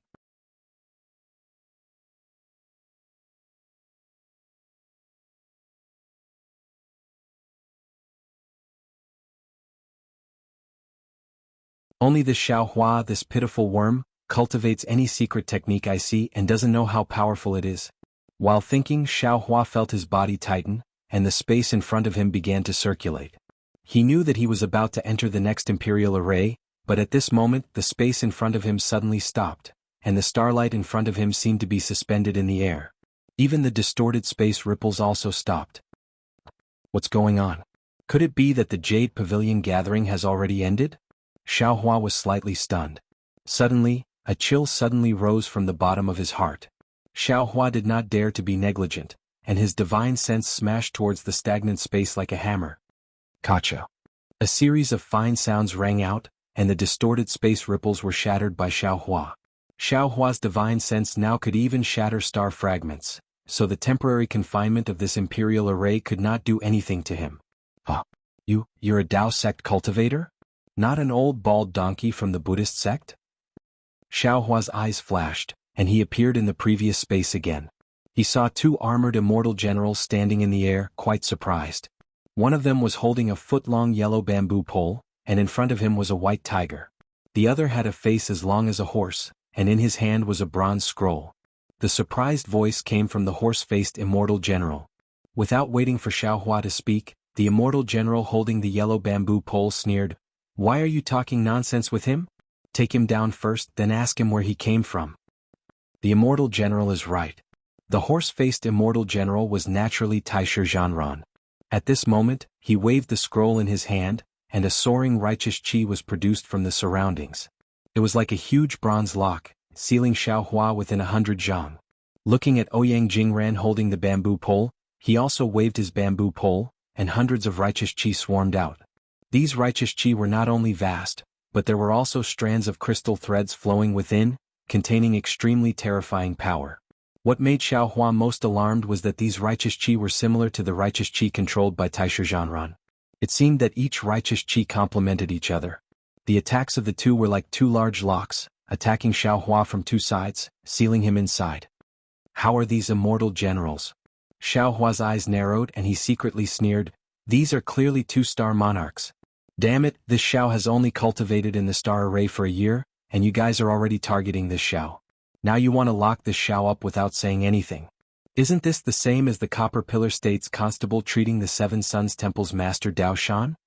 Thinking of Dao Shan, Xiaohua, who was originally in a bad mood, was filled with hostility.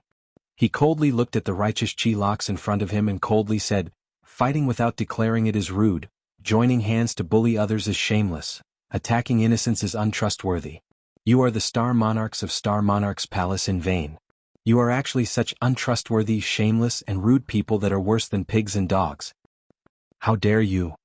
Ouyang Jingran was just flattered by Taisher Zhanran as an immortal general, but now in Xiaohua's mouth, he became a disciple of none. How could he not be angry? With a roar, the white tiger's figure opened and pounced towards Xiaohua. You deserve to die. Xiaohua's anger soared to the sky and he fiercely shouted. He waved his hand and took out the wishful staff. Boom boom. The two righteous chi locks were actually hit and sent flying. Taking advantage of this time, Xiaohua once again used his hand to touch his waist, and a pitch-black brilliance appeared from his hand.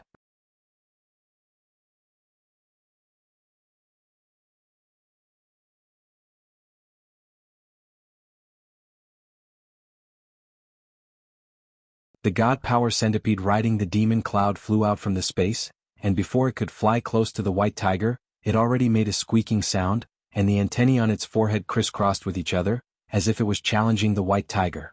Seeing the power of Xiaohua's wishful staff, Ouyang Jingran and Taisher Zhanran looked at each other, and then at the same time, they slapped their hands on the top of their heads. Boom! Two strange sounds rang out, and at the same time, three different colored true chi sprayed out from the top of their heads. These three true chi intertwined in the air, and then, a hurricane danced in the void, and hundreds of righteous chi rushed into the true chi and rushed into the two's bodies. Woo-woo. The three-colored true chi rolled down and wrapped the two's bodies, but within the clouds the two secondary bodies appeared. These two secondary bodies were wearing armor cast by inscriptions, but one was orange and the other was purple. Boom.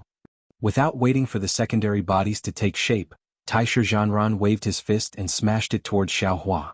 The suffocating wind of the fist was no less than the falling stones in the star array. The Star Monarchs of Star Monarch's Palace are only SOSO. Xiaohua was not in a hurry. Seeing the fist fall, the wishful staff in his hand danced and smashed it with a bang. If it was a year ago, Xiaohua's attack would have been the same as the attack on Shangguan Yuran, and it might not have been able to complete the task. But in this year, Xiaohua's cultivation had been successful, and his strength had increased sharply again. The wishful staff hit Taisher Zhanran's fist and immediately shattered it. However, Xiaohua's own body also flew high with the force of the counterattack. Ouyang Jingran frowned and reminded, Taisher, your brain is sick. This guy can persist in the star array relying on this staff. No matter how powerful your fist is, how can it compare to the star array?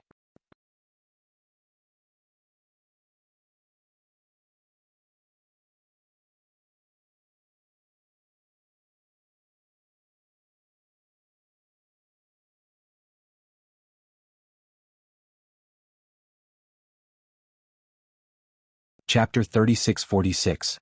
Yes. This old man was really careless. Taisher Zhanran seemed to have suddenly realized something.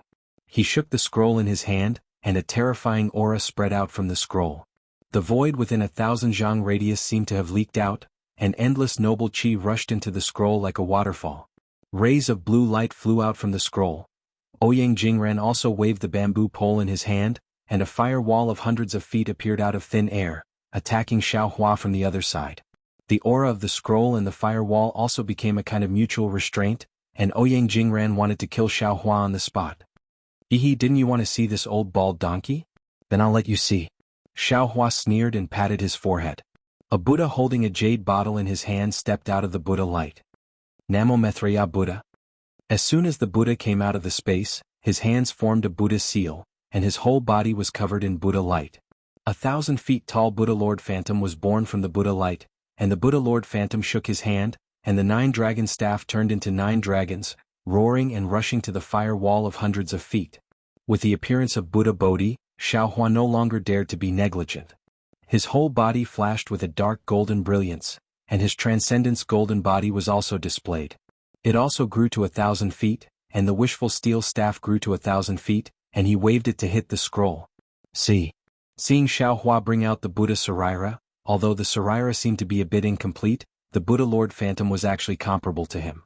And although this Buddha's face was full of compassion, his body was surging with a kind of innate arrogance, which was different from all the Buddhist masters he had seen. Ouyang Jingran's eyes unconsciously lit up, and he sucked in a breath of cold air. Then for a moment Ouyang Jingran calmed down again and smiled slightly. Old bald donkey, are you a monk? Or, a monk? As he spoke, Ouyang Jingran waved his arm and threw the bamboo pole into the air. Roar!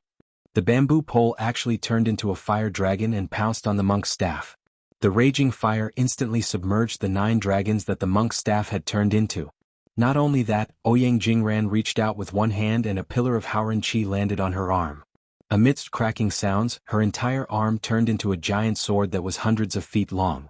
Tens of thousands of inscriptions were condensed on the giant sword, and the inscriptions were connected to each other to form lines of poetry and articles.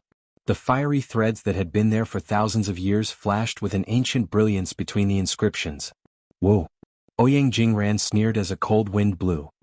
He waved his arm and the huge sword streaked across the sky. A fiery light that was nearly 300 meters long flashed past, producing a loud boom. The unstable space began to tremble, and cracks appeared as the fiery light collided with the sword light. Waves of awe-inspiring qi uncontrollably rushed into the cracks in the void. The austere killing intent followed the sword light and instantly drowned Bodhi. The sound of Sanskrit weakened, and the heavenly flowers disappeared. The 9-dragon staff was entangled by the fire dragon, and Bodhi was also enveloped by the sword light. He seemed to have reached a dead end. Namo Maitreya Buddha. Bodhi raised his head slightly, and the compassion in his eyes was even more intense. He recited the Sanskrit incantation, Zha. The word Zha came out of Bodhi's mouth, and it immediately flashed with Buddhist light and turned into dozens of feet in size. It also made a sound of thunder and lightning as it flew toward Ouyang Jingran's giant sword. He's reciting Buddhist mantra? Ouyang Jingran was a little confused.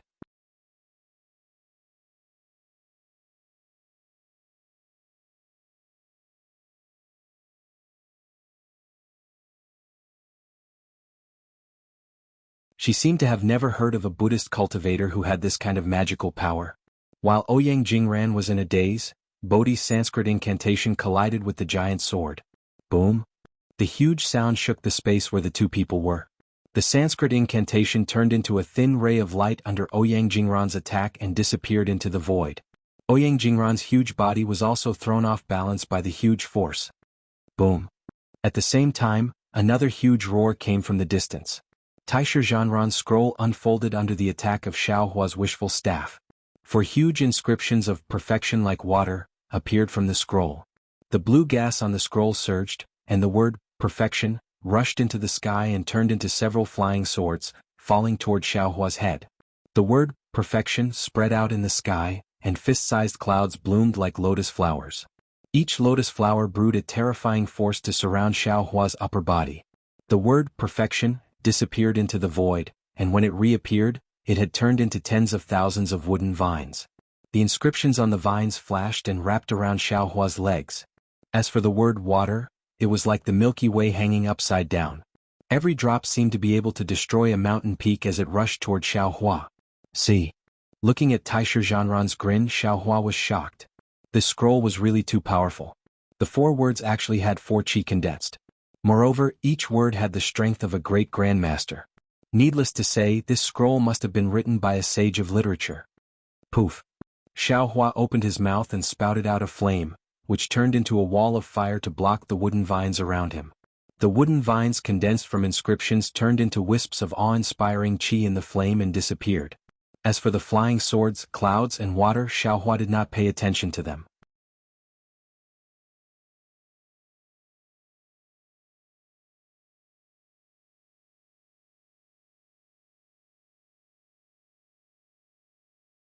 The wishful staff in his hand suddenly lengthened and continued to smash toward the scroll. Oh, what is this guy doing? Taisha Zhanran was a bit stunned. This scroll was something he had to rely on to kill. Every word on the scroll was equivalent to an attack from a 5th-grade essence energy cultivator. He knew that he couldn't rely on his sub-body to block this scroll, so he couldn't figure out why Xiaohua didn't block these attacks. To catch bandits, first catch the leader? Taisha Zhanran immediately understood. Sure enough, the wishful staff hit the scroll. The flying swords, clouds, and water also fell on Xiaohua's body. At the moment the wishful staff hit the scroll, a faint and dignified voice came out from it. You dare. Immediately, thousands of noble qi condensed into a wall, blocking the wishful staff. Although this noble qi wall was defeated by Xiaohua, the wishful staff was already exhausted. In the roar, the flying swords fell on Xiaohua's shoulder. Ka-ka crisp sound, sparks splashed from Xiaohua's Dharma body. Boom boom. The sound of explosions, the water and clouds rushed to Xiaohua's Dharma body. What surprised Taisha Zhanran was that all the water and clouds were just smoke. Xiaohua's Dharma body was actually more solid than a mainstay. It flashed with a dark golden brilliance and did not suffer any damage at all. I understand. Suddenly, Taisha Zhanran felt like he had just woken up from a dream. This guy is actually inside the star array, cultivating. This diamond body is the result of a year of cultivation. Instantly, Taisha Zhanran felt like vomiting blood. He was afraid outside the star array for a year, but this cultivator in front of him actually cultivated freely inside the star array for a year. Kill. Taisha Zhanran was angry. The noble qi around his body surged. With one hand, an azure dragon saber appeared in his hand. The azure dragon saber flashed with cold light. Taisha Zhanran slashed with all his strength. A snowy light like the moon streaked across the sky and disappeared. Then he saw that within 1,000 feet of Xiaohua, the void set off fine wave-like patterns. In particular, a sound like a tsunami faintly came from all directions and attacked Xiaohua's 100 feet golden body. Taisha Zhanran's eyes flashed with a hint of excitement. He wanted to see if his green dragon saber could kill the diamond body that had been tempered in the star array for a year, and even when Xing scrolls couldn't hurt it. When Xiaohua saw this, he sneered and a green light flashed between his eyebrows. Swoosh. The delusion breaker eye opened and layers of green seal characters seemed to be uncovered. A beam of silver-gray light rushed into the void. Boom. But there was a thunderous sound. Where the light beam landed, the veil of the void was lifted. The mysterious saber light actually formed a layer of saber waves under the void and attacked Xiaohua's eyes. Hit.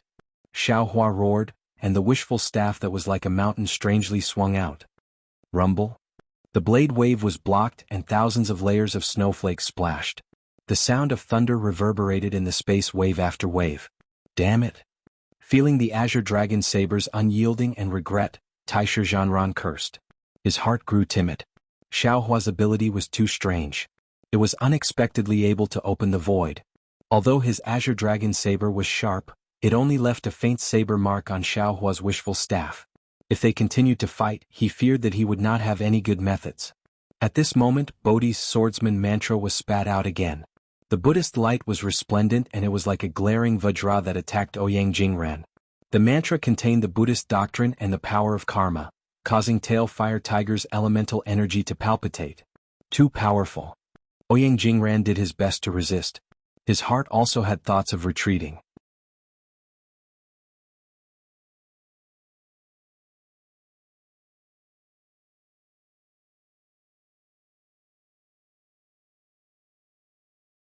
After all, this was Yaotai Mountain.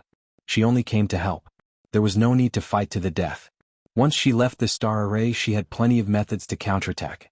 Similarly, the 28 star generals also had countless methods to make this monk surrender without a fight. Almost at the same time, Ouyang Jingran and Taisha Zhanran happened to raise their heads at the same time. They glanced at each other and slightly nodded. Just at this time, regardless of whether it was Xiaohua or Bodhi, they both roared at the same time, "Attack!" Xiaohua waved his hand. The wishful staff came crashing down, as if he knew that Taisha Zhanran wanted to escape. Taisha Zhanran pointed a finger at the scroll in midair. Swordlight, clouds, splashes of water and wooden vines flourished, doing his best to block Xiaohua's golden body. That azure dragon saber was dragged in a reverse grip. He pulled back, waiting for Xiaohua's wishful staff to arrive in front of him. Then he immediately turned his hand and slashed. However, this slash was far from the previous power. It appeared that he merely wanted to borrow the force to escape. Looking over there, Bodhi formed a seal with one hand.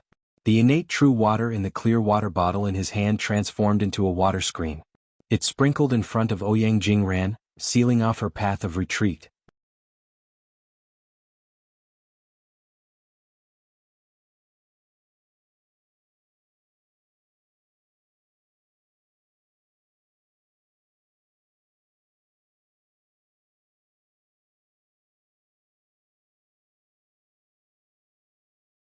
Chapter 3647. Innate Primordial Water? Ouyang Jingran was shocked. She hurriedly moved her eyes away from the primordial water. At the moment when she was absent-minded, Bodhi actually put away the primordial water bottle and formed a seal with both hands at the same time. Boom! As if a boulder was pressing down on her, Bodhi's seal pressed down on Ouyang Jingran. Feeling this seal that was faster than a meteor and had the power to destroy the stars, Ouyang Jingran's face turned ashen. She also suddenly woke up. The reason why the monk in her mouth stayed in this star array was to practice this seal. Ouyang Jingran hurriedly retreated. Her huge body did not seem clumsy at all. Unfortunately, no matter how fast she flew, could she be faster than a meteor? Bodhi was used to using the seal to destroy stars. The power of the seal followed Ouyang Jingran's movements and fell down. Boom! Taisha Zhanran's plan of dragging the blade naturally succeeded. The azure dragon saber easily blocked the wishful staff, and the wooden vines even tied up Xiaohua's legs. But at the same time, just as Taisha Zhanran was secretly happy and flew away like Ouyang Jingran, a huge gust of wind came, like a star pressing down on them. It was no different from the falling stars in the falling stone star array. Taisha Zhanran was guarding the falling stone star array. How could he not be familiar with the situation inside? He looked around in surprise. When he felt the power of Xiaohua's divine sense that was even greater than the stars, his face suddenly turned ashen. A kind of epiphany was born in his heart. The cultivator in front of him was not only tempering his body in the star array, but also refining his divine sense. At this time he was not allowed to think more. He hurriedly wanted to urge the flying technique. The azure dragon saber in his hand waved again, and the three-colored true qi above his head spurted out again. Boom, boom. Two loud noises resonated together. All of Taisha Zhanran's methods of resistance turned into nothingness in front of the most primitive force. When the divine will hammer fell, the 100-meter-tall child body collapsed with a loud bang. The righteous qi wailed and scattered in all directions. Ouyang Jingran was equally miserable. The mountain was mixed with karma and smashed her back to her original form. However, just as the armor on the two collapsed, a faint light flashed. Indescribable fluctuations appeared in the void, barely supporting the enormous force. Moreover, after the fluctuations, a powerful suction force appeared. Obviously, it was trying to drag the two people under the armor out of the interlayer of the star array. Oh no! When Xiaohua saw this, he cried out in his heart. First, he concealed his methods to avoid being noticed. Finally, he killed the two at the same time, afraid that one of the two star venerates would escape. But now, it seemed that he had underestimated the methods of Yaotai Mountain. Before the two of them died, they were actually able to mobilize the power of the entire Yaotai Mountain's defensive array. Where is the Confucian cultivator Xiaohua? Xiaohua roared, but Taisha Zhanran and Ouyang Jingran were surprised to see true qi rushing out of his body. Then, the wishful staff in his hand suddenly disappeared and was replaced by a python spear. Roar! Under the urging of true energy, the python spear left his hand and turned into a giant python, stabbing towards Taisha Zhanran's chest. Jing Mushuan was killed by you. Seeing the familiar python spear, the hope that had just been born in their hearts immediately disappeared. Taisha Zhanran and Ouyang Jingran almost cried out in unison before they died. With this sound, the python spear pierced Taisha Zhanran's armor. Kacha, the armor was penetrated. Poof, Taisha Zhanran's body was penetrated. Kacha, Ouyang Jingran's peach-red armor was also penetrated.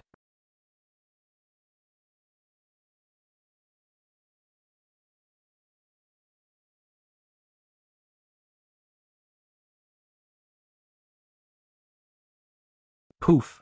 Ouyang Jingran's chest was nailed by a python spear. Whoosh! True chi spurted out from the top of the two people's heads. The two primordial spirit phantoms escaped from their bodies.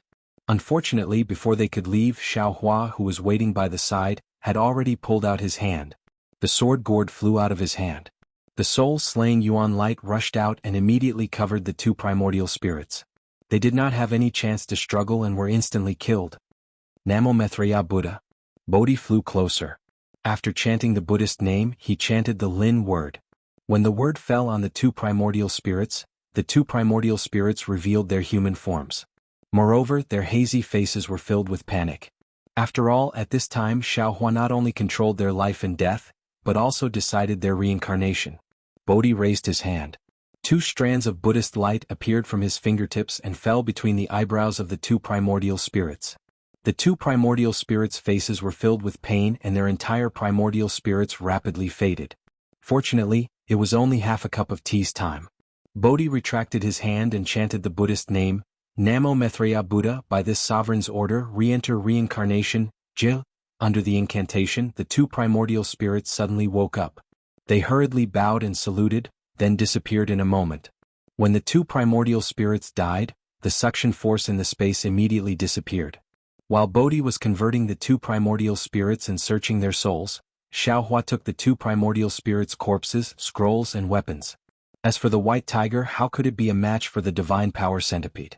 Before Ouyang Jingran could warn it, the divine power centipede had already killed it. Now the divine power centipede had drilled into the white tiger's brain and sucked its brain.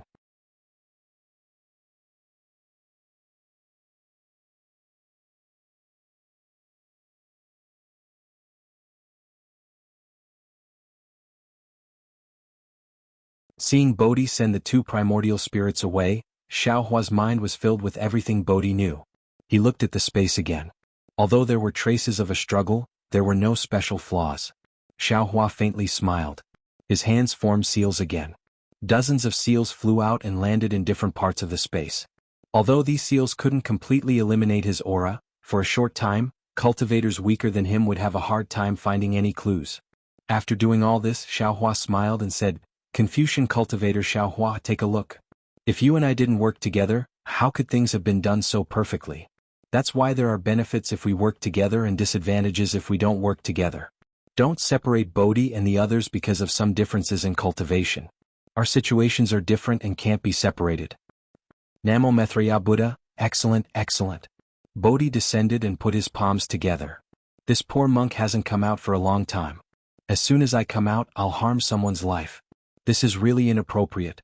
If fellow immortal doesn't harm others, others will harm you. What's fellow immortal's choice? Xiaohua was in a very good mood. He asked with a smile. Haven't you heard of the story of Buddha sacrificing himself to feed an eagle? Bodhi raised his eyebrows and replied with a smile that wasn't a smile. Xiaohua firmly shook his head. The two can't be mentioned in the same breath. Moreover, if fellow immortal doesn't harm others, green-robed Xiaohua will lose his life. You and I will also lose our lives. The Buddhist scriptures talk about saving people, but you can't throw yourself in, right? You're still wrong? Bodhi wanted to say something again, but Xiaohua hurriedly waved his hand and said, Fellow immortal doesn't need to say anything. When it comes to the truth of Buddhism, I'm definitely not your opponent. If you're willing, I'll ask Confucian cultivator Xiaohua to come and debate with you one day. I only know that saving people is as important as oneself. Right now, the most important thing for you and me is to save green-robed Xiaohua. While speaking, Xiaohua's body began to tighten again. The power of the star formation that was previously imprisoned by the two celestial monarchs began to recover. Xiaohua knew that in a moment he would enter another star formation. However, Xiaohua wasn't nervous. He raised his hand and Taisher Zhanran's armor appeared in his hand. Xiaohua casually put it on and the pressure immediately disappeared.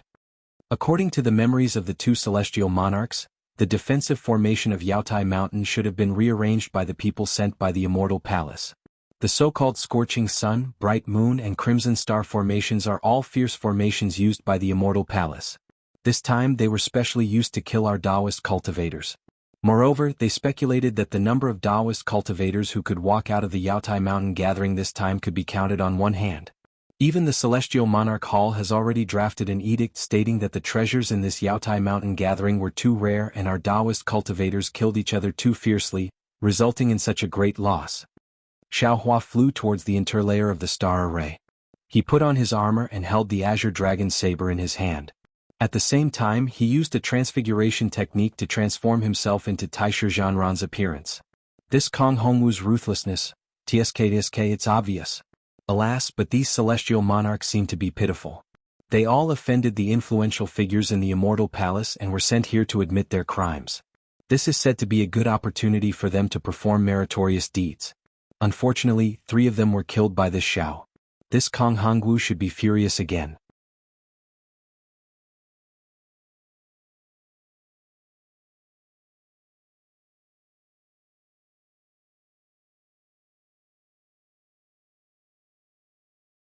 However, these 2 celestial monarchs' memories of the Immortal Palace have been erased.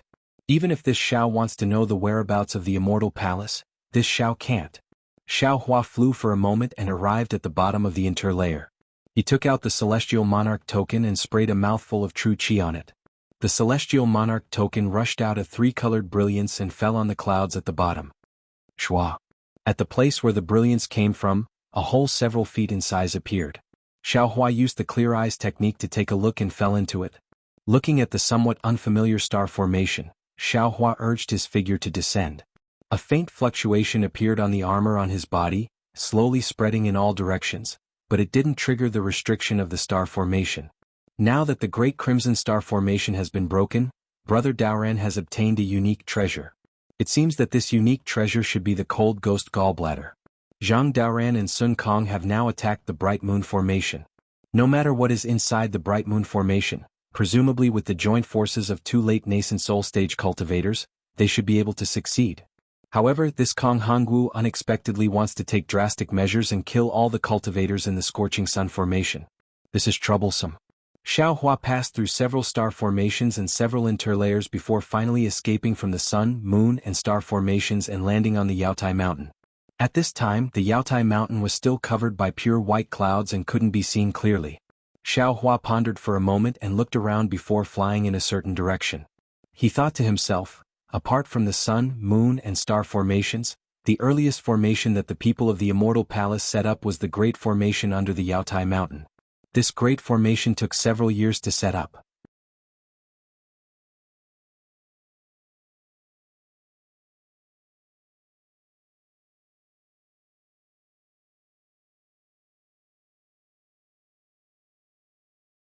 Moreover, when the formation was set up, all the people of the Celestial Monarch Hall, except for Kong Hongwu, couldn't get close, not even the 28 Celestial Monarchs. The people of the Immortal Palace even killed a few Celestial Generals who mistakenly entered. According to what Ouyang Jingran knows, when the formation was set up, it triggered a celestial phenomenon. Countless purple clouds fell to the west and thousands of mighty chi pillars roared. It seemed to be extremely powerful. This is troublesome. That you're tuning in to the Han Li's Wuxia Adventures YouTube channel. We're so grateful for your support and don't forget to subscribe to join us on this incredible journey through captivating stories.